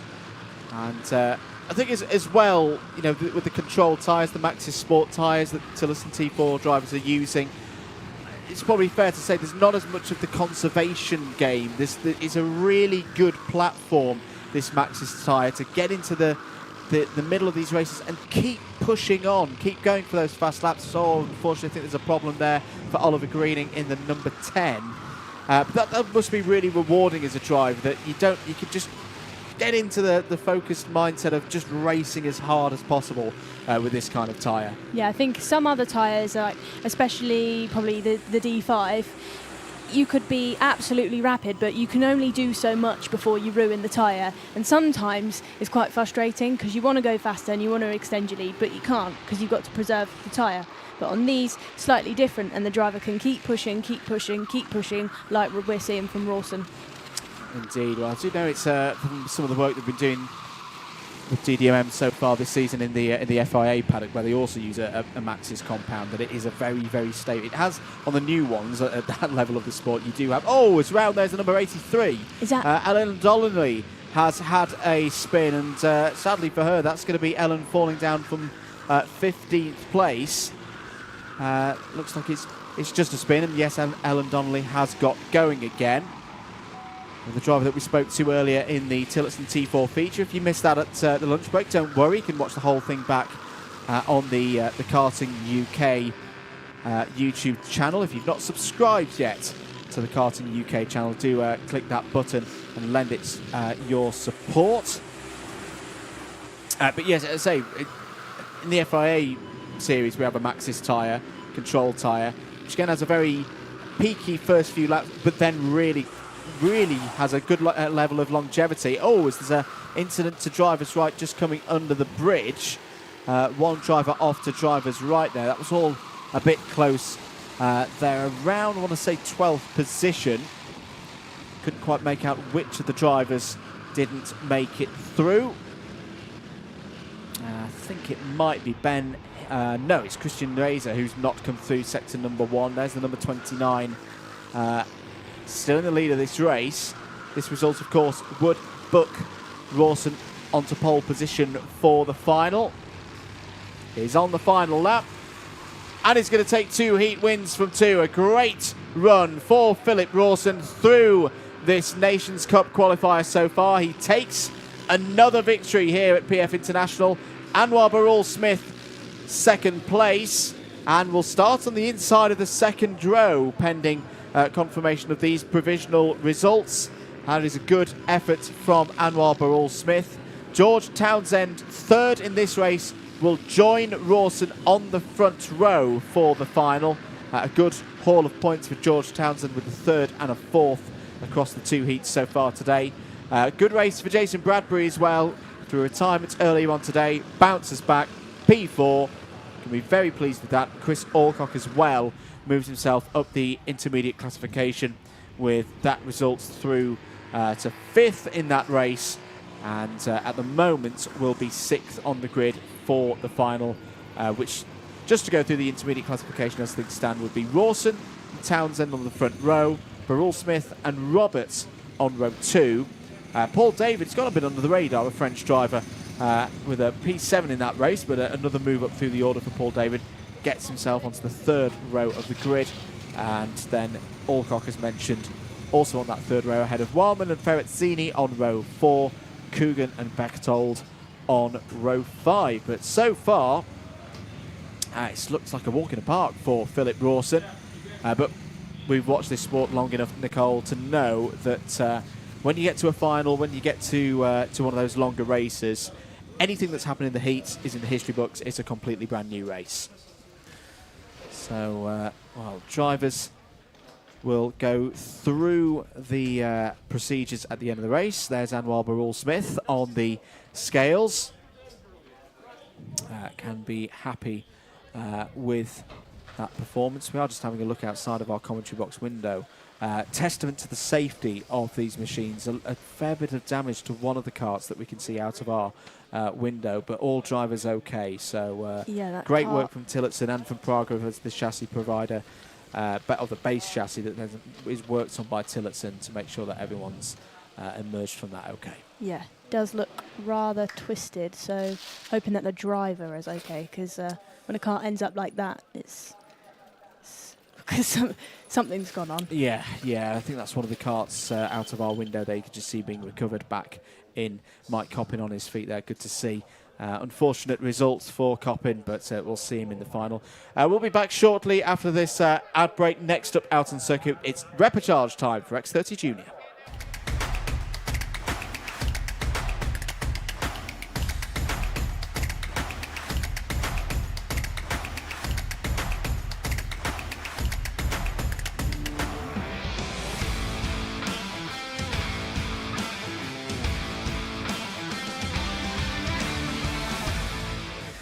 The heats are completed here today. It's time for the repecharges. Top 6 from this race go on to the final, and it's Jacob Backler on pole position in X30 Junior.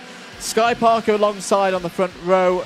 George Quatermain and Mayan Patel on row 2.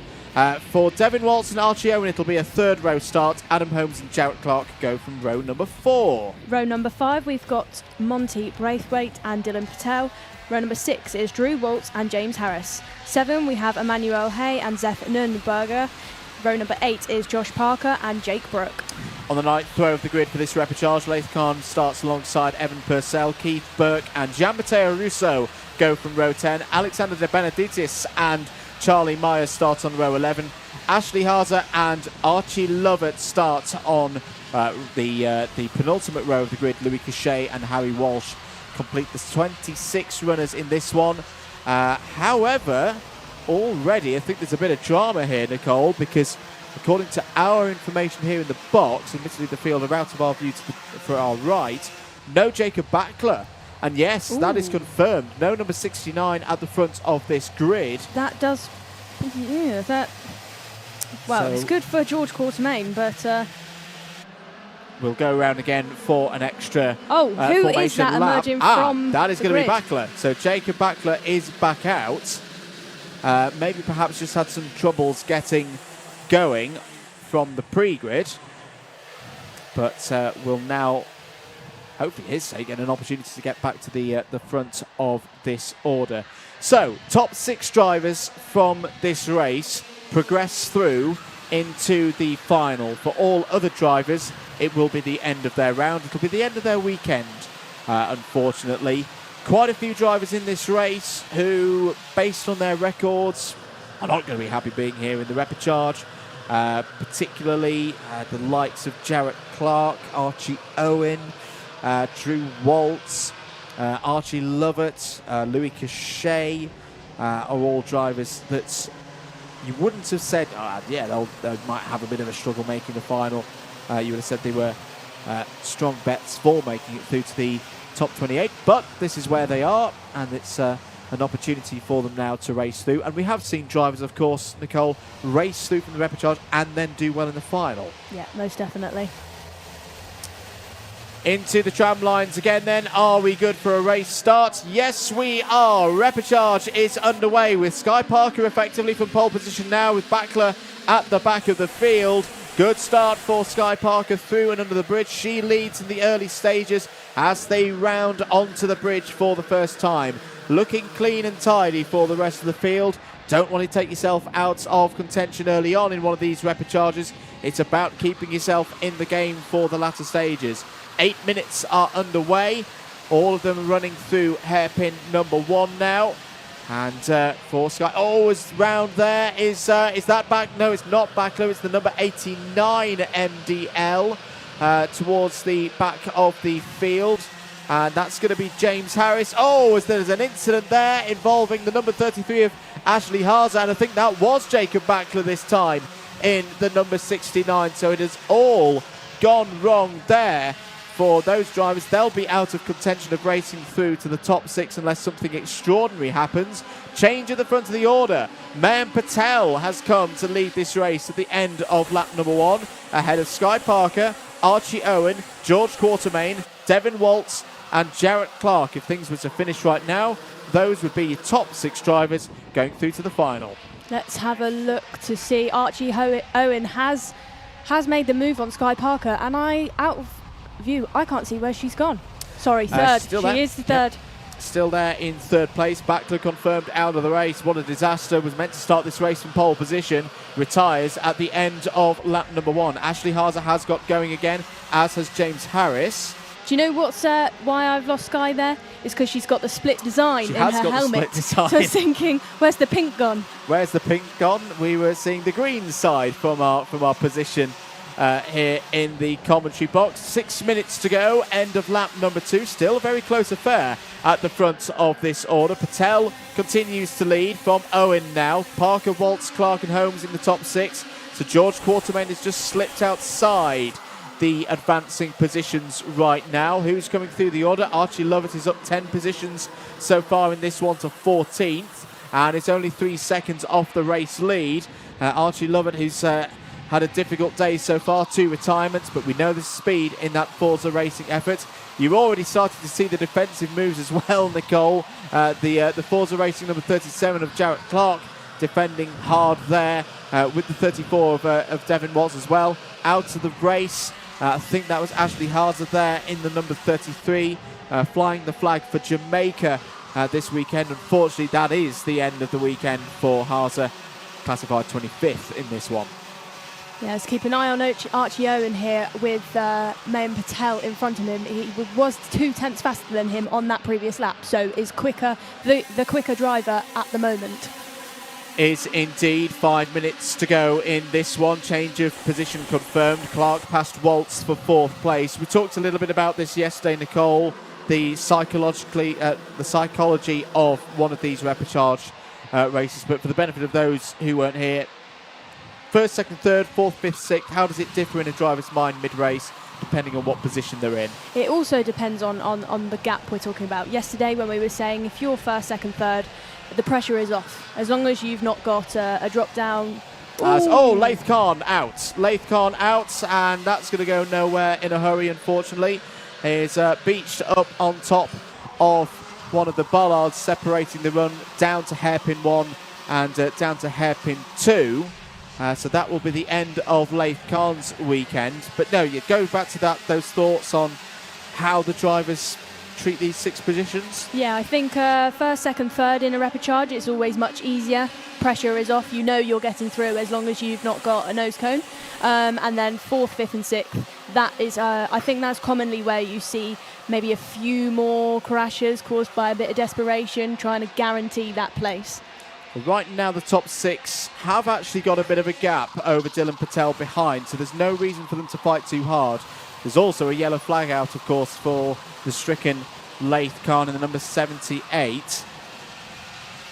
And there shouldn't be any overtaking through that part of the circuit. 3 minutes and 20 seconds remaining here. Jarrett Clark, number 37, under investigation. So that is not good news for Jarrett Clark. We'll keep on top of that one and let you know if there's any more notifications through from race control. 3 minutes to go. I'll tell you what, the 4th, 5th, 6th train have caught back up to Archie Owen here. Sky Parker's got back ahead of Archie Owen on that last lap, and here comes Jarrett Clark down the inside. Well, I don't know whether, if you've seen that number 37 under investigation board, whether Jarrett Clark has thought, right, 4th, 5th, 6th is probably not enough. I've got to get down the road. There could be a 5-second penalty coming here, and I've got to get in a position to negate it. Yeah, I think Archie Owen needs to be careful here, because him and... Oh, hang on a minute. Back at the front of the order, Patel still leads from Sky Parker. Through has come Devin Waltz into 3rd place. First of those 2 fusions with the orange and white liveries. Jarrett Clark, the second of them, in 4th. Got to feel there's got to be a move from further behind. Drew Waltz, Dylan Patel and the rest of them are losing touch, and Evan Purcell has just set the fastest lap of the race, but is now under investigation. So another driver has received the attention of the officials. Yeah, what we were saying previously, it was just about Owen and Quartermain just being careful. They're both on the cusp. If either of them are going to decide to make a move, they just need to be conscious of what's going on around them. Sky Parker takes the lead. Great move down the inside, and a bit of a wrestle there between Patel and Waltz over second place. Sky Parker, this is a great opportunity for her to break away at the front of the order. Oh, it's all getting a bit close through the Fullerton S's. All 3 of them involved there, keep it running in the right direction, but this is going to bring Drew Waltz and the others back into play now, including Archie Lovett. Archie Lovett is up to 10th in this race. That's a gain of 13 and is now only a 1.5 seconds off the back of this pack. In fact, make that less than a 1.5 seconds off the point where it needs to be, the minimum place of 6th in this race to progress through to the final. How would that would be a story if Lovett, after a terrible run through the heat, could make it through to the final. Sky Parker, good run from her here. She's showing maybe what she's been learning out in Europe with the DPK racing team. We've got Devin Waltz who's had a warning flag as well. Have indeed. Look at this, fighting for second place. Maya Patel not wanting to let Jarrett Clark through there. Jarrett Clark, who's now starting to make progress, remember, is under investigation for something earlier on in this race. Not a lot of time remaining. I think our race leader is going to get across the line before we go to 0 seconds. So yes, there's going to be 2 more laps, which for anyone around that 6th place bubble is not good news at all, because it means they've got longer now to defend their positions. Drew Waltz is currently holding that 6th and final spot to go through to the final, but he has had a warning flag at 15:42. That was a minute ago. In fact, the 96 has also had a warning flag, so they're both under the attention. There's been an incident coming out of the race is the number 35. That is Archie Lovett. That is the end of a torrid day for Archie Lovett. Will not move through to the final. It was a good effort up to that point, but that is the Forza Racing driver out of the race. Oh, as that is very close indeed. Whoa. And round goes Maya Patel out of the top 6. Had led this race early on. There's damage to the rear bumper as well. That kart's going to go no further at all. And that was with one of the Forza Racing entries. Might have been the number 34 of Devin Waltz. We're on the final lap. For a number of these drivers, this will be the final lap of the weekend. And it's all got a bit ferocious out there for some of the drivers. Desperation is starting to sink in now. One of the Fusions is going backwards. Archie Owen there in fourth. So this is all around that sixth place battle. At the moment, I think it's the number 73 of Harry Walsh who's got the last of those spots right now. Question is, Nicole, can he keep hold of it? We'll find out. Final lap. We'll have a look.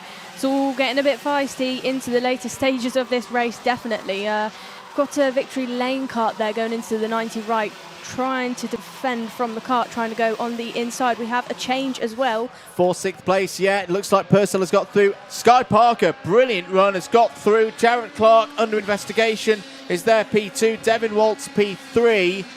Fourth for Archie Owen, fifth for George Quartermain, and with that move right at the end, Evan Purcell, at least for now, is also through in sixth place. Well, that was some repechage, but it's emerged with Sky Parker deservedly, I think, Nicole, on top. The driver who kept her head most out of all the drivers out there, and is a deserving victor. Yeah, most definitely. Sorry, I'm still laughing that I completely lost Sky. I thought, where's the pink helmet gone?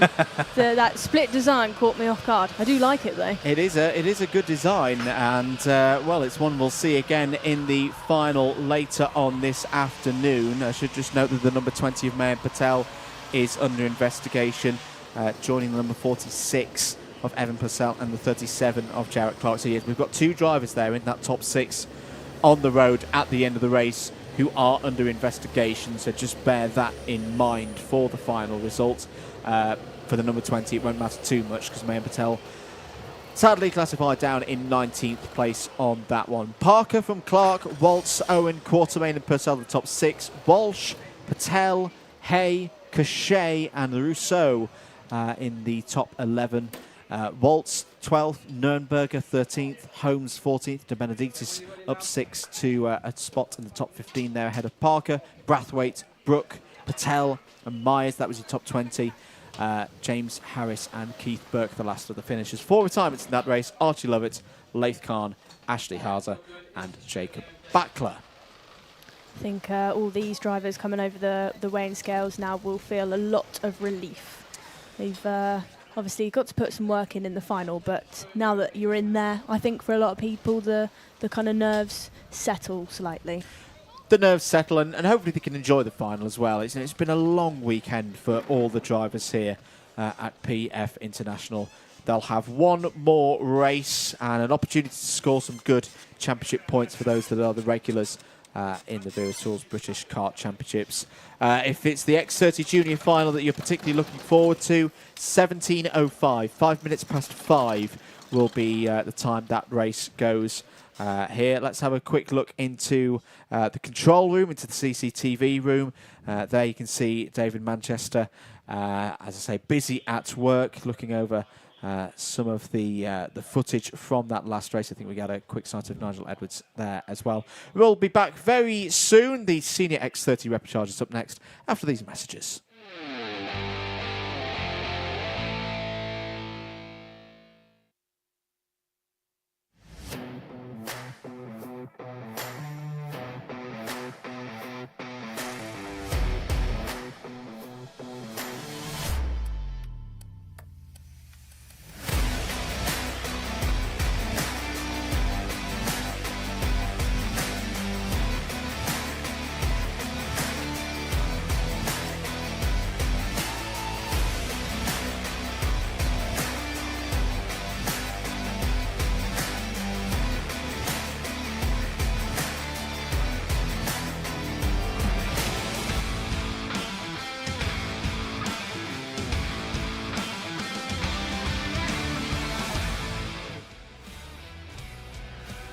Time to roll out for the repechage in Senior X30. Here are your runners in it. Tony Kazagel and Kasper Pajecki start on the front row. Dominic Simek and Josh Palfreyman start on row 2. David Marshall starts on the third row of the grid alongside Dylan Briley. Those are the 6 drivers currently on the inside, trying to defend those positions through into the final. Dayton Coulthard races in the repechage for the second day in a row, is alongside Michael Gray on row number 4. Row number 5 is Ava Anagostinadis, Connor McPollin. Row number 6 is Juan Pablo Girard and Ty Stansfield. And rounding out our field is the number 81 of Dale Lewis. Well, in yesterday's repechage for X30 Senior, a lot of the drivers moving up, some drivers moving down as well. It was a topsy-turvy race, and again is one of those where the odds are actually slightly higher of making it through, of course, in this race, Nicole. There's 13 runners, so just under half of the drivers in this race will make it through. Sometimes means that these ones are a little bit calmer than what we've just seen with the juniors. Yeah. I do think, though, you'll never see a calm repechage. No, a relatively calm repechage is what we had from the seniors yesterday. Let's see what we've got today. 8 minutes plus 1 lap for 6 of these drivers. They'll march on. 7, it will be the end of their weekend. Very good start for Kasper Piecki there in the number 99. Under the bridge, 1 driver has taken to the grass there, but is still part of the main pack. Up onto the bridge for the first time then. Down on the way to hairpin number 1. It's a great start for Piecki. Has got away from the rest of the order right now. Josh Palfreyman in the red and orange Vismo International. Number 28 there has had a decent start. Is up to P2. The Croc promotion also there. 3rd place. I think that's going to be Dylan Briley who's come through in the number 31. Dayton Coulthard there on the inside, raced through from the repechage yesterday with a strong performance. Looking for the same again here. Lovely switchback by the number 81 there, cutting to the inside. That's Dale Lewis, who started this race from the very back of the grid. I think he's already up around 4, maybe 5 positions. End of lap number 1 then, across the line. Battle for the lead, Piecki and Palfreyman. Good start for Dominic Simek, is held there in 3rd. Briley, McPollin and Marshall also in the top 6. Action right at the front of the order though. Palfreyman going for the lead of the race and taking the lead of the race. Good move there. Down towards the hairpin then. Briley fighting there with Piecki and going through. Connor McPollin in the green suit, the Tony Kart suit there. Kart number 29. Dayton Coulthard currently in 7th place, just needing 1 more position to make his way through into the final. And again, could lean on the experience that he had yesterday in this race to do so again for all the people watching back in Scotland. We'll be in Scotland next week, of course, for round 2 of all the Rotax classes. Very much looking forward to the trip to Lark Hall, which we'll be able to watch here across the Motorsport UK platform of channels. 6 minutes remaining in this one though. Plus 3 second penalty. I wondered whether this might come in because I thought it was the case. Tony Casagrel a bit eager out of the tram lines at the start of the race there, Nicole. Plus 3 second penalty. Yeah, good start by leaders Josh Palfreyman and Simek though. Pulled away nicely. David Coulthard looking for a move for 6th place into the first hairpin, and he's got it done. Oh! And what's happened to Coulthard after that, into the second hairpin? He's got a problem. He has his hand up. Yeah, Dayton Coulthard looks to be out of the race. He looks down to his left-hand side, looks to the right, looks, well, either way, it's all gone wrong for Coulthard. He just made that move through into 6th place, and the kart said no further, and that will be the end of the weekend for Coulthard there in the number 38. Well, it's not a seizure. It's still rolling. Can't quite tell whether there's any noise coming there from the engine. It might have, well, either way, out of this race. That's a real shame. Was making his way through the order. Also making their way through the order, Ty Stansfield up 4 places now. Warning flag for the number 81 of Dale Lewis, who's slipped back down to 11th place. Yeah, keep an eye out for Ty Stansfield. Had a tough start to things here today for round 2 of the Wera Tools British Kart Championships for this X30 senior season. But Palfreyman and Simek right now, Nicole, doing exactly what they need to do, aren't they? Yeah, the Forza and the Vismo drivers just just kind of wandered off from the rest of the pack, and calm. I think they both have in their heads, neither of them need to really do anything else. Indeed. So 4 minutes remaining in this one. New fastest lap of the race from the race leader. That's immediately changed because Ty Stansfield has just done a 57.77. Faster than anybody in this race. It's about 6/10 off the back of David Marshall right now. And that is the key position for getting through into the final later on this afternoon in the early evening. The beautiful skies here in Lincolnshire, 3.5 minutes remaining. Sometimes, do you think for drivers in this situation, Nicole, it's almost a bit of a nervous energy at the wheel for Dominic Simek, where the racer in him, do you think he's thinking, I need to go for the lead here, this is the lead of a race, but then also reminding himself he doesn't need to go for the lead of the race, with it being a repechage and it's all about racing through? I think as a driver, your natural instinct is always to go for the move, but then you've got to be logical as well and just think, if I go in for the move and he doesn't see me, he turns in and we collide, then it's just not going to be good. So there's a bit of both. I think in this circumstance, you've got to use your logic more than anything. Absolutely. Change for 6th place. We've been saying keep an eye out for Ty Stansfield in the red and white Spiral Art machine. Kart's number 22 is found away past David Marshall and now goes past Dylan Briley as well, but Dylan Briley fights back, retakes 5th place off of the corner. I think he spotted something there. Nicole is back down the inside again, goes Stansfield. Taps his head, says, let's think about this. We've both got the pace to pull away from the drivers behind. Let's start doing so. Yeah, you might have heard me be a bit shocked a minute ago. Simek went into the first hairpin very, very hard and went slightly into the back of Josh. He needs to be careful of that nose cone. It wasn't intentional. I think it was just a late on the brakes thing, but yeah, I'd keep an eye out for that. For him. Indeed. Change for 6th place. Michael Gray has fought back, has got past Dylan Briley there for 6th place. The key 6th place, nearly 3 wide coming off of the bridge as well. I think we have had a change further up the order as well. Dominic Simek has got through past Josh Palfreyman. That's a good battle for the lead, but not the key battle in the story of what this race is about. This is an important one. Ava Anagnostiidis stuck behind David Marshall at the moment there in the number 41. It's been a difficult weekend for the Australian, and there's still a chance of racing through into the top 6 here, but time is running out now. Clock is ticking. It is indeed. Just over a minute of this race to go on that clock, so what do we reckon, 2-3 laps for the drivers. There is the driver currently in the key position, Michael Gray, Kart number 77 in 6th place. Doesn't need to do any more than that, just needs to hold there. He's got a 1 second lead clear of Dylan Briley. Other drivers now fighting behind. That is good news if you are Michael Gray. No penalties at the moment affecting those in that top 6. The only penalty that we've had is for our pole sitter, Tony Casgrell, who at the moment is down in 10th place in this race. David Marshall has got through, is in 7th place now, so Dylan Briley fading a bit in this second half of the race.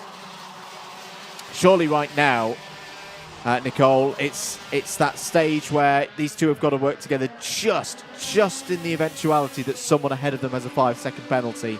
They've got to keep themselves in the discussion as opposed to fighting each other for 7th place. Yeah, exactly that. You start fighting, you lose time, and then if somebody has got a nose in front of you, you're going to miss out. Yep, indeed. Time is up. This will be the penultimate lap of the race. Back with the race leaders. Dominic Simek leads on the road and won't be nervous anymore. I think he'll be liking this position now, stretching out at the front of the field, being able to control his own pace. This is the fight for 3rd, 4th and 5th. So Ty Stansfield has caught up to Kasper Piecki. Good to see Connor McPollen racing through. He's had a really tough weekend, as Connor McPollen. This is an upward trend now for the driver representing the Republic of Ireland. Is there looking at 3rd place, looking at a place on the grid for the final. And yeah, it's raced really well, I think, in this repechage. Yeah, definitely. I agree. Final lap then. Simek from Palfreman. Clear. Just need to bring this one home. Same for McPollen, Piecki and Stansfield. Michael Gray has the advantage over the rest of the field as well. And Piecki defending to the inside there over that 4th place ahead of Stansfield. Stansfield, who had a mechanical problem earlier on in the race. Oh, now look at this. This is a fight for the lead. You don't often see this at the end of a repechage, but Josh Palfreman having a little go there, trying to get back through ahead of Dominic Simek, but Simek's not having any of that. The driver from Czechia is going to come through to take the checkered flag, take the race win, move on to the final, and Dominic Simek will be joined by Josh Palfreman there in 2nd place, Conor McPollen in 3rd, Ty Stansfield 4th, 5th for Casper Piecki, and Michael Gray gets 6th place as well. If there are any of those drivers with time penalties for front fairings and the like, it would be Ava Anagnostiadis to take advantage there in 7th place. She finishes ahead of Davin Marshall 8th. Tony Casagel in 9th, but has a 3-second penalty from the start of the race to be applied, so will slip back behind Dale Lewis and Dylan Briley.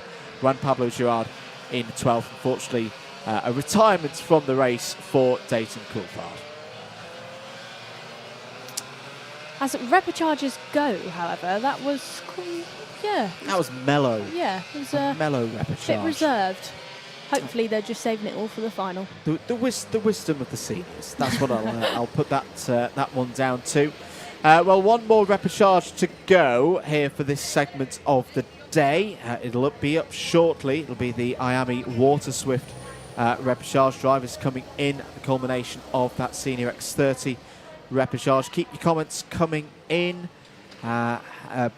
Motorsport Magpie reckoning chain. Yes, it could have been a chain for Dayton Coulthard. Loss of drive, so not necessarily the engine having a problem. That would most likely be a seizure. But either way, not what Coulthard would have wanted there. Indeed. So as I say, keep your messages of support rolling in. Keep your likes as well, and subscribe as well to the Alpha Life channel, Motorsport UK, Karting UK, all of them. Click that subscribe button multiple times. And if you've got multiple accounts as well, keep pressing it. Just keep getting that support rolling in. Thank you very much for supporting all of our drivers here in the top level of karting here in the UK. And the start of a new season for all of the IAME drivers. As I say, one more race to go in terms of repechages. IAME Water Swift coming up shortly. For all of the drivers who do race through from the Senior X30 repechage, they've got about an hour and a half to get themselves mentally ready, even shorter to get themselves mechanically ready, of course, for the final Senior X30 final, due to go off at 5:30 p.m. this evening. Still beautiful conditions here at PF International. Yeah, again, I think it's still the shock of the weekend almost, Nicole, isn't it, of just how good the weather has been. We was forecasted for a storm at one point, which, because I'm not racing, I'm a bit of a shame that that's not going to happen. I'm going to go with the positive line, because I always get told off in the paddock when I start talking about rain. No rain today, please. We just want a nice run for the mechanics through to the end of the day. There you see the number 28 in scrutineering. We're going to take a short break here, and the commentary will be back shortly with the next race, which will be the repechage for IAME Water Swift.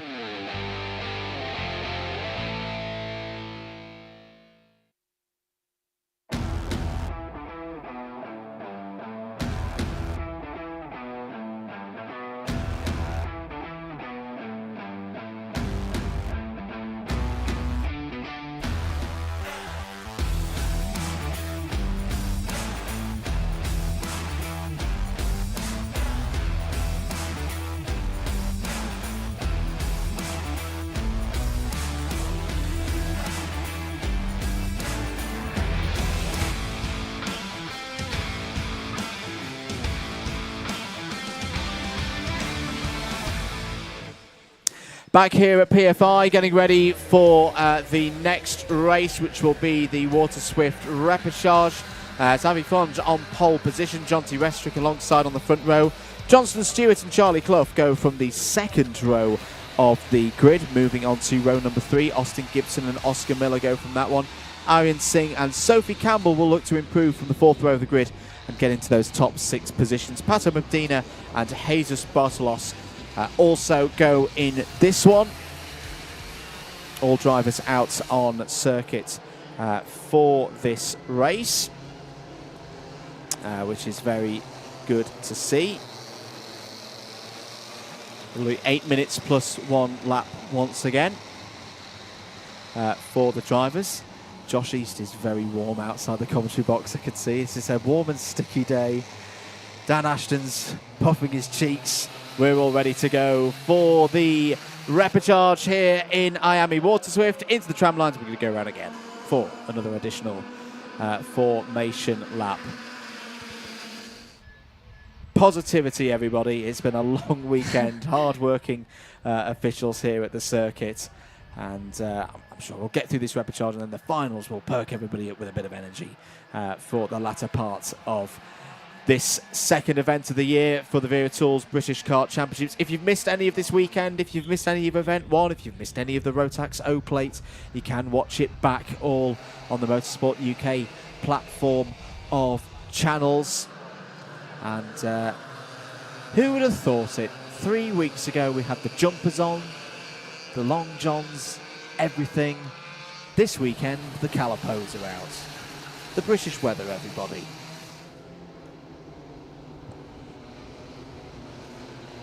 Being criticised for my... do you mean a calippo? Calippo? I'm from the north. I can't pronounce things properly. A calippo.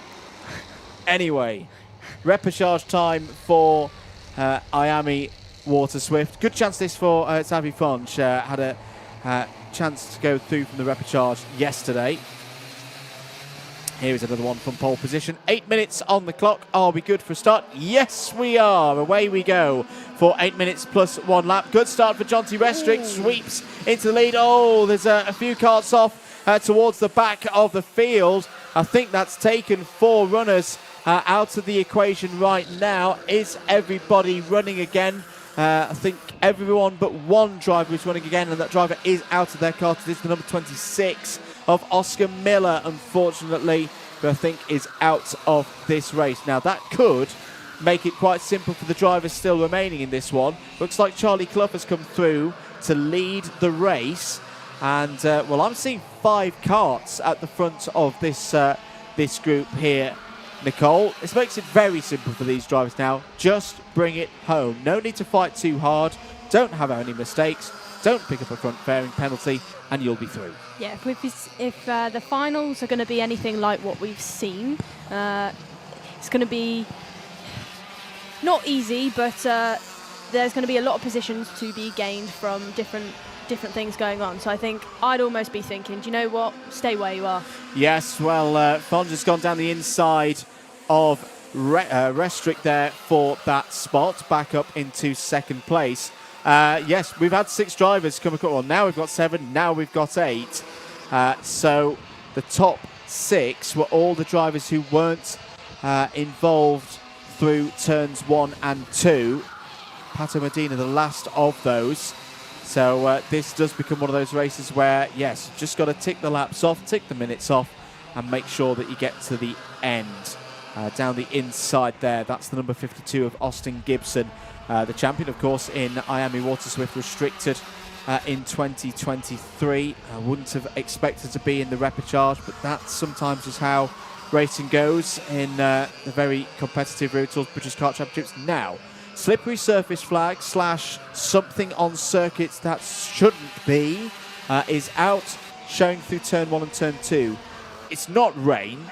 I would imagine maybe some water from a radiator off one of the karts in the early stages. But yeah, I'm wondering if that's caused by that incident in the yes, the I'd first imagine lap. so.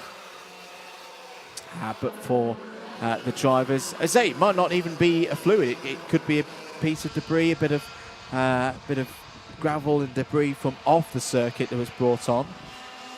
It could be a melted Cloppo, would you like to call it? It could be on a day like today. As you know that the IAME Water Swift drivers like to cool themselves down with an iced snack from time to time. Either way, there is a race going on. I'll apologise for my northern pronunciations of iced treats, and we'll get back onto the action. Ironman Singh's having a good run here, Nicole. 3rd place. And ahead of Austin Gibson right now. Fastest lap of the race last time around for Iron Singh on 1 minute 4.67. How do you best keep your focus, do you think, in one of these races when you know there isn't necessarily that threat of falling out of the top 6 right now? It can be quite difficult for the drivers, I imagine, at this time. As difficult as it is, I just think to not overthink it. Just drive the track how you would in any race or any practice session, corner by corner. That's how I would treat it. Indeed. 4.25 minutes to go then. Clough still leading this one from Fonge. And, bit of a discussion there between Singh and Gibson to say, no, let's keep in this order. Let's let the race come to us. Don't need to overtake Fonge and Clough necessarily to get through. But there is that question of, well, you can get to the front of the repechage. You're up another row. Yeah. You're a little bit further forward when you get to that final. Austin Gibson as well, being as fast as he is, and as as having won as much as he has, I think for him winning it would just help to prove a point that he should not be in this repechage. Yeah, it's a very good point. We have had a little development. At the moment, it's not hugely changing things, but Jonty Westrick has had a 5-second penalty. Possibly jump start, I'm thinking back to, it was a few moments ago that one came in. But at the moment, he's more than 5 seconds clear of 7th places. Oh, lovely stuff down the inside from Singh. Goes through past Fonge there. Fonge now side by side with Austin Gibson. Gibson, I think, will try and look for the switchback. No, just slots there back into 4th place. So as I say, Jonty Westrick has had a 5-second penalty come up on our timing screens here in the box. Round goes Gibson. Now what's happened there is in the middle of the racing line, gets going again. Well, now he's now stuck on the grass and is going to fall out of the top 6. Well, we were just saying it's all about bringing it home to the end, and Austin Gibson, with that problem, may get back into this race, but it's going to be outside the top 6 now, and Sophie Campbell is now in a position to go through. Well, this is the very definition of never give up, because there it is confirmed on your screens. Sophie Campbell, one of the karts involved in what happened down at turn 1, turn 2 on lap number 1, has kept going, kept pushing on, not given up, and is now looking at a spot in the final. This is the fight for the lead of the race.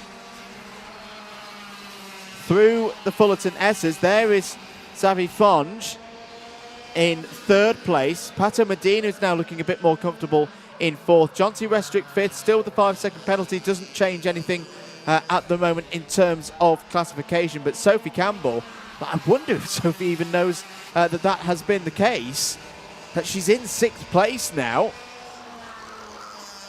Did brilliantly yesterday in the repechage. It's got some 10 seconds over Jesus Bartolos behind, and actually Bartolos has also got a plus 5-second penalty, so make that 15 seconds.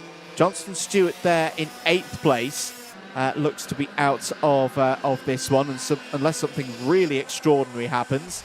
And Austin Gibson still circulating in 9th. They may as well keep going, because again, you never know. This is the battle for the lead of the race. Singh has got ahead of Clough. So less than a minute to go. Well, what a dramatic set of circumstances here. Last year's IAME Water Swift restricted champion. We'll probably review that one, and I think the biggest problem there was turning onto the grass. Could have had enough time to turn around, turn to his left as it was with that problem, and get back in there. and still be in 6th place, but the second that the number 52 was on top of the grass there, it was going to be going nowhere very quickly. Great recovery back onto the circuit. Good to see that he was able to get back onto circuit, because you don't often see that actually go well for the drivers, but is a long way behind now. Time is up. Aryan Singh leads the race. Charlie Clough P2, Fonge P3, Medina P4. Jonty Restrick still doing more than enough to race through here. There is a little bit of a wobble there on the meso panel of the number 51. And sometimes it can be a bit difficult to see whether there is a front fairing down, but even if there was a front fairing to be down on the number 51, well far enough ahead of the cut-off point of 6th place to still be going through to this to the final later on today for IAME Water Swift. Final lap of the race. Charlie Clough looking down the inside of Aryan Singh for the lead. Gets it done onto the bridge. Nice move there from Charlie Clough. And we'll look to bring this one home.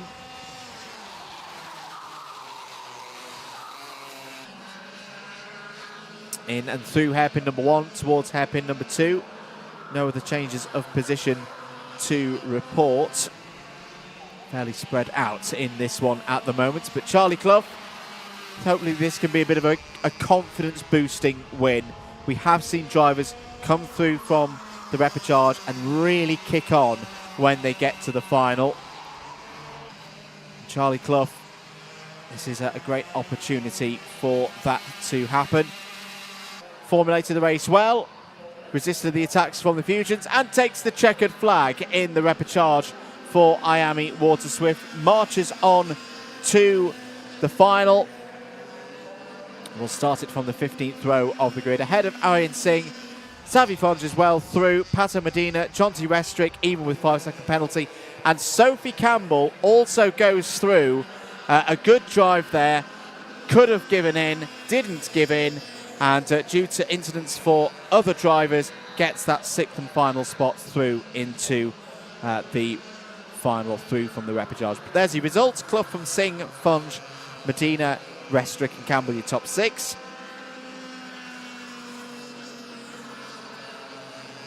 Bartolos, Gibson and Stewart. That is the end of their weekends, unfortunately.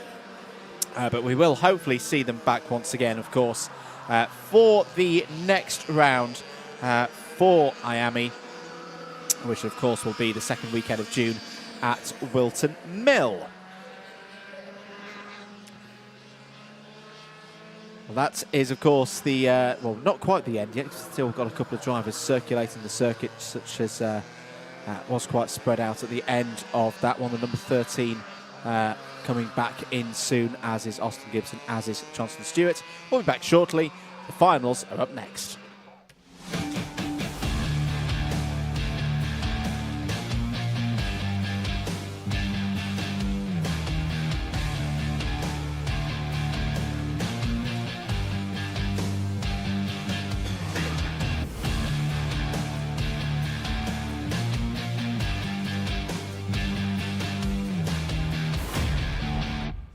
We're just walking onto the grid ahead of the Tillotson final. We're with Ellen Donnelly. Ellen, how's your first experience been racing at PFI?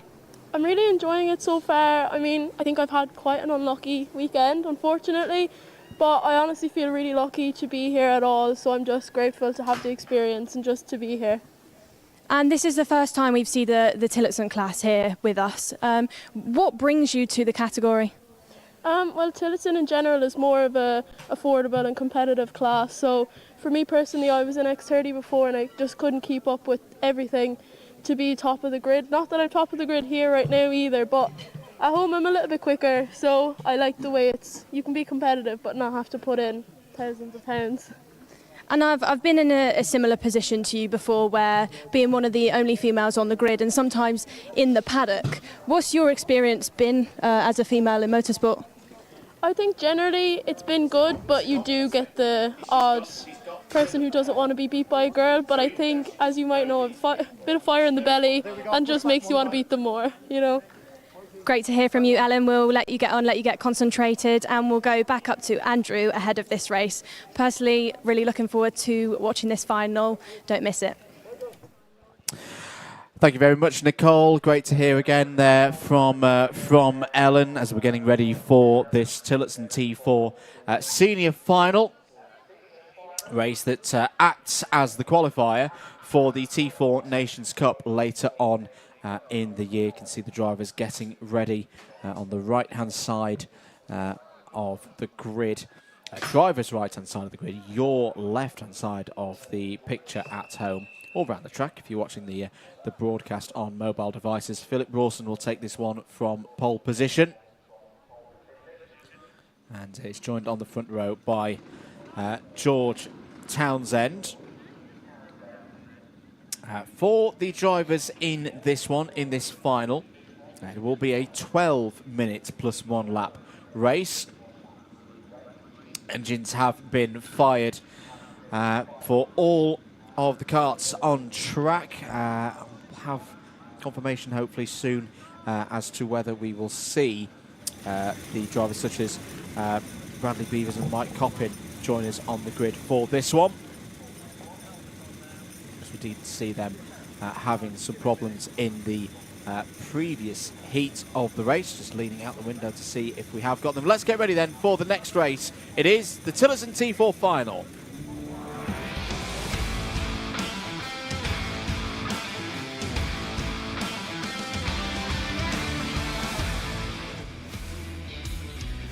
Time to go racing then in the Tillotson T4 senior final. Philip Rawson on pole position, George Townsend along on the front row. Anwar Barul Smith and Owen Roberts start on the second row of the grid. Moving down to row 3, Paul David and Chris Alcock. Matt Wyman and Marco Ferrazzini start on the fourth row of the grid, alongside Aaron Coogan and Yarrow Bechtold on row 5. Bradley Beavers and Mike Coppin due to start on row number 6. I'm not sure that we see both of those karts out. Jason Bradbury and Ben Higginbotham on row 7. Olivier Lemons and Christian Razor on row number 8. Ellen Donnelly and Peter McBride on row number 9. James Byrne and Mickey Brennan start on row 10. John Nuttall and Oliver Greening go from row 11. Darren Beavers does not take part in this race. And for the first final of the weekend, it's a great opportunity to book his spots on the grid for the T4 Nations Cup later on in the year. Always good when you've got an event later on in the year to focus on as your culmination of your racing season, to book your spot on the grid for it very, very early in the racing calendar. These drivers have had a couple of race events so far this season. Jason Bradbury's looks good in the finals so far this year. But so far on the form book of this weekend, very hard to look past Philip Rawson in the form book for being beaten here. But this is a final.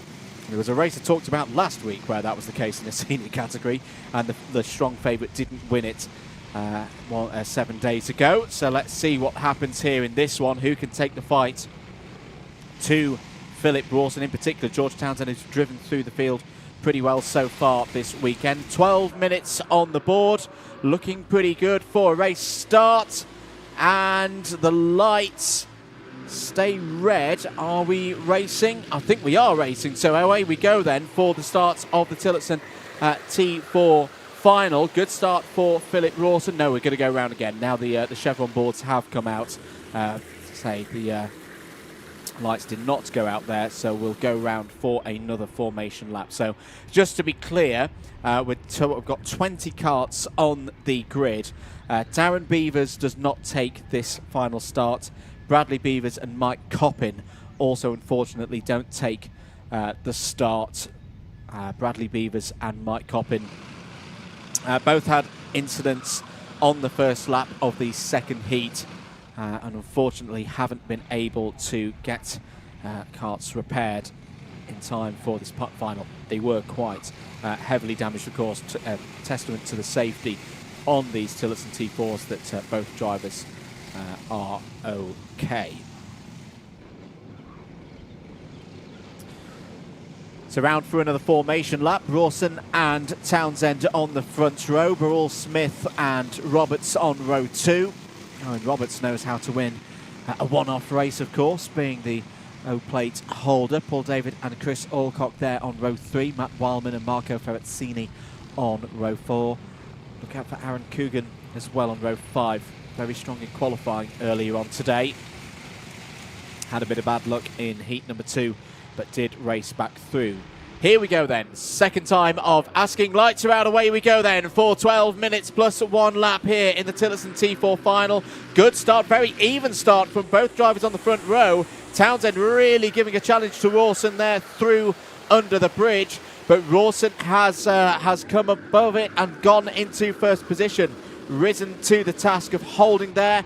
Little bit of jostling in the midfield. There's 2 drivers off in the background. One of them is the number 15 of Christian Reiser, I believe, who's got back on circuit. The other is, I think, the 92 of Olivier Lemont there. But for them, that is their hopes of qualifying through from this event gone for today for the Nations Cup.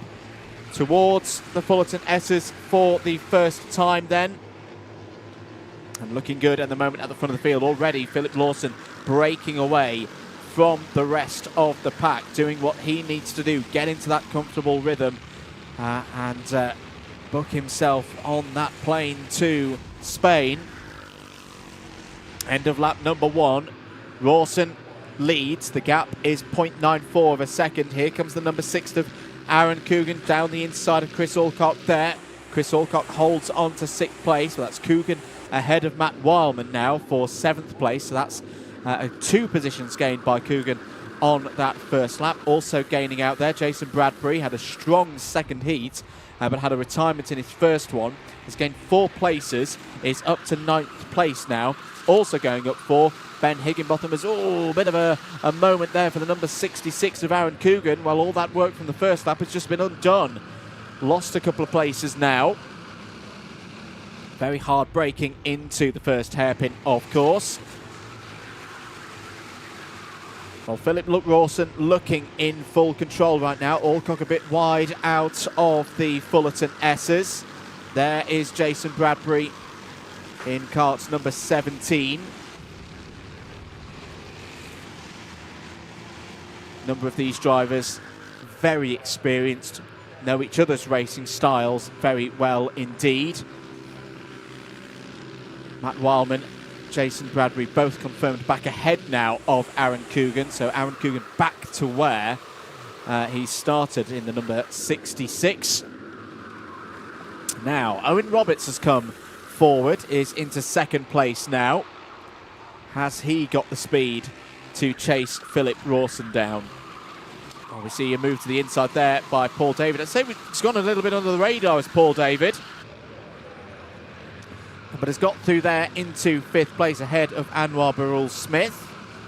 Chris Alcock just behind. Matt Wildman the next in line. I just wonder now with Owen Roberts, we haven't seen this for Roberts so far today, an opportunity for the O-plate holder to be at the front and try and see if he's got that speed to close down Philip Rawson. They do need to start thinking about that. Well, I'm sure they are thinking about that, but if they can start being effective in pulling that gap down, because it's 2.3 seconds at the last count. Now make that 2.6 seconds, because Rawson, again, as we saw in the heats, gets to the front and just pushes hard. Starts setting those purple lap times, starts going for fastest laps. It's down the inside there. Paul David going past George Townsend for 3rd place. And the driver representing France here this weekend can be very happy with that. Battle for 5th place. Chris Alcock down the inside of Anwar Burrell Smith, and through goes Chris Alcock into that position. Good respectful racing between 2 drivers who've raced against one another for a good number of years in other series, have both come through the karting pathway together into this Tillotson T4 field. Likewise with Matt Wildman just behind, and Jason Bradbury. 4 drivers who've utilised those steps up from a Arrive and Drive Club 100 races into this level, into this controlled category, thoroughly enjoying their racing as well, as is the number 73 of Ben Higginbotham, who's got through past Aaron Coogan there into 9th place. It's a gain of 5 places now for Higginbotham in this race. Right now, very difficult to see how anyone is going to be able to wrestle this lead away from Philip Rawson. There's plenty of effort here. Here goes Paul David down the inside of Owen Roberts, so maybe the number 48 is going to be the driver to chase Philip Rawson down. Has been coming through the field, started on the 3rd row of the grid, is now up to 2nd place, and you never know, because sometimes when you get a new kart, new driver at the front of one of these packs, it can just click. The pieces can fall into place, and they can start pulling time back in. But I think for Philip Rawson, he'll just keep pushing on. There's no need to preserve tyres in this race. A good basis of those Maxxis Sport compound tyres is going to keep supporting him. Another new fastest lap of the race, 65.41 seconds. 4.23 seconds is now the gap at the front between 1st and 2nd. And I think this next lap is going to be very telling to see, has Paul David got the pace of the rest of the pack, got the pace with the number 48 now at the front of it to start reeling the leader back in. There's been a move once again for 9th place. Aaron Coogan has got back ahead of Ben Higginbotham. Well, down the inside, Owen Roberts wants this 2nd place. He wants that higher step on the podium today. Paul David trying to fight back. I think now this field have resigned themselves to fighting for 2nd place, but it's going to be an entertaining fight because look how many karts are involved here in this scrap to be on the podium here this evening at PF International. Change for 6th place. Wileman has got past Beryl Smith, the 1 versus the 2, swapping positions there. So Matt Wileman, who's raced many different categories, sprint race. Oh, problem for Matt Wileman. Well, we were saying a very experienced driver is now out of this race. That is such a shame for Matt Wileman. And switches the engine off, has a little look down. I think he knows what the problem is from his reaction there. Either way, it's a retirement from the final here at PF. Higginbotham fighting there with Beryl Smith over what is now 7th place. Here goes another attempt for 2nd place down the inside. Paul David on Owen Roberts. Gets it done momentarily, but Roberts comes back, and George Townsend is still there as well in 4th place. Chris Alcock having a good race is there in 5th now. There is Matt Wileman walking away. Very disappointed, of course, was just starting to get into a stride. And, well, a loss of drive there means he is out of this race. 4.5 minutes remaining. Leader now 6 seconds clear. Does show, though, you never know. Philip Rawson's got to take care of the materials to bring it home. Always a part of motorsport. It's just had a new fastest lap of the race, though. 65.21 seconds. Gotta say, it's between 4 drivers for 2nd place right now, as Owen Roberts has got back ahead of Paul David, as has George Townsend. So Roberts up to 2nd place, Townsend now 3rd, David there in 4th place. Chris Alcock just waiting in the wings right now for that opportunity to strike, using all of his experience of racing over the years to find out and equate where the best opportunity is going to be across the course of the next 3.5 minutes.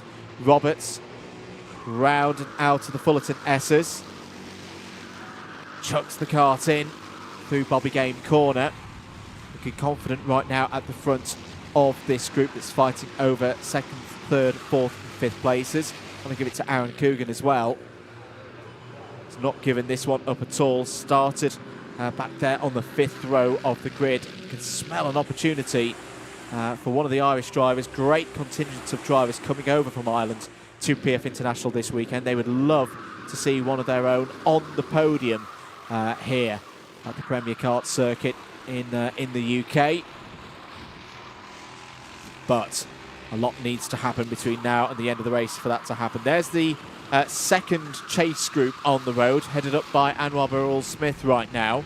Jason Bradbury, Yuri Bechtold, Marco Ferrezzini all in that one, and Ellen Donnelly. Good to see Ellen having a good race here. 11th place, has gained 6 positions so far in this one. Had a spin in heat number 2, which moved her a little bit further down the order of the grid for this final. Alcock now trying to find a way past Paul David for 4th place there. Bit of a low percentage chance to get through on the initial run into the Mike Wilson complex, but that's perhaps as Chris Alcock just getting in the mind of Paul David. And I think with good reason, because there is a gap growing now between 3rd and 4th place, between Townsend and David. Chris Alcock will be keen to try and get through as quickly as possible. He doesn't want to see Roberts and Townsend get too far down the road, because we've got less than 2 minutes of this race to go. Lead is now 8 seconds. As look at this down the inside. This is Coogan on Alcock. Well, that's the wrong direction for Chris Alcock now. Moving down to 6th place. And it's the first of those moves that Aaron Coogan needs to get onto the podium. Roberts and Townsend right now, I think, have read this really nicely. They're working together. They know there's an opportunity to break away from those behind, get themselves guaranteed at least a spot on the podium. It'll then just be a question of which one, 2nd or 3rd. 1 minute to go. There'll be at least 2 more laps to go, possibly 3, dependent on whether Philip Rawson gets round to start another lap before the counter hits 0. He's so far ahead now.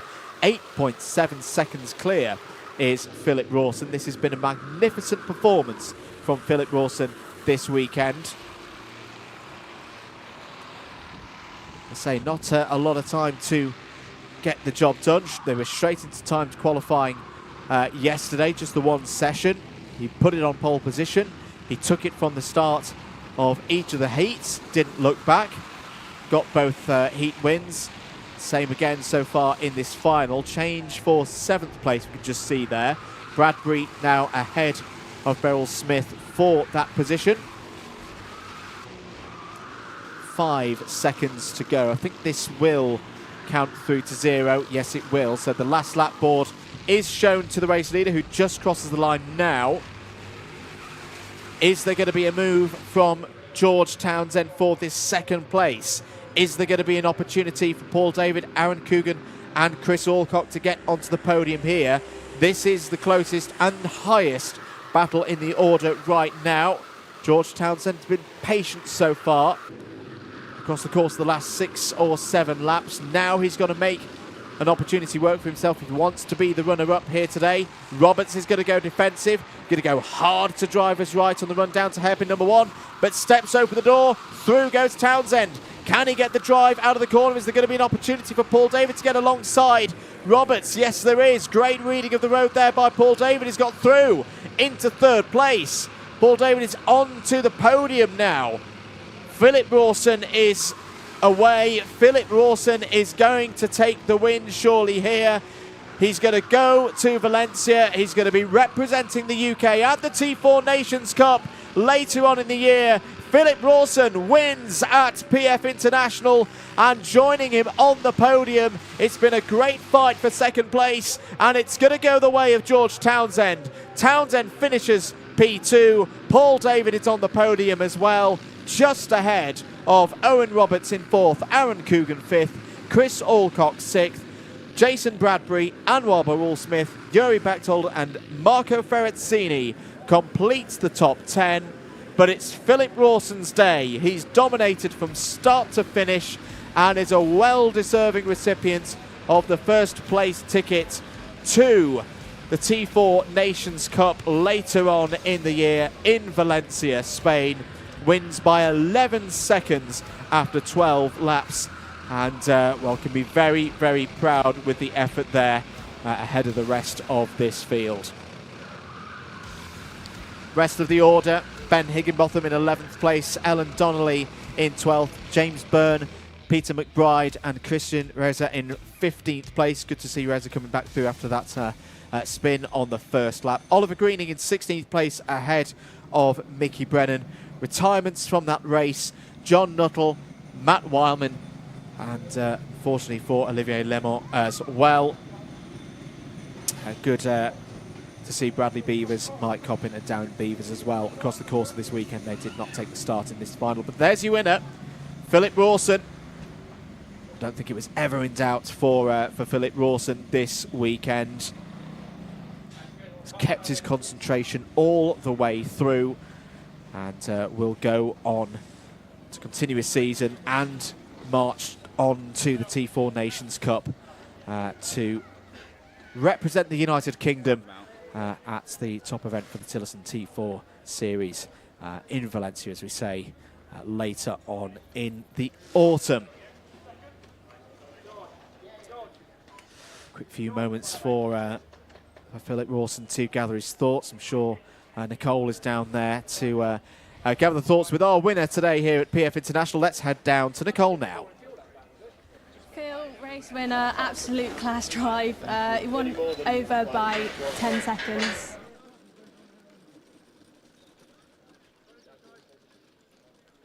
Apologies there, we've had a bit of a technical hitch. Hopefully we'll be back with everyone down in Parc Fermé shortly. You can see on the grid the next race being prepared, which will be race 38 in our calendar here this weekend. It will be the IAME Water Swift Restricted Final. And their second final of the weekend, of course. Alfie Davidson looking to do the double here this weekend in Lincolnshire. Has looked very good so far this weekend. You can just see him outside of our commentary box window here, looking nice and calm, looking focused ahead of this race. Let's head down, though, back to Nicole.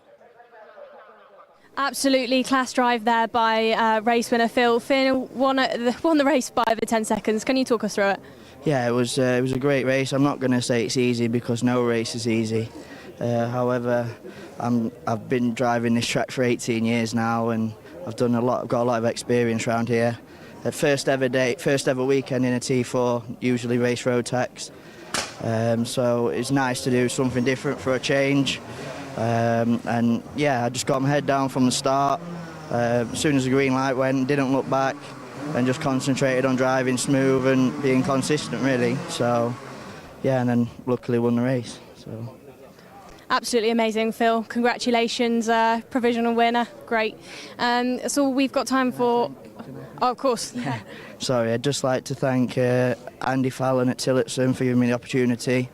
Oren Henry Racing again for inviting me to do this race, and my family for all the support. So thank you, everyone. Great, Phil. We'll just go over to the grid now for Andrew to introduce the next final of the day.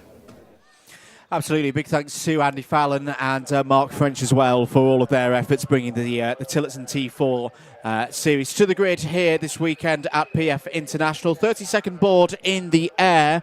The grid has been cleared ahead of the IAME Water Swift Restricted Final. And it's sure to be a good race. We had a cracking final yesterday, very competitive. Can Alfie Davidson continue this great run of results that he's had so far this weekend? Or is it going to be somebody else? We're going to find out in the next few minutes.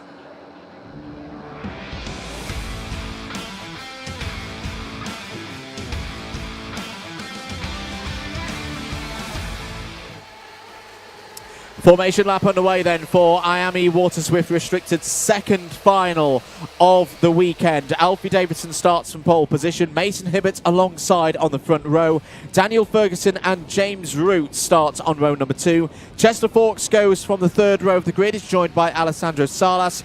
Oscar Kenny and Henry Algar start on row number 4. William Crombie and Harry Fable start on row number 5. Harry Chapman and Louis Williams-Mabb start on row 6. Ethan Robinson and Ilyas Sami start on row number 7. And Reggie Chandler completes the 15 runners in this one. The results from yesterday, the form guide.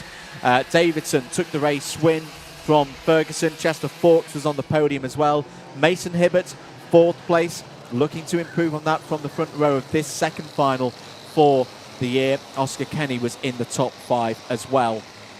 Remember, it's 65 championship points up for grabs in this one for the drivers. They've had a haul of points from the intermediate classification.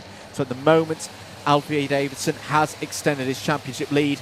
Can he make it a perfect weekend in terms of the championship? Here we go then. We're going to go round for one more formation lap. The grid not formed up fully to race director Nigel Edwards' liking on that one. So we'll have a bit more of an opportunity, as you say, to talk through the ramifications of this this next race. As I say, 65 championship points available for the race winner. It's a straight one-off. Doesn't matter what's happened before in the intermediate classification, what's happened through the heats, what's happened yesterday. It's all about this race. Winner of it receives 65 championship points. Before we head off to Wilton Mill in a few weeks' time on the weekend of the 7th to the 9th of June.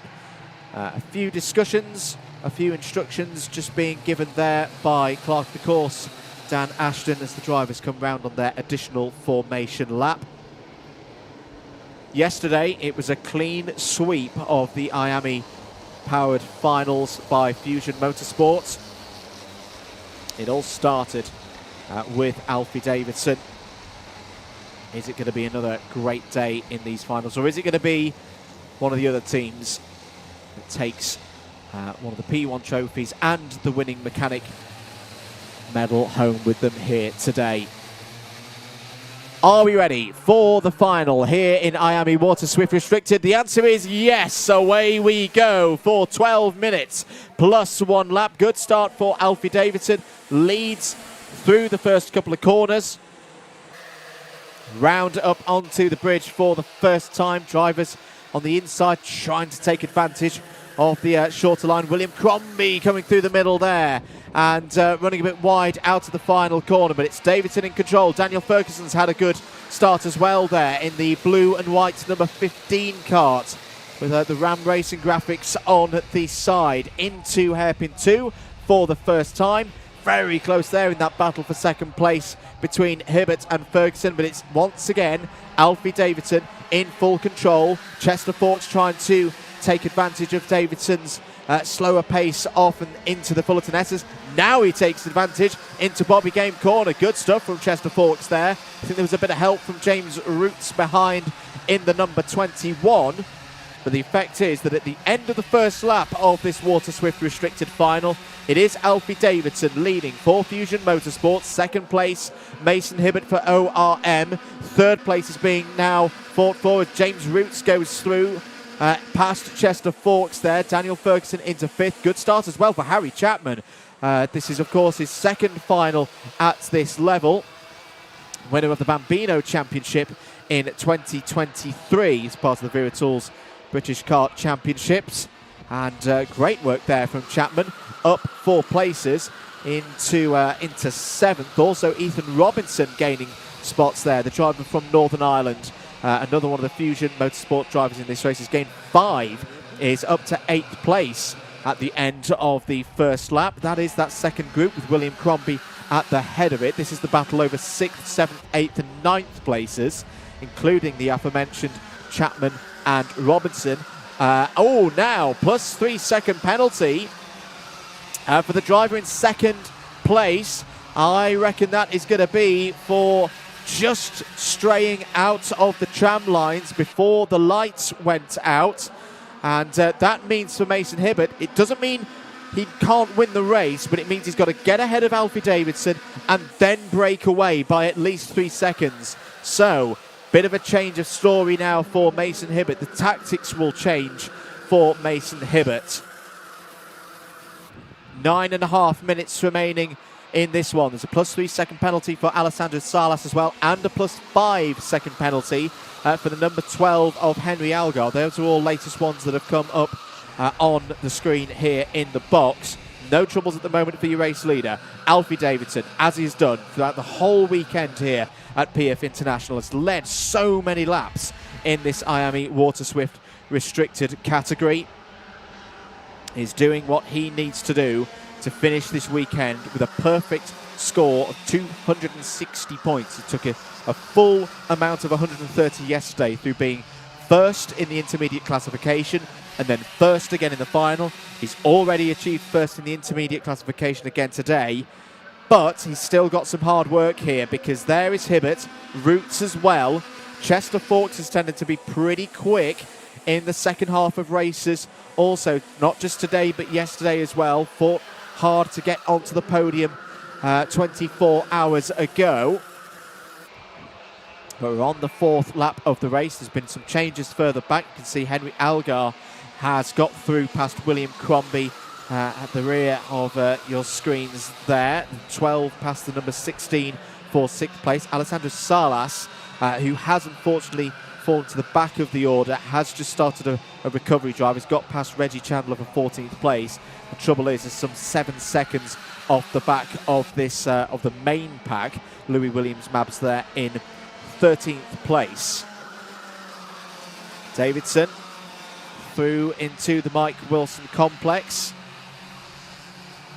Just looking so calm at the wheel of his number 46 Fusion Motorsport prepared machine. Unfazed, it would seem, by what's going on behind. But here goes Hibbert. This is the move. This is what he needs to do. And James Roots has pushed through as well. Very good reading by James Roots, because effectively that puts Roots in the lead of the race. Remember, Mason Hibbert has a +3 second time penalty, as all wide there out of coming off the bridge for Hibbert. Gets back onto the circuit. That took a lot of speed there through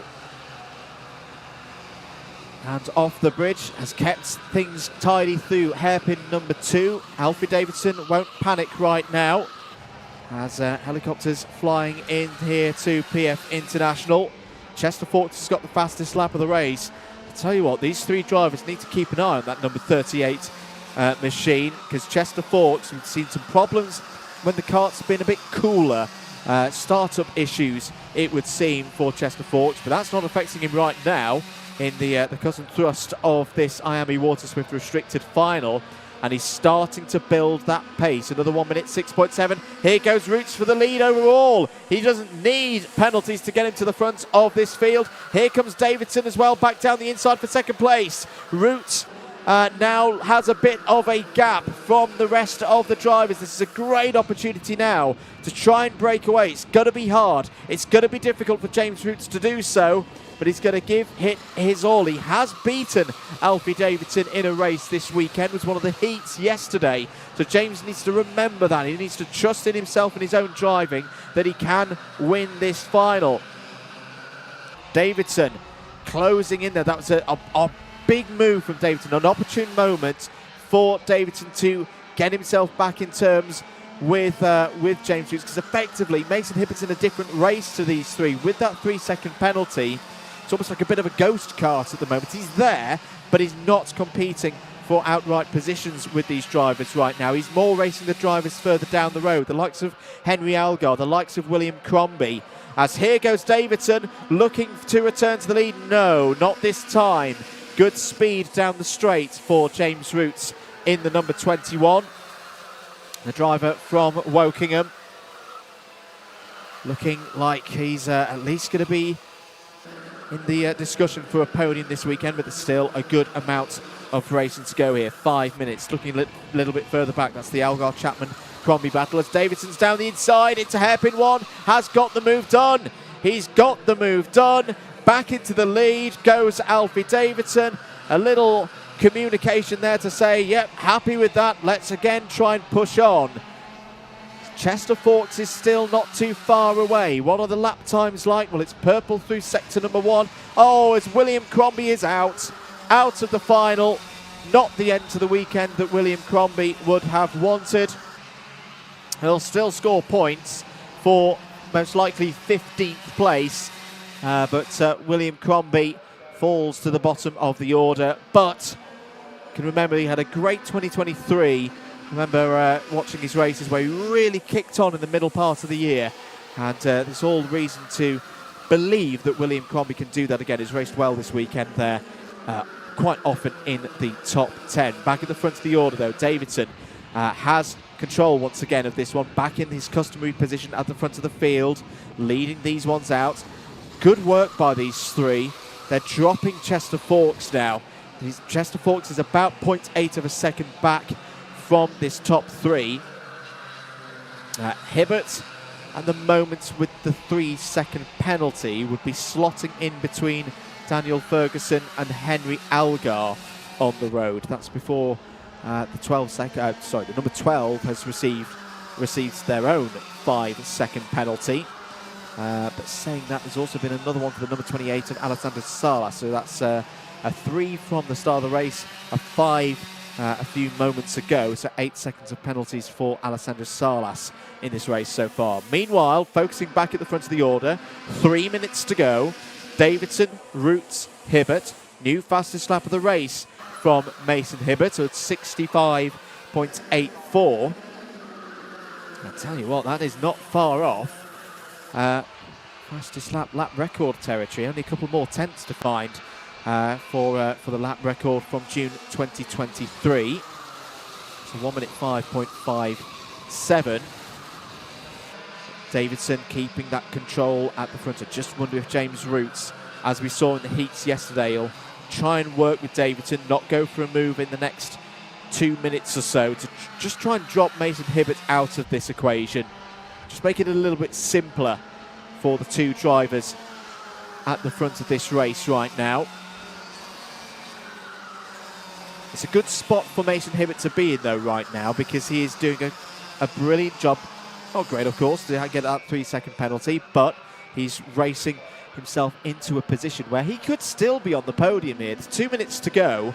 The gap between Hibbert and Forks is now more than 2 seconds, so if they can just keep working as a trio, it could be that Hibbert is more than 3 seconds ahead come the checkered flag. Looking unlikely that Hibbert would be able to get through and have the pace to break away from the two ahead of him on the road right now, but a podium would still be a great result for Mason Hibbert, and continual improvements as well. 5th in the IC yesterday, 4th in the final, 2nd in the IC today. Be a big haul of points if you can bring this one home, 3rd in the classification. Looking a little bit further back, this is the battle for 7th place. This is Oscar Kenny in the number 48, Harry Favel in the number 82. Going through the Fullerton S's now. And Harry Chapman there in 9th place.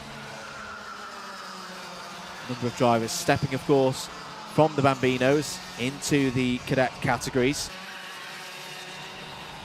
And we'll have learnt a huge amount, I'd imagine, this weekend that they'll take on to Wilton. It's such a difficult season to start such a different circuit, I should say, to start your season at. It's long. It's say with an 8 minute or 12 minute race, that rate at which you go through the corners and get that practice through the corners is mathematically less than other circuits. So for all the drivers, they'll take a lot back with them from this weekend. 20 seconds to go. Favel down the inside of Kenny. Nice move there from Harry Favel up into 7th place. Harry Chapman patient there in 9th. Good race so far from Ilyas Sami as well. Is up to 10th place. You can just see a little bit further back. Ahead of Ethan Robinson there in 11th. Race leaders, though, about to go on to the final lap. Alfie Davidson, James Roots, they've been in this position before through heats so far this weekend. This is a bit different, though. This is a final. This is for a round win in the Vera Tools British Kart Championships. James Roots is going to do everything he can to work an opportunity. Davidson has just got to keep it calm. You'd feel he's got a good gap over Roots as they come off of the bridge, so there's no opportunity for James Roots to go down the inside coming off of the bridge. You see him move sometimes through there. Again, Davidson's got the gap, moves back to the normal racing line through hairpin number 1. That sets him up nicely for hairpin number 2. Defensive again, but again, seeing that he doesn't need to defend too hard. Roots isn't in a position. He's not close enough at the moment. Now he might be close enough. James Roots down the inside on the run to the Fullerton S as he's gone through. James Roots takes the lead, but can he hold on? Davidson's back down the inside. He's had an assist from Hibbert. Through goes Davidson back into the lead. Roots knows he needs to get down the inside if he's going to attack Davidson into the last couple of corners. It's Alfie Davidson's weekend. He has fought them off. It is a perfect run. 2 final victories here at PF International, and he takes the lead in the championship to Wilton Mill. He wins for Mason Hibbert on the road. There's 2 karts off at the last corner. I think it's Fable and Chapman. Hibbert second on the road. That second will go to Roots as a result of the 3-second penalty, but Hibbert will stay on the podium. He's got more than 3 seconds over Chester Fawkes in 4th, Henry Algar 5th, Daniel Ferguson 6th, 7th for Oscar Kenny, ahead of Ilyas Sami, who gains 2 positions on the last lap, ahead of Ethan Robinson, and Louis Williams-Mabs completes the top 10. Well, not for the first time this weekend. Alfie Davidson, under pressure on the last lap, lost the lead, but crucially got it back again.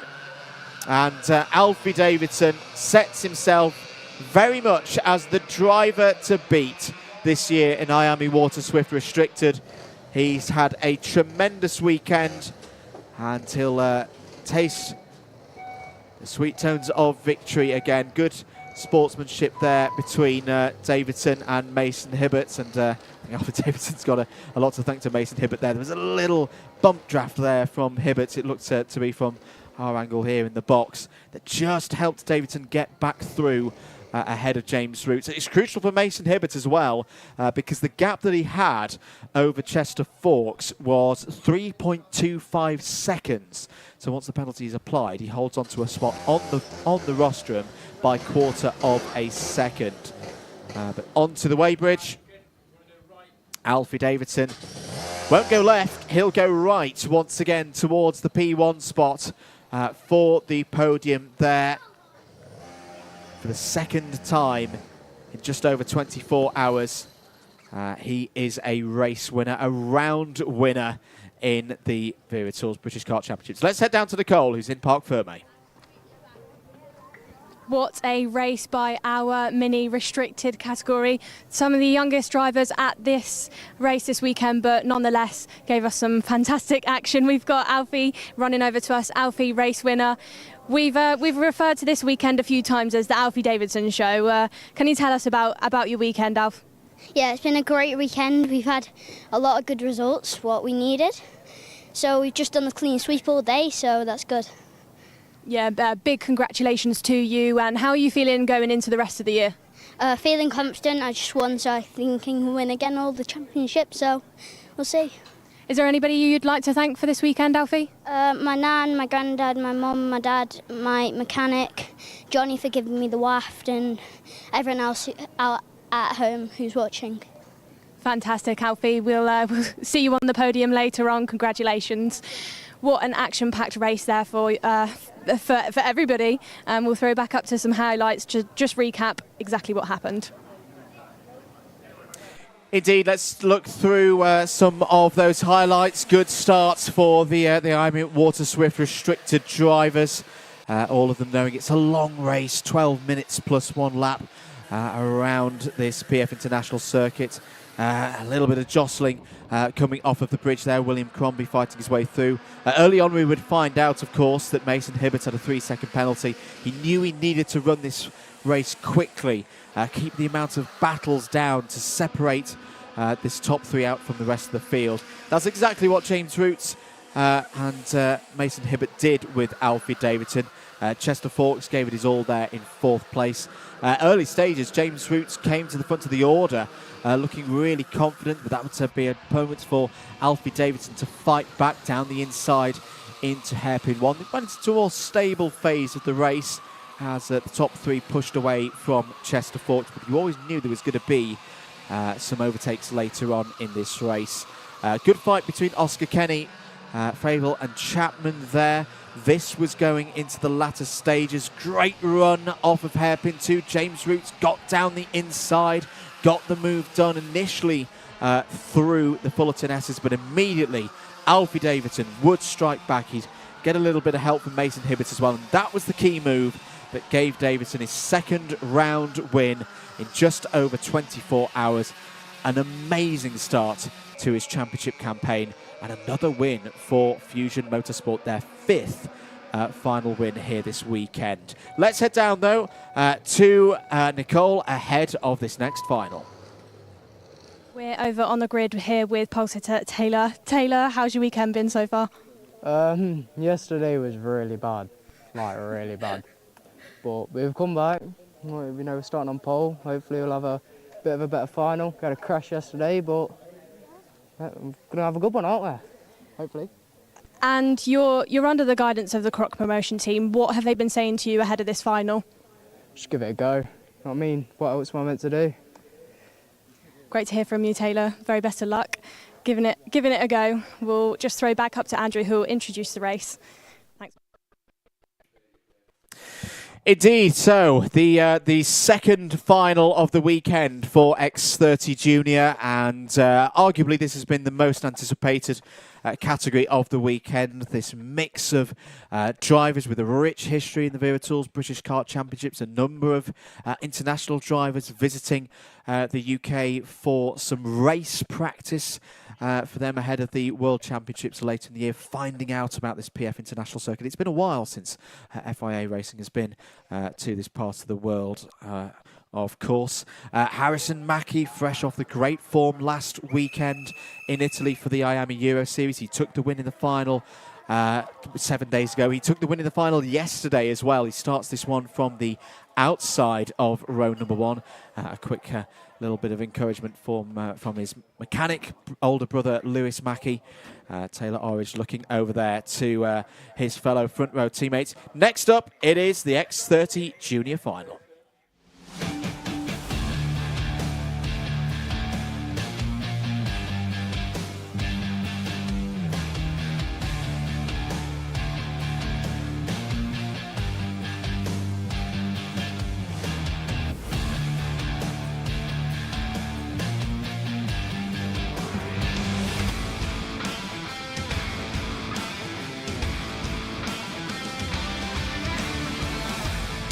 One last race on this weekend for the X30 Junior field. Here's how they line up for the round two final. Taylor Orridge on pole position.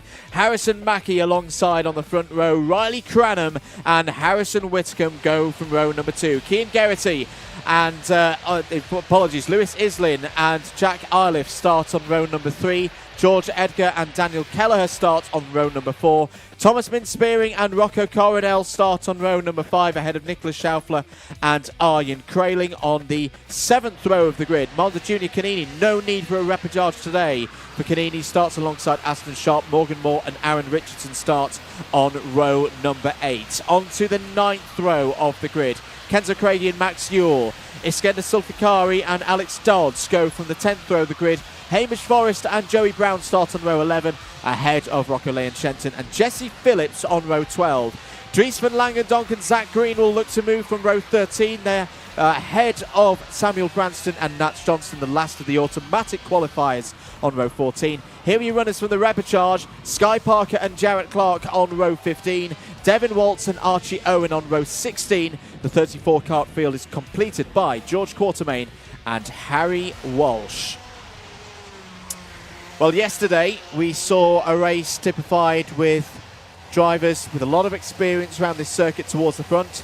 Some of the European runners in the midfield making their way through. It's a similar story here for the round two final. We're underway, 12 minutes plus 1 lap. Good start for both Orridge and Mackie, but it's Mackie round the outside who takes the initial run, takes the lead as they run up onto the bridge for the first time. Whitcomb's through as well, 2P2, so quite unconventional. It was the anti-pole side of the grid. Oh, as there's a big incident towards the back of the field. One kart is over, other karts involved.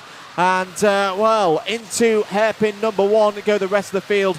Slow procedure. The race is neutralised straight away. And that is understandable. Sizable sizable incident there on the bridge. I'm hearing in my ear that it's kart number 32, Nat Johnston. It did look like a JGR, Jamie Green Racing kart. Out of the race is the number 73 of Harry Walsh. Well, we saw Harry Walsh having troubles getting started, and his machinery has packed in for the day, unfortunately, on this first lap. So end of the first lap under slow procedure. The race is neutralised, no overtaking. There is a quick view and a red flag, at the end of the first lap. The drivers come to a stop on the pit straight, and obviously we will go through the procedure now to ensure that we can start this race again safely in due course. And in fact, I think the red flag came out just before the end of lap number 1. So we'll see in due course whether it is a full restart of that one. We'll get that information to you once we receive it from race control. Thank you for your continued support today of all of our races this weekend. There's been some fantastic racing so far here for Event 2 of the Wera Tools British Kart Championships. We are back next weekend, of course, for event number 3 at Lark Hall. For now, though, we'll take a short break on the commentary and hear from Taylor Orridge at the start of the weekend. We're here in the Croc Promotions tent here at PF, first round for the IAME classes in the Wera Tools British Kart Championships. Taylor Orridge, great to see you again, back for 2024. We thought you were retiring last year. What instigated the change? I'm not really too sure. I thought we just might do another year. That's about it, really. Not really too sure why we've done another year, but we're going to try our best this year. Hopefully it's going to be a bit better than last year. Hopes for PF, a circuit you know very well, won here at Kart Masters in 2023. What are the hopes for the weekend? Obviously, we're always looking for the win, but the main thing this season is going to be the championship. That's what we're going to be going for. How do you tackle that mindset at the start of the year, especially this weekend when there's a lot of wild card runners with things also running here at PF later in the year? How do you play that in terms of the strategy for this weekend? All the European boys are over here, so well, I just don't want to get a drop early. I want to have some good points, and I want to come away on the front foot instead of being behind everyone. Do you relish it as a challenge as well that some of those Euro boys are over here, that you can test yourself against them? Obviously, they're obviously going to be up there. They're all good drivers, but we just need to keep plucking away, and hopefully we'll be near the front. And race again with Croc this year. What's it like working with these guys? It's some of the best in the world when it comes to IAME. Yeah, it's just, we always have a good laugh as well. It's just a nice environment for us to be in. They're always supportive, and if we're ever down or anything, they're always there for us. How do you prepare for a round such as this? How do you get what do you like to do during your downtime? What, today or yesterday? Yesterday, today, whenever? Yesterday I went to school, then I went for a bit of golf. I just got home and then just kind of sat on my phone for a bit, you know what I mean? Had some food at golf, and then just got into bed, sat there for a bit, watched a film, and then just went to sleep. Today, practice day, track looked quite rubbered in when I had a walk around it yesterday. What will be the main aims of today? What will be the fine details that you're focusing on? Obviously, we're going to look to be quick, but it's not all about being quick on today. We're just testing, you know what I mean? As I say, you're back this year, you kind of put the thoughts of retirement to side. Going further forward, do you think this is going to be your last year, or do you want to carry on and maybe go up into the seniors in the future? Yeah, we could do a year in senior. I'm not really too sure yet. Good stuff. Well, best of luck, Taylor, for this weekend. I know you'll give it your all, and good to see you out there again. Yeah, thanks. Good to hear from Taylor Orridge at the start of the weekend. If you're just joining us, we're under red flag procedure here at PF International for the X30 Junior Final. Information received here in the box. This will be a full race restart. The red flag came out before the completion of a full racing lap, so it will be a complete restart for the drivers remaining here. There's a quick look at Jarrett Clark in the number 38 will be looking to move up. Apologies, no, not Jarrett Clark, that's Iskender Sulfikari in the number 38. I knew that suit would confuse me at some point this weekend, that it's not Amankara Osman in that race suit, and it's another driver. It was Sulfikari starting from the middle of the grid. There is the number 8 of Zach Green.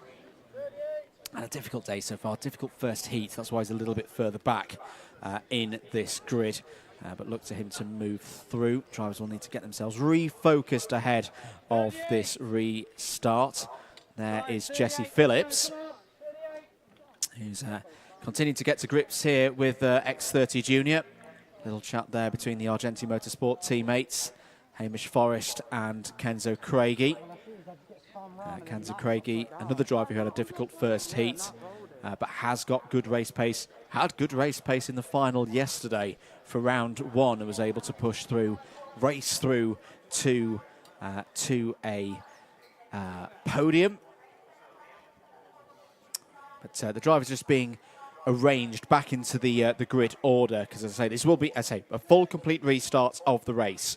It will be as if that first race start hadn't happened. And thoughts as well, I think, for our pole sitter Taylor Orridge, because yeah, the jump there from Harrison Mackie was very impressive. We're going to go down onto the grid though. I believe Nicole is with one of the Yules. We're back down on the grid. We're with Max Yule, kart number 55. Max, we've seen some big improvements from him recently, having a really successful weekend so far. Max, can you tell us about what's been going on for you? Well, I had a really good qualified P3 in group, had all right heats and just got to the final, had a terrible start, but luckily it got restarted. So go again and hope for the best. So going into this race, what are your thoughts? Have you got any tactics in mind of what you might do on this restart? Just overtake, try get as much places up and have a good race.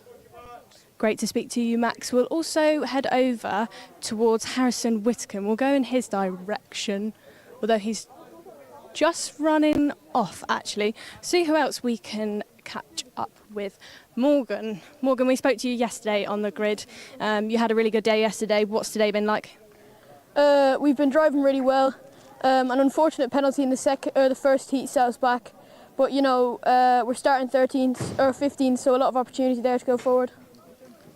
Yeah, and Andrew and I were saying yesterday, it's been great to see premium karting, you know, being up at the front, and he's got to run off now, so can't hear anything more from Morgan for the minute. Restart the race now, lots of action. We'll go back up to Andrew, who will talk us through. Thank you very much, Nicole. Good to see there that Nat Johnson walking to the ambulance, always a good sign after an incident. Unfortunately, the number 32 will not retake the start of this race. The cart has just been rolled underneath me here in the commentary box. Yeah, understandably, a substantial amount of damage to that cart. Also not retaking the start will be the number 73 of Harry Walsh. That cart that we saw having some power delivery issues will not take the restart here. Engines firing. There'll be one rolling lap for the drivers, running in 2x2 formation, and we will get the X30 Junior final back underway for a second time. 32 drivers in it now. And championship scenario is still the same story. 65 championship points available to the winner of this race. In terms of championship lead, by my quick mental arithmetic, it should still be, yes it will be, Harrison Mackie in the lead of the championship, because he had an 8-point lead at the start of the day, and that was over Riley Cranham. So whilst he has lost a few points with respect to Taylor Orridge, it's not enough points to change who has the championship lead right now. Whilst it is still very early stages, when we spoke to Harrison Mackie earlier, we spoke to him during the paddock show. We didn't quite get all of the paddock show out earlier. Apologies for that. It's a very tight schedule here today. It will be available on the Karting UK channel. He was speaking about, yeah, if you can't win, it's all about maintaining progress through the championship and getting those points. They'll all be looking to win this race, though. Here we go, then. Second time. No, we're going to go around again for another additional formation lap. The yellow flashing light is on the gantry. indicating that formation not quite achieved to Nigel Edwards. Edwards' standards there. And we go round for one more this time. Taylor Orridge will be looking for a better start than he got first time around. Harrison Mackie will be looking to do the same again, but also knowing that sometimes you just have to concede down to third place when starting on the outside. It was a very fast initial run in through the first corner. Riley Cranham's very well positioned in respect to that. If Orridge can get a good start, I wouldn't be surprised to see Cranham being in second place once they head up onto the bridge for the first time. Keep an eye out for Aston Sharp in this race. He's been doing a lot of overtaking so far today in the number 52. Strong weekend again for Mick Barrett's Racing. You never know with a junior final how much progress you can make. Here we go then. Into the tram lines, 12 minutes plus 1 lap, away and racing. It's a much better start for Orridge. Mackie this time does have to concede back into the main part of the pack. Has lost a couple of positions, but is still part of the main discussion. Up onto the bridge for the first time. Riley Cranham has fought through into second place. He followed the pole sitter in the direction he needed to go, and look at the pack of them all the way down into hairpin number 1. Harrison Whitcomb rather, trying to go around the outside with the red helmet there for Argenti Motorsport. Taylor Orridge is having to defend. He's feeling that need. He's got to keep himself in that track position because there's a huge swarm of karts behind. About 6 of them have broken off the front. I think it's Thomas Min-Spearing at the front of the main chase pack. Nicholas Schaufler's down the inside. One of the MBRs is on the grass. Rocker Coronel's trying to go around the outside. Kenza Craigie's going to try go even around the outside of the outside there. End of lap number 1. This one will run through. It's Taylor Orridge in the lead of this race. Riley Cranham P2, Lewis Islin P3, Mackie 4, Whitcomb 5. Then a bit of a gap by 1 second back to Nicholas Schaufler in 6th. Daniel Kelleher, Thomas Min-Spearing, Jack Iliff and Monda Junior Canini. That is your top 10 at the end of the first lap. Down towards hairpin 1 rather, on lap number 2. Here comes Lewis Islin. He's already got past Cranham on this lap. He's now taken the lead. What a bit of driving by Lewis Islin for Jade Racing Team. Oh, one of the Fusions is facing the wrong way there. I think it's the number 9 of Canini. It is. So Monda Junior Canini, after the great work in the heats today, it's all gone wrong for him in the final. But it's Islin, clear. Orridge down the inside of Mackie, retakes P2. Where has Cranham gone in all this? Is down to P5 behind Harrison Whitcomb. Nicholas Schaufler coming back into this as well. Great opportunity now though for Lewis Islin. Has got a bit of a gap. Half a second ahead of Orridge. Mackie there in 3rd. They've got to work together right now to close Lewis Islin back in. Lewis Islin's single lap pace this week and in the TVKC meeting 1 week prior has been phenomenal. They cannot let him get away. Nearly 3 wide as they head down to hairpin number 1. Harrison Whitcomb has got ahead of Harrison Mackie and Riley Cranham, while the Fusions are not having it everything their own way in this one. Nicholas Schaufler's down the inside of Cranham now, as is Danny Kelleher, the Irishman fighting through there, gaining a position. This is the kind of race that Nicholas Schaufler will be enjoying now. He's got nothing to lose in terms of championship. He's one of the European runners here this weekend with an eye on the World Championships later in the year. He's had some great race performances so far in Europe in 2024, and he can fight through this order. End of lap 3, Islin from Orridge. The gap is coming down. It's 0.34 of a second now. Whitcomb there in 3rd place. Jesse Phillips is flying through the order. Up 12 positions for last year's IAME Water Swift champion. He's into 12th place now. And if it stays tight at the front of the field, he could come into place just at the back there of your shot ahead of Rocco Coronel. Into hairpin 1 once again. Defensive move there from one of the Forza Racing drivers. I think that's Jack Iliff. Yes, it is. The American from Texas in 9th place. Pulsating. So there's a lot of drivers in trouble there. 1, 2, 3, 4, 5. The number 62 of Aaron Richardson was one of them. One of the Forzas was also off there. And that's Iskender Sulfikari with a lot of damage to the right rear. That surely will go no further. Jarrett Clark is out of this race as well. And, you've got to give it to Iskender Sulfikari. Dries van Langendonk's out. So that's 3 Forzas gone in the space of about 20 seconds.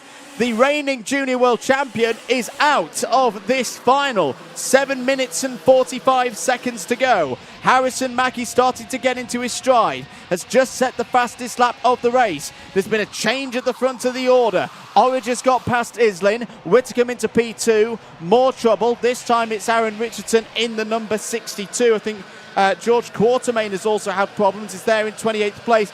There's a kart in the middle of the road. That, I think, is Sulfikari's. Is definitely out of this one now. 7.25 minutes remaining. Taylor Orridge has got the lead.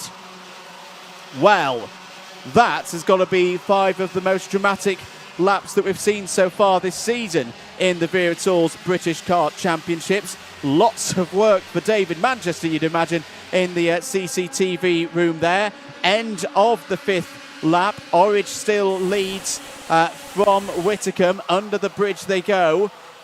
Also coming up through the order, Zach Green. He's gained 12 positions now. Is there in 14th place. And I think there's a driver off through the bowl. Can't quite see it from our position here in the box. And it might be Harrison Whitcomb, because Harrison Whitcomb is falling down the order. Well, it was a retirement in the final yesterday. And I think it's going to be a retirement again here in the second round of the championship. Real disappointment for Harrison Whitcomb. Have to pick himself back up before we go to Wilton Mill. But that is 2 finals that have not gone the way of Harrison Whitcomb. We were talking about it with Nicole earlier, how you don't want to be using your drop scores at this early stage of the season, especially if you're a championship contender. But that is sadly going to be the case, I think, for Whitcomb from this weekend. 6 minutes to go. Orridge leads. Nicholas Schaufler there in second place.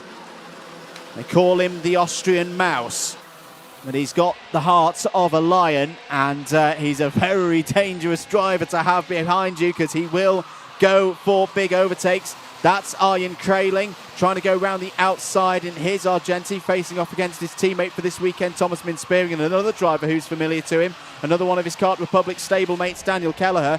There is Dries van Langendonkh, you quickly saw on the inset camera, out of this race. Change at the front. Schaufler leads. Schaufler to the front of the order. Harrison Mackie has got through into second place as well. He's got support with his teammate. Riley Cranham there in third. Taylor Orridge still in fourth. Is still part of this pack. But you've got to think right now it's going to be 3 of these 4 drivers on the podium. Aston Sharp, Thomas Minspearing, they've got to get their heads down now. They've got to chase 4 of the fastest drivers here this weekend in Europe across the course of this season. Kenzo Craigie's just set the fastest lap of the race, a 57.77, but he's down in 15th place. Harrison Mackie, is he going to go for the move? He looks over the shoulder, he is going to go for the move on Nicholas Schaufler. Oh, good defence from Schaufler. Used the speed, braked late, went round the outside. Down the inside, Cranham, I think, has lost the spot to Origin. In fact, Origin is back into second place. They're all discussing with one another how they're going to tackle the emergence of Nicholas Schaufler, who, remember, is not part of the championship full term. A driver here will be back here, you'd imagine, later on in September. This is going to be a warning shot for everybody looking forward to that World Championships later on in 2024. Nicholas Schaufler had a tough time 2 weeks ago in Val d'Argenton. Didn't have the kind of time qualifying you would have wanted to be part of the mix for the race win. But we definitely saw that at Valencia. We know his speed. He's one of the fastest drivers in junior categories in the world in 2024, and he's showing his talents here in the Vera Tools British Kart Championships. Down towards hairpin number 1. Defensive move in the battle for 6th place between Kraling and Spearing. Kelleher just behind there in 8th. Jack Arlett still running strongly in the top 10, which is now completed by Jesse Phillips. This is a very impressive run from Jesse Phillips. Give him time. He's going to get this X30 junior class sorted. Give it a couple of races. I think you're going to see Jesse Phillips right at the front of the order as he takes that big step, or has taken that big step, from IAME Water Swift, from the inter and mini categories up here into the full 125cc categories. End of lap number 9. Schaufler still leads from Mackie. Origin third, Cranham P4. Aston Sharp has just set the fastest lap of the race. Needs to keep pushing at that pace if he's going to join this quartet at the front of the field. I tell you what, I think he is doing. That's a mega run for Aston Sharp over the bridge. He's going to join the back of the train with Riley Cranham now. There's nothing much that these four can do. Aston Sharp, who had a terrible time qualifying earlier on this morning, has had to fight back from the last row of the grid in each of his heats, is now fighting for the round win. What a story this would be for the youngster there, racing for Mick Barrett Racing. Change for the lead. Mackie has got ahead. Mackie has got ahead of Schaufler. Now we start to see the man in form going into this weekend. Was in this position 1 week ago in Franciacorta for the second round of the IAME Euro Series. He didn't have it all his own way. He made that stunning overtake round the outside. Oh, Schaufler's all over the curb there. That's a huge moment for the Austrian. Surely he's going to lose out there to Orridge, to Cranham, possibly to Sharp as well. Schaufler wrestles his way back in. He's not giving up that third place lightly. Here comes Aston Sharp though. Aston Sharp down the inside of Cranham. He points to Schaufler and say, no, keep going. I'm not going to lunge you all the way back from there. That would be a silly move at this stage of the race. Good heads-up driving from Aston Sharp. 1 minute and 33 seconds to go. Cranham's down the inside of Sharp. Gets fourth place back. You don't know where to look in this race. It doesn't leave you a moment for a breath. Sharp gets back down the inside. Cranham immediately responds with his own move back to retake fourth place. This is going to lose them touch with the top three. We may have our podium drivers. The question is, what order are they going to be in come the end? Warning for Zach Green in the number 8. Sharp makes a move down the inside of Cranham for fourth place. One driver's cutting across the grass. I think it might have been Jack Iliff. It looked like a Forza Racing entry to me into the bridge once again. But look at the gap that the top three have got now. They're clear of Aston Sharp. Arjen Kraling's now trying to find a way past Aston Sharp. Aston Sharp will not be beaten here today down into hairpin number 1. Plus 5 second penalties come in for Morgan Moore, the number 16. There's also been plus 5 second penalties for the number 12 and for the number 9 as well. None of those drivers are in contention for the race win. We stay focused here at the front of the order as Sharp holds up what must feel like half of Lincolnshire right now. Warning for the number 19 of Arjen Kraling, who is in this second group. 2 laps to go. Harrison Mackie has control. He's got clear of the rest of the field by 3/4 of a second. Sharp wants to hold on to this fourth place. It could be important points in the championship. You never know in what's been a very open category across Europe, across the world so far in 2024. There's no reason to believe it won't be any different here in the Wera Tools British Kart Championships. Time is up. Kelleher's going to look to the outside. That's going to be an ambitious one. He's going to be side by side with Kraling off the corner. It's actually very well dealt with by Daniel Kelleher. Is he going to have an opportunity through and out of hairpin number 2? No. Aston Sharp gets good speed, good run off the corner, holds onto the position. Leaders are going into the last couple of corners on this penultimate lap. Kraling's down the inside of Kelleher for 5th place. Kenzo Craig is back on the scene. Somehow he's back up into 7th place. Jesse Phillips is there as well in the number 26. On to the last lap. Mackie has, well, I'd say control. He's just lost half of his lead on that last lap.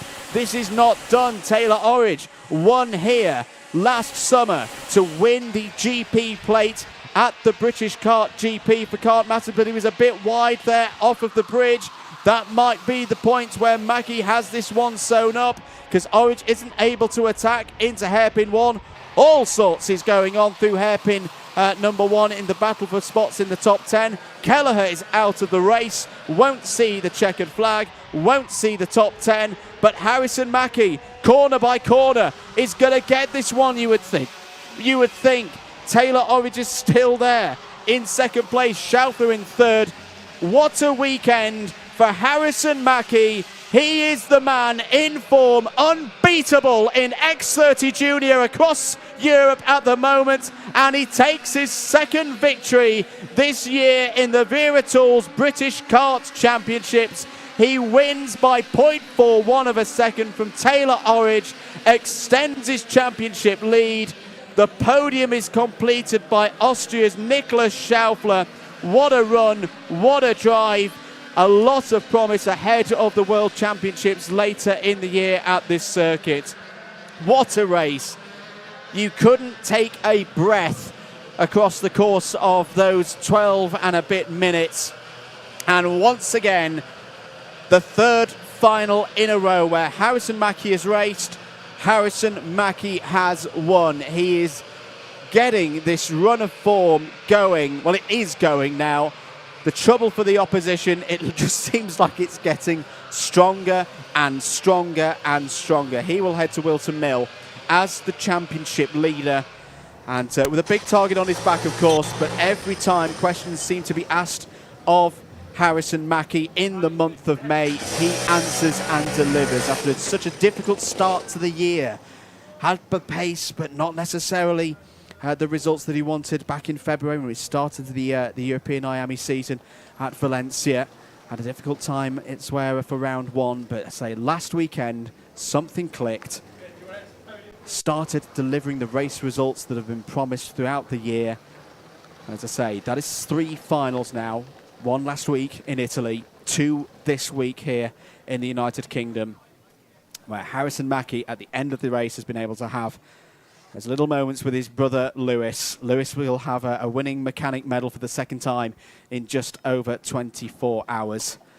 And, well, you just got to wonder what this young driver can do the rest of the season. Let's head down to Parc Ferme, and Nicole, who's down there, going to get the thoughts of our race winner. Harrison Mackie, Kart 21, absolutely unstoppable in this championship so far.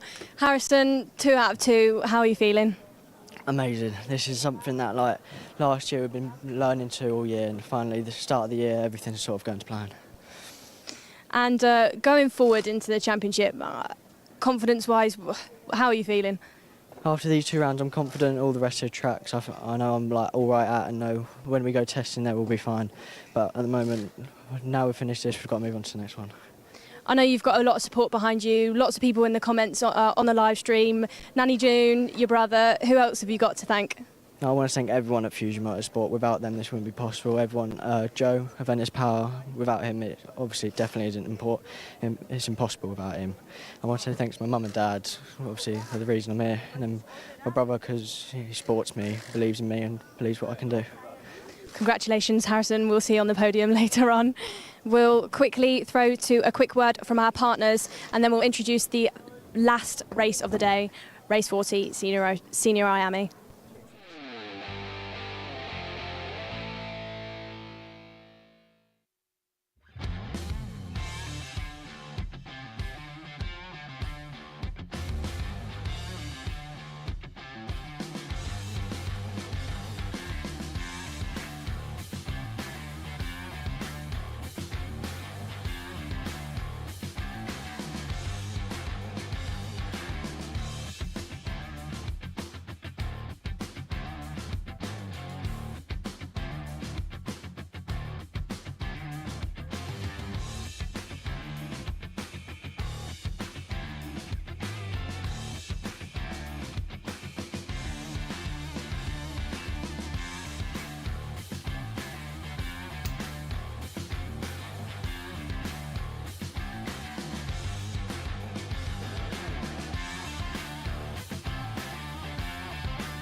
We're walking onto the grid with Alistair Cresswell because he was telling me earlier on how much he wanted an interview this weekend, weren't you? I don't really think I was saying about me having an interview. I think it was more Ollie Stilp. I wanted him to have one.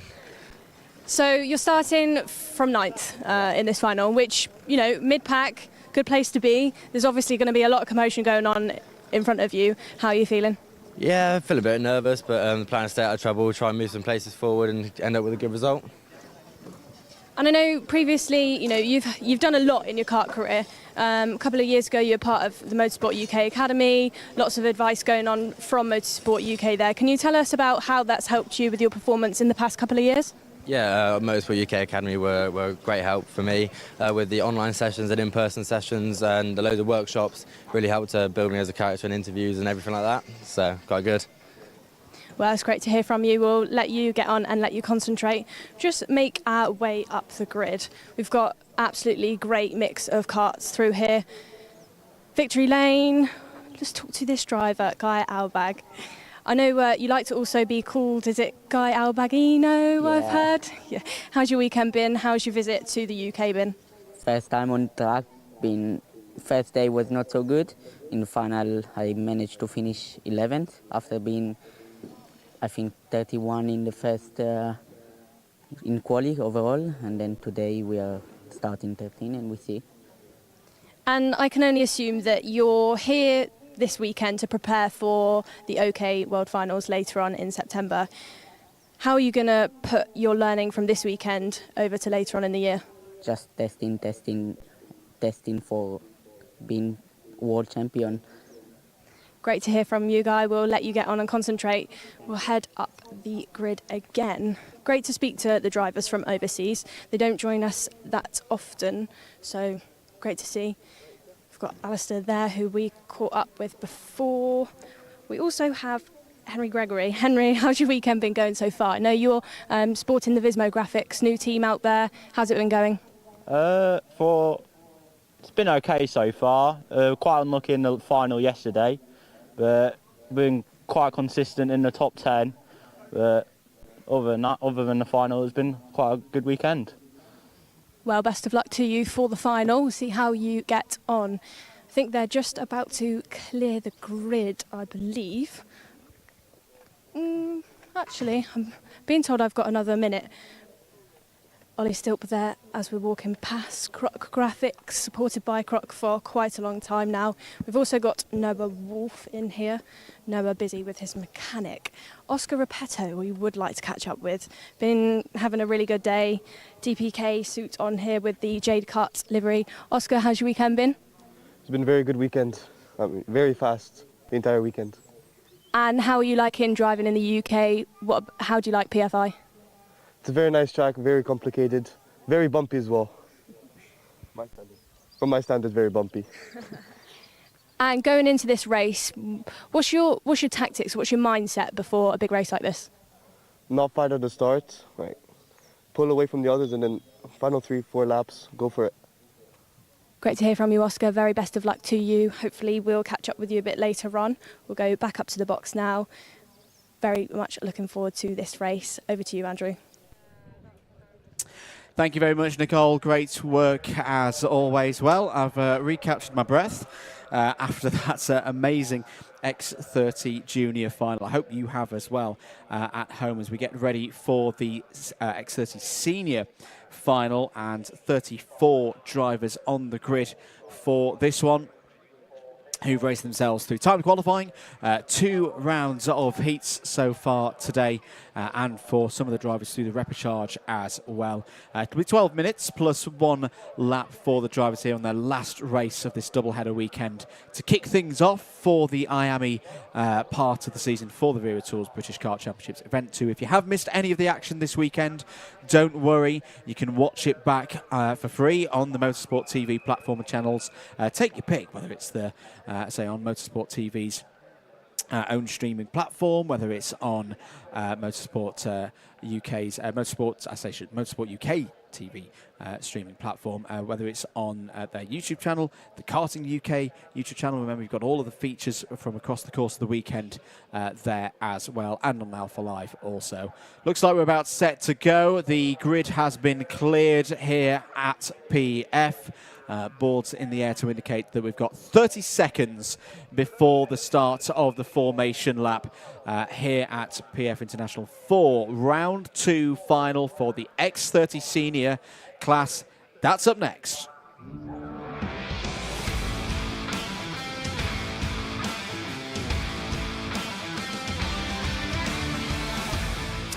It's race 40, it's the penultimate race of the whole weekend, and it's the Senior X30 final with Freddie Lloyd on pole position alongside on the front row of the grid, Oscar Repetto. His teammate for this weekend, Noah Wolf, is on row 2 alongside him is Lewis Bird. Cian Garrity's been great today, starts this one from row 3, he's joined by Oliver Stilp, Aaron Brown and Joseph Smith on the 4th row of the grid. Alistair Cresswell and Henry Gregory start on row 5. Oliver Ranson. Lewis Francis from Australia starts on row 6. Guy Albagino, we heard from him on the grid, starts on row 7 alongside the ever-improving Rylan Ekberg. Hayden Eldridge and Jimmy Elias from France starts on row number 8. Archie Tillett and Finn McLaughlin, the winner of the final yesterday in round 1. They start on row 9. Harvey Ruff and Robbie Buckley starts on row number 10. Freddie Housley and reigning Senior X30 champion on his home circuit, Gus Lawrence, starts on row number 11. Alfie Gallagher and Matteo Giaccardi are on row number 12. David McIntyre and Harry Ewell are on row 13. Fred Green and William Smith start on row number 14. Running through the rest of the order, Dominic Simic and Josh Palfreman on row 15. Connor McPollan and Ty Stansfield on row 16. The 34 kart field is completed by Kasper Piecki and Michael Gray. Don't be fooled by the name Mackie on the back of the suit in the number 71. That is Freddie Lloyd. He is your pole sitter, looking to continue what currently stands as a 6-race winning streak in finals for Fusion Motorsport. Here we go, 12 minutes plus 1 lap. No, we don't. It's an additional formation lap for the X30 seniors. But yes, again, a number of drivers in this field looking later on into the year, but for those who are sticking around, this is again another important race for championship points. 65 of them available to the race winner. Virtual championship scores. Thank you very much to Ian Rogers and the whole team at Motorsport Timing UK. Freddie Lloyd is actually your new championship leader. 187 points secured after the haul of 65 that he got from the intermediate classification. It's an 8-point lead at the moment in the championship over Repetto. McLaughlin now 3rd on 175, Wolf 173, Bird 172, that's your top 5. Brown and Stilp both on 167. Gus Lawrence 8th on 162. Cian Garrity and Henry Gregory completing the top 10. However, that is all about to change, you would think, with this final. There's a quick look at Archie Tillett there in the number 26 on the Charles Leclerc chassis, the one based off the Birrell technology. He'll be looking for another good move through the field. Starts this race from 17th. Are we ready then for 12 minutes plus 1 lap for the final time this weekend from X30 Senior? No, we're not ready. We're going to go round for another additional formation lap.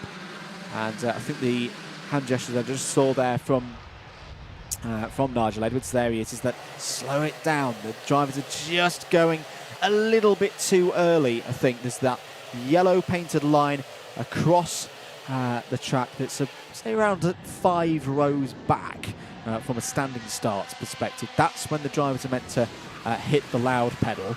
And they're just going a little bit too eagerly at the moment for these race starts. So, another additional formation lap.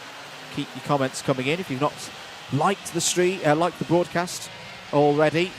Do so now on the streaming platform of your choice, and get ready for this penultimate race of the day. The last time we'll see a 125cc category in action today.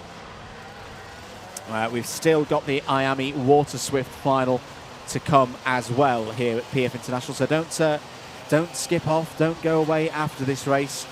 We've still got that 41st race of the weekend to complete. If you missed any of them, you can watch them back at your leisure.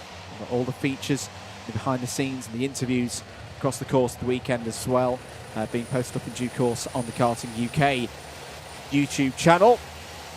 Are we good for a go this time? This is looking better. 12 minutes are underway. The lights are out and the X30 Senior Final is go. Good start for Freddie Lloyd. Good start as well for Noah Wolf. He slots through past his teammate Oscar Repetto for this weekend into P2. That's a solid start for all drivers here in this field. All 34 are underway, apart from one driver. I think it's Finn McLaughlin. It is! Finn McLaughlin is out on lap 1. Doesn't even make it through the first sector. We're going to get a different winner of this one from yesterday, folks, because the round 1 victor, Finn McLaughlin, is out. Freddie Lloyd leads at the front of the field. Good start for Alistair Cresswell. Bit of a hand up there from Noah Wolf. Didn't look too particularly happy about things. Here comes RG Tillotson on the scene, getting through past Oliver Rands there in the number 27. Jimmy Elias as well in the number 11 for Victory Lane. The French team over here in their preparations for later on in the autumn. Moving through the order. End of lap number 1 then. It is Lloyd from Wolf, Geraghty, Bird, Brown, Repetto, Cresswell, Stilp, Smith and Gregory. That is your top 10. Great start, as I thought it would be, from RG Tillett. Up 6 places to 11th. Where is Gus Lawrence in all of this? As there's a defensive move from Lloyd down into the first hairpin. Gus Lawrence is up to 20th place. The champion of 2022 and 2023 will know today this is a damage limitation day. Needs to play the game, let this race come to him. You'll see his orange helmet. There he is, a little bit further down the order, just behind the number 51 right now. That's Fred Green. That's not a bad rear axle to just sit behind for this stage of the race. Fred Green, you'd expect to see him coming through the order. End of lap number 2. Lloyd still leads from Wolf, Geraghty, Brown, Bird. Aaron Brown has taken that 4th place away from Lewis Bird. Up onto the bridge. Fighting through there, I think that's Henry Gregory and Joseph Smith. Joseph Smith, who's had a really solid weekend, I think. He's had a really difficult time 2 weekends ago in Val d'Argenton for the FIA Karting European Championships.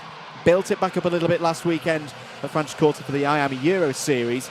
This has been more like it from Joseph Smith this weekend. Back to the Joseph Smith that I saw racing at the early stages of 2024. It's very good to see. Lloyd, Wolf, Brown, Geraghty, Repetto now the top 5. Lewis Bird needing to get control of this. Is slipping down the order, doesn't want to slip too far into the clutches, because we can see around this circuit, we've seen it before, we saw it in the previous race, how quickly a gap can separate out between a front group of 3 or 4 drivers and the rest of the pack, and often it doesn't come back. We're on lap number 4.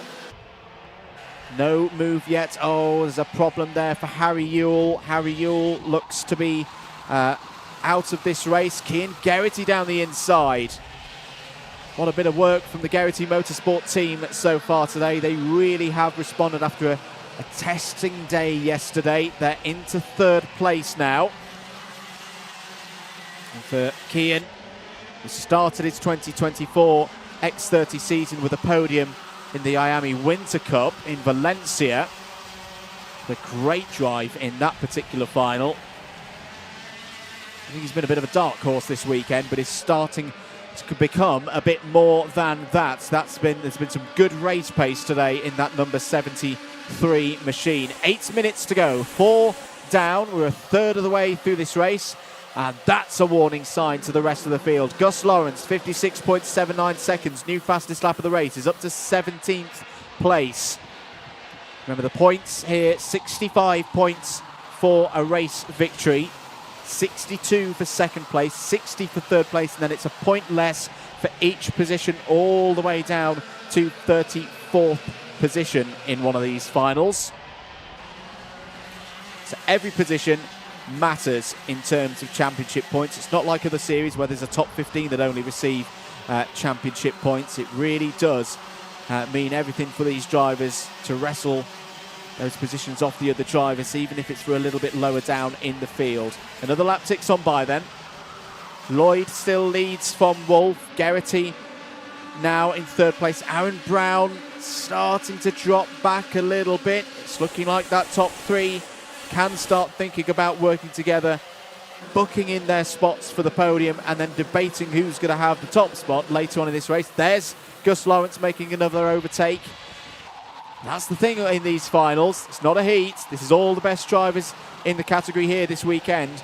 Every time he makes a move, the next move gets even harder. It's a faster driver. It's a more difficult driver to overtake. He's got to keep working hard out there. That's in past Oliver Rands for 15th place. The number 33 down the inside there. That's all getting a little bit close. Someone's taken to the grass through the Fullerton S's. Oh, and there's a bigger hit there off of the Fullerton S's. It's one of the Argentis that's in trouble. It's Lewis Francis. Lewis Francis, the wild card from Australia. I think was the driver who went across and then got sideswiped to an extent by another competitor. Well, that's taken another driver out of the way of Gus Lawrence, because that was all in that region just on the outskirts of the top 10. 6 minutes to go here in this one. Lloyd still leading from Wolf. I think they've quite good reason to be concerned here right now about the as out of the race is one of the victory lanes. It's Jimmy Elias. That's not the way he wanted to end this weekend. Out wide there, I think, was Alistair Cresswell in the number 18. He'll have dirty tyres for the next couple of corners and may lose out to Ryland Ekberg there in the number 37. Gus Lawrence has got through. Gus Lawrence is really on the attack now. He's starting to get into the higher reaches. Not quite in the top 10 yet. There's Oliver Stilp ahead of him. Oliver Stilp, he's moved down the order a bit, down 5 from where the number 43 started this race. 5 minutes to go.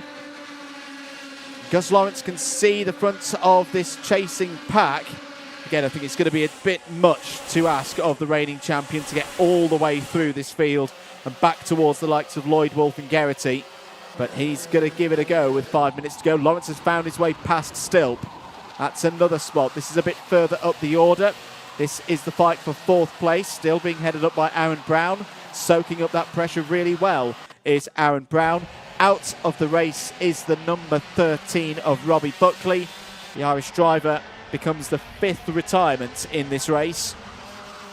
Joins Freddie Housley, Lewis Francis, Jimmy Elias and Finn McLaughlin on the sidelines for the remaining time in this one. End of lap number 8. Freddie Lloyd still leads this race. Noah Wolf continues to hound there, just about 0.3 of a second back in second place. It's Cian Geraghty again. Often in races that I've watched for Cian this year, there's a point with around 2.5 minutes to go where Cian, already driving very fast, just comes alive. I think that's the biggest worry right now for both Wolf and Lloyd, that if that happens here, it's going to be very hard to keep behind towards the end of this race. That was a nice move that we just saw. Henry Gregory got past Oscar Repetto for 6th place through the hairpins. Joseph Smith in the red helmet there, Kart at number 15 just behind. 3.5 minutes to go. Aaron Brown has just gone purple through sector number 2. Lewis Bird has also got some decent pace. I tell you what, the Brown and Bird duo have a chance here. Funny how sometimes drivers just find a little bit more pace from somewhere that a few laps ago didn't look possible. What was the lap times last time around? Well, 56.83 for Brown, 56.76 for Bird. Yeah, they're quicker. They are quicker than the top 3 right now. They are closing in. If they can keep working together for the next 3 or 4 laps, they're going to be right there on Lloyd, Wolf and Geraghty going on to the final lap of this race. A couple of penalties to talk about. Joseph Smith has picked up a +5 second penalty, as has the number 11 out there. That's Jimmy Elias, but Elias is out of this race, so that's fairly academic right now. The number 27 has also received a 3-second penalty. I imagine that is for a tramlines infringement at the start of the race for Oliver Rands. So nothing that changes anything in the top 5. End of lap number 10. Response coming in now from Lloyd, Wolf and Geraghty. They've all just set their personal bests of the race so far. I'm sure there's been some communications from the sidelines that have told those 3 drivers, you need to go. Don't rest on your laurels yet, because Brown and Bird are going along pretty quickly right now, and you need to keep that battle buffer in place. Gus Lawrence is now into the top 10. Has the fastest lap of the race, is now tucked up behind his teammate for this weekend, and long-time teammate in previous years as well, Archie Tillett. 9th and 10th for those guys right now, and Lawrence goes down the inside. Very sportsman-like there from Archie Tillett, realising that in the grand scheme of things, that's a key race for Gus Lawrence to try and get as many points back in the championship as possible. Isn't going to fight his teammates too hard, and given that the number 1 is currently the fastest kart on the circuit, it's not a bad one to be behind for the last few laps of this one. Still no change at the front. Oh, as someone's run a little bit wide there. Was it someone in a Kart Republic suit? So I'll try and work that out in due course. That's a number 73. And change for second. Okay, change for second place. Geraghty has got ahead of Noah Wolf. But Geraghty's got to go now. This next lap is really, really important for Cian Geraghty, because the gap now to Freddie Lloyd is 0.7 of a second. Cian Geraghty needs the fastest race lap of his weekend so far right now as we go on to the penultimate one of this final, if he's going to win this 65 championship points. Noah Wolf's got to work with him as well. That's the only hope they've got for me right now of being able to catch Freddie Lloyd. And if you're in Freddie Lloyd's shoes, you've got to give it hell for leather as well. You cannot risk these 2 drivers getting back into your slipstream, because you know that they're going to go for it. You know they're going to attack. Noah Wolf checks over the shoulder, sees he's got a decent gap back to Aaron Brown. It's about 0.7 of a second right now. What are the sector times like? Still good for Lloyd. 19.89 for Lloyd, 19.84 for Geraghty. Lloyd's just pumped in a personal best through sector number 2. He's doing the business. Out of the race is the number 51 for Croc Promotion. That is Fred Green. Real shame for Fred Green, was up 16 places in this race. That'll all go to waste. He'll tumble down the order. Last lap then. The gap is 0.72. That was a big one from Freddie Lloyd, a 56.65, his new personal best. It was matched by Cian Geraghty, but more importantly, the gap didn't come down. Geraghty's now dropping Wolf. Wolf's 3rd place. His spot on the podium might be under threat from Aaron Brown and Lewis Bird as we are here on this final lap. Lloyd is clear. There's a yellow flag out through hairpin number 2. That'll be for the stricken number 51.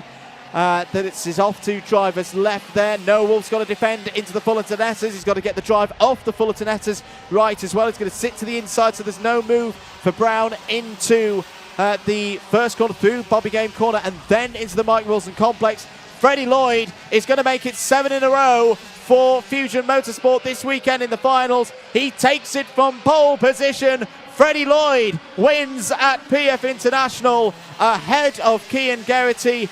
Noah Wolf holds on to take 3rd place and is on the podium on his return to the Vera Tools British Kart Championships. Aaron Brown in 4th, Lewis Bird in 5th, but it's Freddie Lloyd who takes the win, continues this amazing run for Fusion Motorsport this weekend. That is 7 from 7 in the IAME categories here at PF. And it was that big effort just going into the last 2 laps as Cian Geraghty wound things up. Freddie Lloyd responded and he extends his championship lead. He leaves the first weekend of the X30 Senior Championship for this year with a 16-point lead over Oscar Repetto. Noah Wolf a further 3 back Lewis Bird a further 3 back from that, and Aaron Brown in 5th on 2:26. But what a performance from Freddie Lloyd. A fantastic weekend. Another case of a driver just building and building through all of the free practices, all of the timed qualifying, all of the heats. He was 3rd in the IC yesterday, 2nd in the final. Today, 1st in the IC and 1st in the final.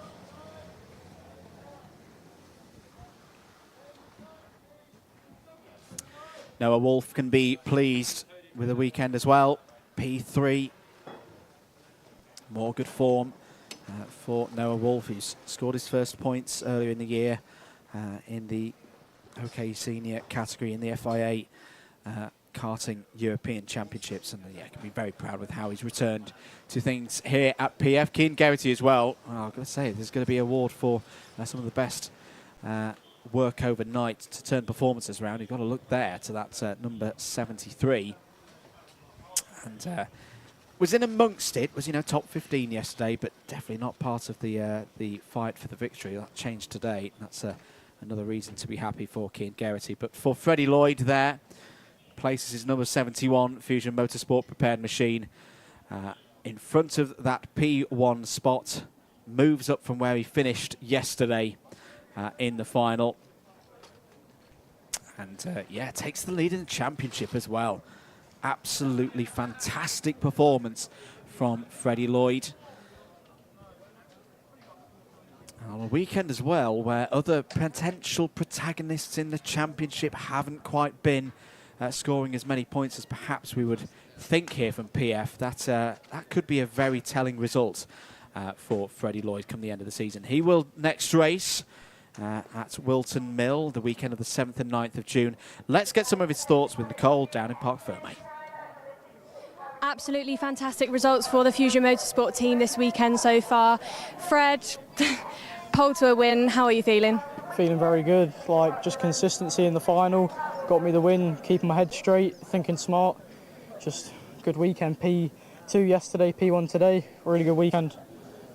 Yeah, and obviously Fusion Motorsport, they've had some great results already so far. What have they been saying to you in this weekend and in this season to help you? Just consistency, really. Just keep your head straight, don't get angry. Just got to think about the long game. Well, congratulations, and who have you got to thank for this weekend? I've got to thank Fusion Motorsport, my dad, Aventus, and just all my family in general, just everyone that helped me get here. Congratulations, Freddie. We want to catch up with that absolutely action-packed final, so we'll see some highlights from that, and I'll meet you on the grid shortly. Thank you very much, Nicole. Indeed, let's have a look at some of the highlights from that X30 Senior final. Start was always going to be key for Freddie Lloyd to take advantage of his pole position, and he did just that. Noah Wolf going through with him as well into 2nd place. Big question would be, could Gus Lawrence come through the field to score some hefty championship points? He would get up into the top 10 after that run through. But we early on got this rhythm of the top 3, Lloyd, Wolf and Geraghty at the front of the order. Lewis Francis trying to fight through there as well, with Jimmy Elias in the middle of the field in those early stages. Here was one of the many moves by Gus Lawrence in that race. That was down the inside of Oliver Rands into hairpin number 1. Ollie's still just running a bit wide there. Alistair Cresswell made it to the end today, but did go backwards at times. We'll be looking to build on a result of that 14th place. This was a big moment for Lewis Francis out of the race. Quite a few retirements in that race, including Finn McLaughlin at the very start of the race, Jimmy Elias, Freddie Housley, Robbie Buckley and Fred Green as well. Good races also from the Vismo Motorsport drivers. Their best position driver was Aaron Brown in 4th place. That was the move for 9th place. Gus Lawrence going past his teammate Archie Tillett for that spot. 13 places gained for the reigning champion, but it was Freddie Lloyd's day. Let's head down though straight away to Nicole for the final race of the day. Over on the grid with Will Green. Will, how's your day been going? It's not been a great day as I crashed in Heat 1, but I won the 2nd heat, so I'm starting quite far back, but hopefully I can get a good start and get towards the front of the grid. So a bit of a redemption drive for you in this final. What's your mindset? How do you think you're going to make those positions? Just hopefully not make too many mistakes and keep my eyes forward and get as far as forward as I can. Best of luck to you, Will. We'll see you a bit later on. Also want to catch up with Finley Lyons. Finn, absolutely stellar performances today. Just the overtaking has been absolutely incredible by this young driver. Finn, just a quick word. How are you feeling ahead of this final? I'm feeling confident. I feel like I can easily get to front and put a fight for the win.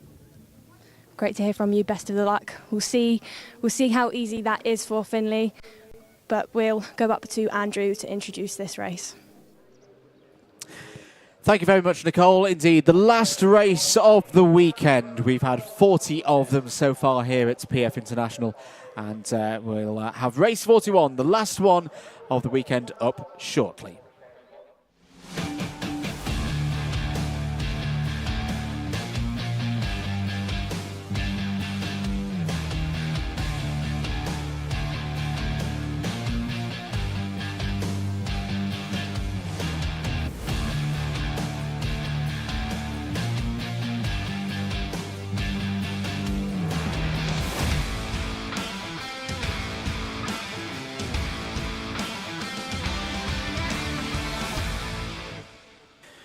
Time to go racing for the final time this weekend at PF International Kart Circuit in Lincolnshire. It is the round 2 final for IAME Water Swift for the 2024 Wera Tools British Kart Championships. The grid, a really talented one, 28 drivers qualified automatically through to it. Here's how they look. Austin Newstead and Zdeněk Babicek on the front row of the grid. George Clark and George House start on row number 2. Colby Patterson and Teddy Porter form an all Ollie Rowland Motorsport row number 3. Jarlath Sayer and Jensen Ackerman start on the 4th row of the grid. Freddie Wood and Sukwani Kira on the podium yesterday in the round 1 final start on row number 5. Blair Smith and Harley Musk go from row 6. Finley Lyons starts on row 7, is joined by Henry Clark. They are ahead of Max Mason and Will Green. Will Green, who won the final in Italy in IAME Euro Series 1 week ago. Row 9, Grayson Wortley and Luca Narraway on that one. James Nolan and Christian Kobe start on row number 10. Mason Brooks won the race in the final from 14th on the grid yesterday. Can he do it from 21st on the grid? We'll find out. He starts on row 11 alongside Ian Carey.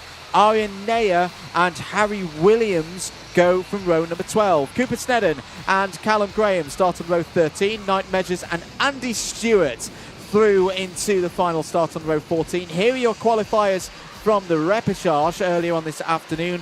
Charlie Clough and Aaron Singh start on row 15. Xavi Fonch and Pato Medina on row number 16. The 34 kart field is completed by Jonty Restrick and Sophie Campbell. So one last race of this mega double header weekend to kick things off for the IAME classes of the 2024 Wera Tools British Kart Championships. Can Austin Newstead take victory here from pole position, or is it going to be one of the 33 others? We're away and racing, and it's a great start for Zdeněk Babicek, straight into the lead of the race from second on the grid. Winding up now onto the bridge for the first time in this one. All looking good so far. Sweeping downhill now towards hairpin number 1. Oh, one of the Fusions running a bit wide there. I think that might be Sukumani Kira. Yes, it is. A good start for Sukumani Kira. Here goes Newstead for the lead.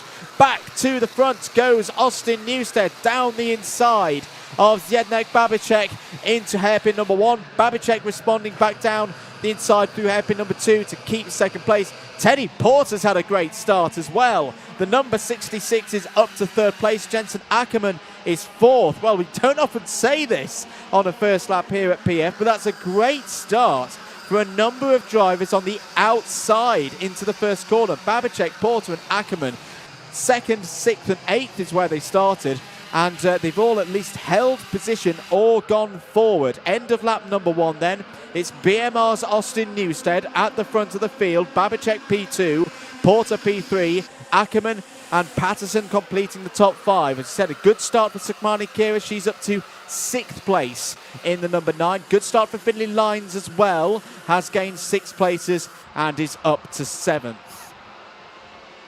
So the drivers heading down towards hairpin number 1. Is Babicek going to go for a move? Of course, Zdeněk Babicek is going to go for a move through, straight into the lead. That's what you need to do in this class. You can't afford to have time where you think about a move and maybe not go for it. Got to get down that inside and make your overtake. Throw it to the other drivers to challenge you for your lead. Zdeněk Babicek's had a solid start to things in Europe. Had a strong run through the first round of IAME Euro Series. Had flashes of speed as well last weekend in Franciacorta as part of the dominant group of drivers at the front of the order in Franciacorta who all race here in the Vera Tools British Kart Championships, showing that really in a European sense, it's a British Kart Championships, it's a national championship level, but this almost does race like a European race. Such is the level of driver here in this championship. Babicek through onto the straight down towards hairpin number 1, just at the back of this group there. Through goes Kira on Ackerman. That down the inside is Colby Patterson for 3rd place, going past Austin Newstead. Finley Lines on the outside now. Just lifts off a bit, switches back to the inside. Oh, that is wonderful from Finley Lines. Well read. He's just not quite got enough speed to get up past Austin Newstead, but that was a really good try from Finley Lines. Knew he was going to be in a bit of trouble on the outside, just lifted off the throttle, tucked back underneath, did the switchback, just didn't quite have enough pace off of the corner to make it fully work, but he holds there in 5th place, doesn't fall any further back, which can often be the risk if you're on the outside through hairpin number 2. End of lap number 3, Babicek leads, Porter P2, Patterson 3rd. What does this do for the early stages of the championship? 8 rounds this year for the IAME Water Swift class, this being the final for round 2. If things were to finish as they are right now, your leader of the championship leaving Lincolnshire this evening would be the driver who's just set the fastest lap of the race, 1:03.44. Jarlath Say would have a 4-point lead over Sukamani Kira in 2nd place in the championship. Colby Patterson would be 3rd, just a further 3 points further back. It would be close. It would be tight. I'm going to make a prediction here, ladies and gentlemen. Hopefully it's in the 10% of correct predictions from this commentary box.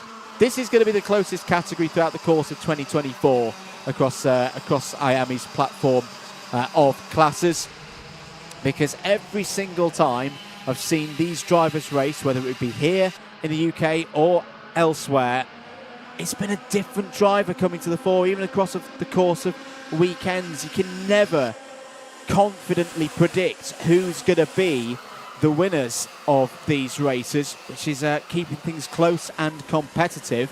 Well, the winner from last week in Franciacorta, Will Green, has just set the fastest lap of the race. Down the inside there, that is Babicek retaking the lead of the race in the number 35, but it's under a lot of pressure here. 3 wide Finley Lines on the outside here. Oh, it's all getting a little bit close through hairpin number 1. Jensen Ackerman, unfortunately, has lost a few positions in all of that. Sukamani Kira has come through. George House, I think, is on the scene. George Clark as well.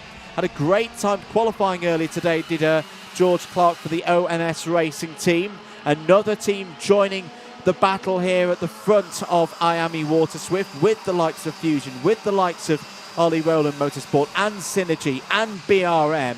It really is setting up to be a fascinating season, and there's still a lot of way to go in this fascinating final. End of lap number 5. Patterson there in 2nd place behind Babicek. Is there going to be an opportunity to get down the inside? Yes, there is. And Colby Patterson, the Colby Patterson of the 2024, is always going to go for that move. Just a little bit of overspeed off of the corner though, and Babicek is able to get back in, but look at the train. Look at the train all the way down to, I think, 10th place. Colby Patterson's looking to the outside now. He's going to lose out. Again, it's tricky to go around the outside there through hairpin number 1. There's not a lot of grip off the racing line in normal conditions on a hot, uncharacteristic May weekend, when a lot of rubber has gone down here this weekend and last. It's even tougher. Babicek still leads though.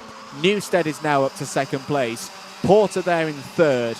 Will Green is in this train there in 5th place. Finley Lines just behind. Jarlath Sayer and Sukamani Kira, the lead Fusion Motorsport drivers in this race. It is a pack.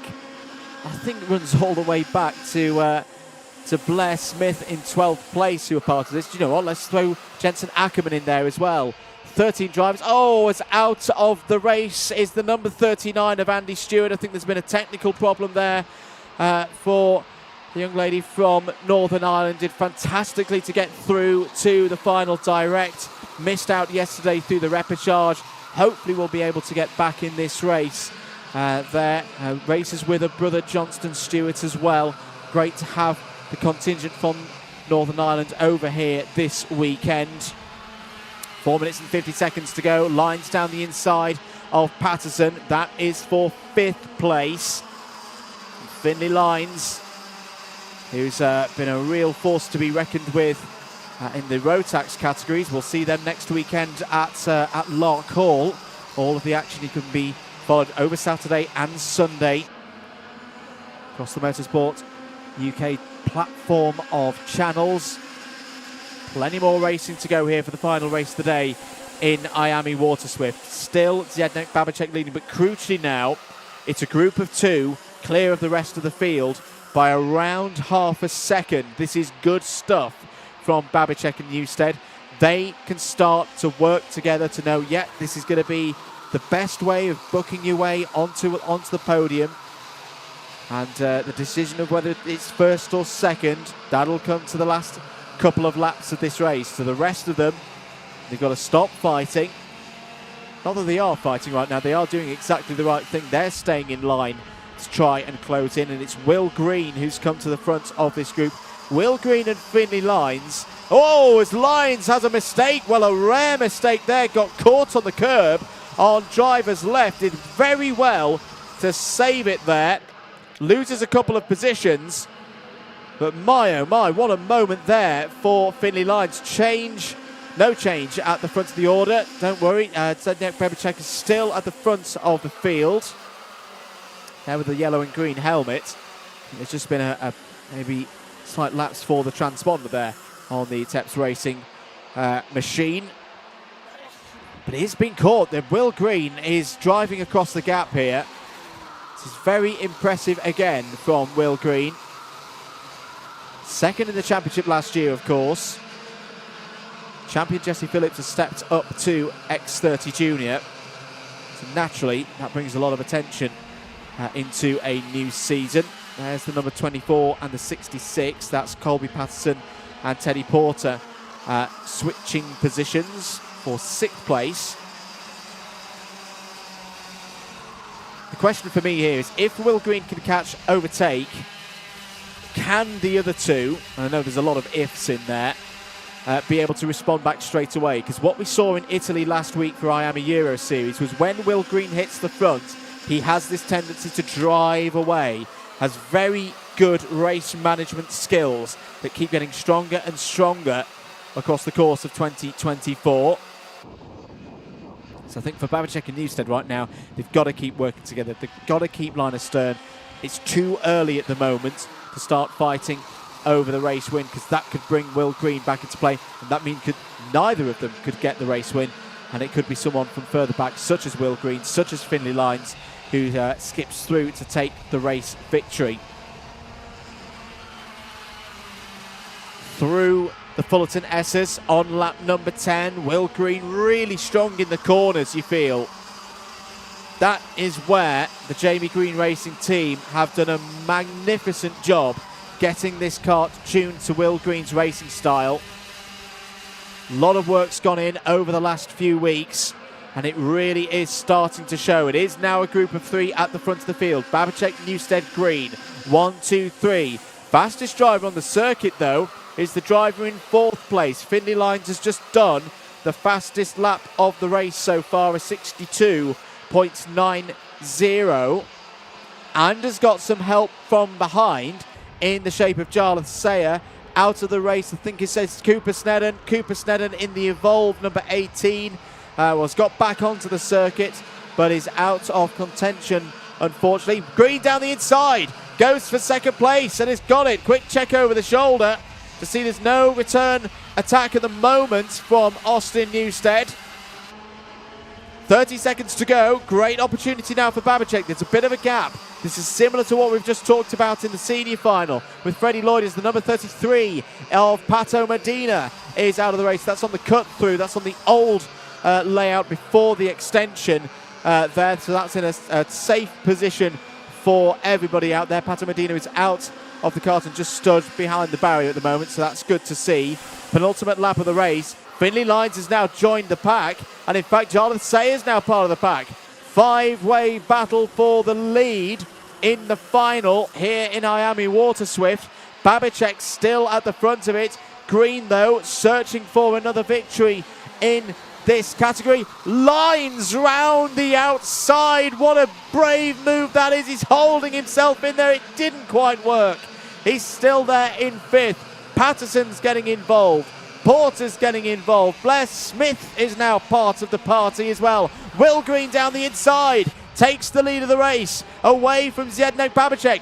This is the danger moment now for the rest of the field. When Will Green has hit the front in the last couple of weeks, he is gone. He has disappeared up the road. He's got one more lap to take victory here today in round two. He had wins yesterday in the heats, but it wasn't his kind of final. He fell back in that final. We're on to the final lap. Finley Lyons has got through as well. I think into third place as we run up round the bowl for the last time rather. Move for second place. This is good news for Will Green because the opportunities to take his lead away are disappearing for the rest of the order. Babicek is still there in second place. I think it's one of the ORMs that's come through. Lyons is going to try it again round the outside for third place. Holds it there in fourth. They're all fighting for second place now. Will Green is ticking the corners off.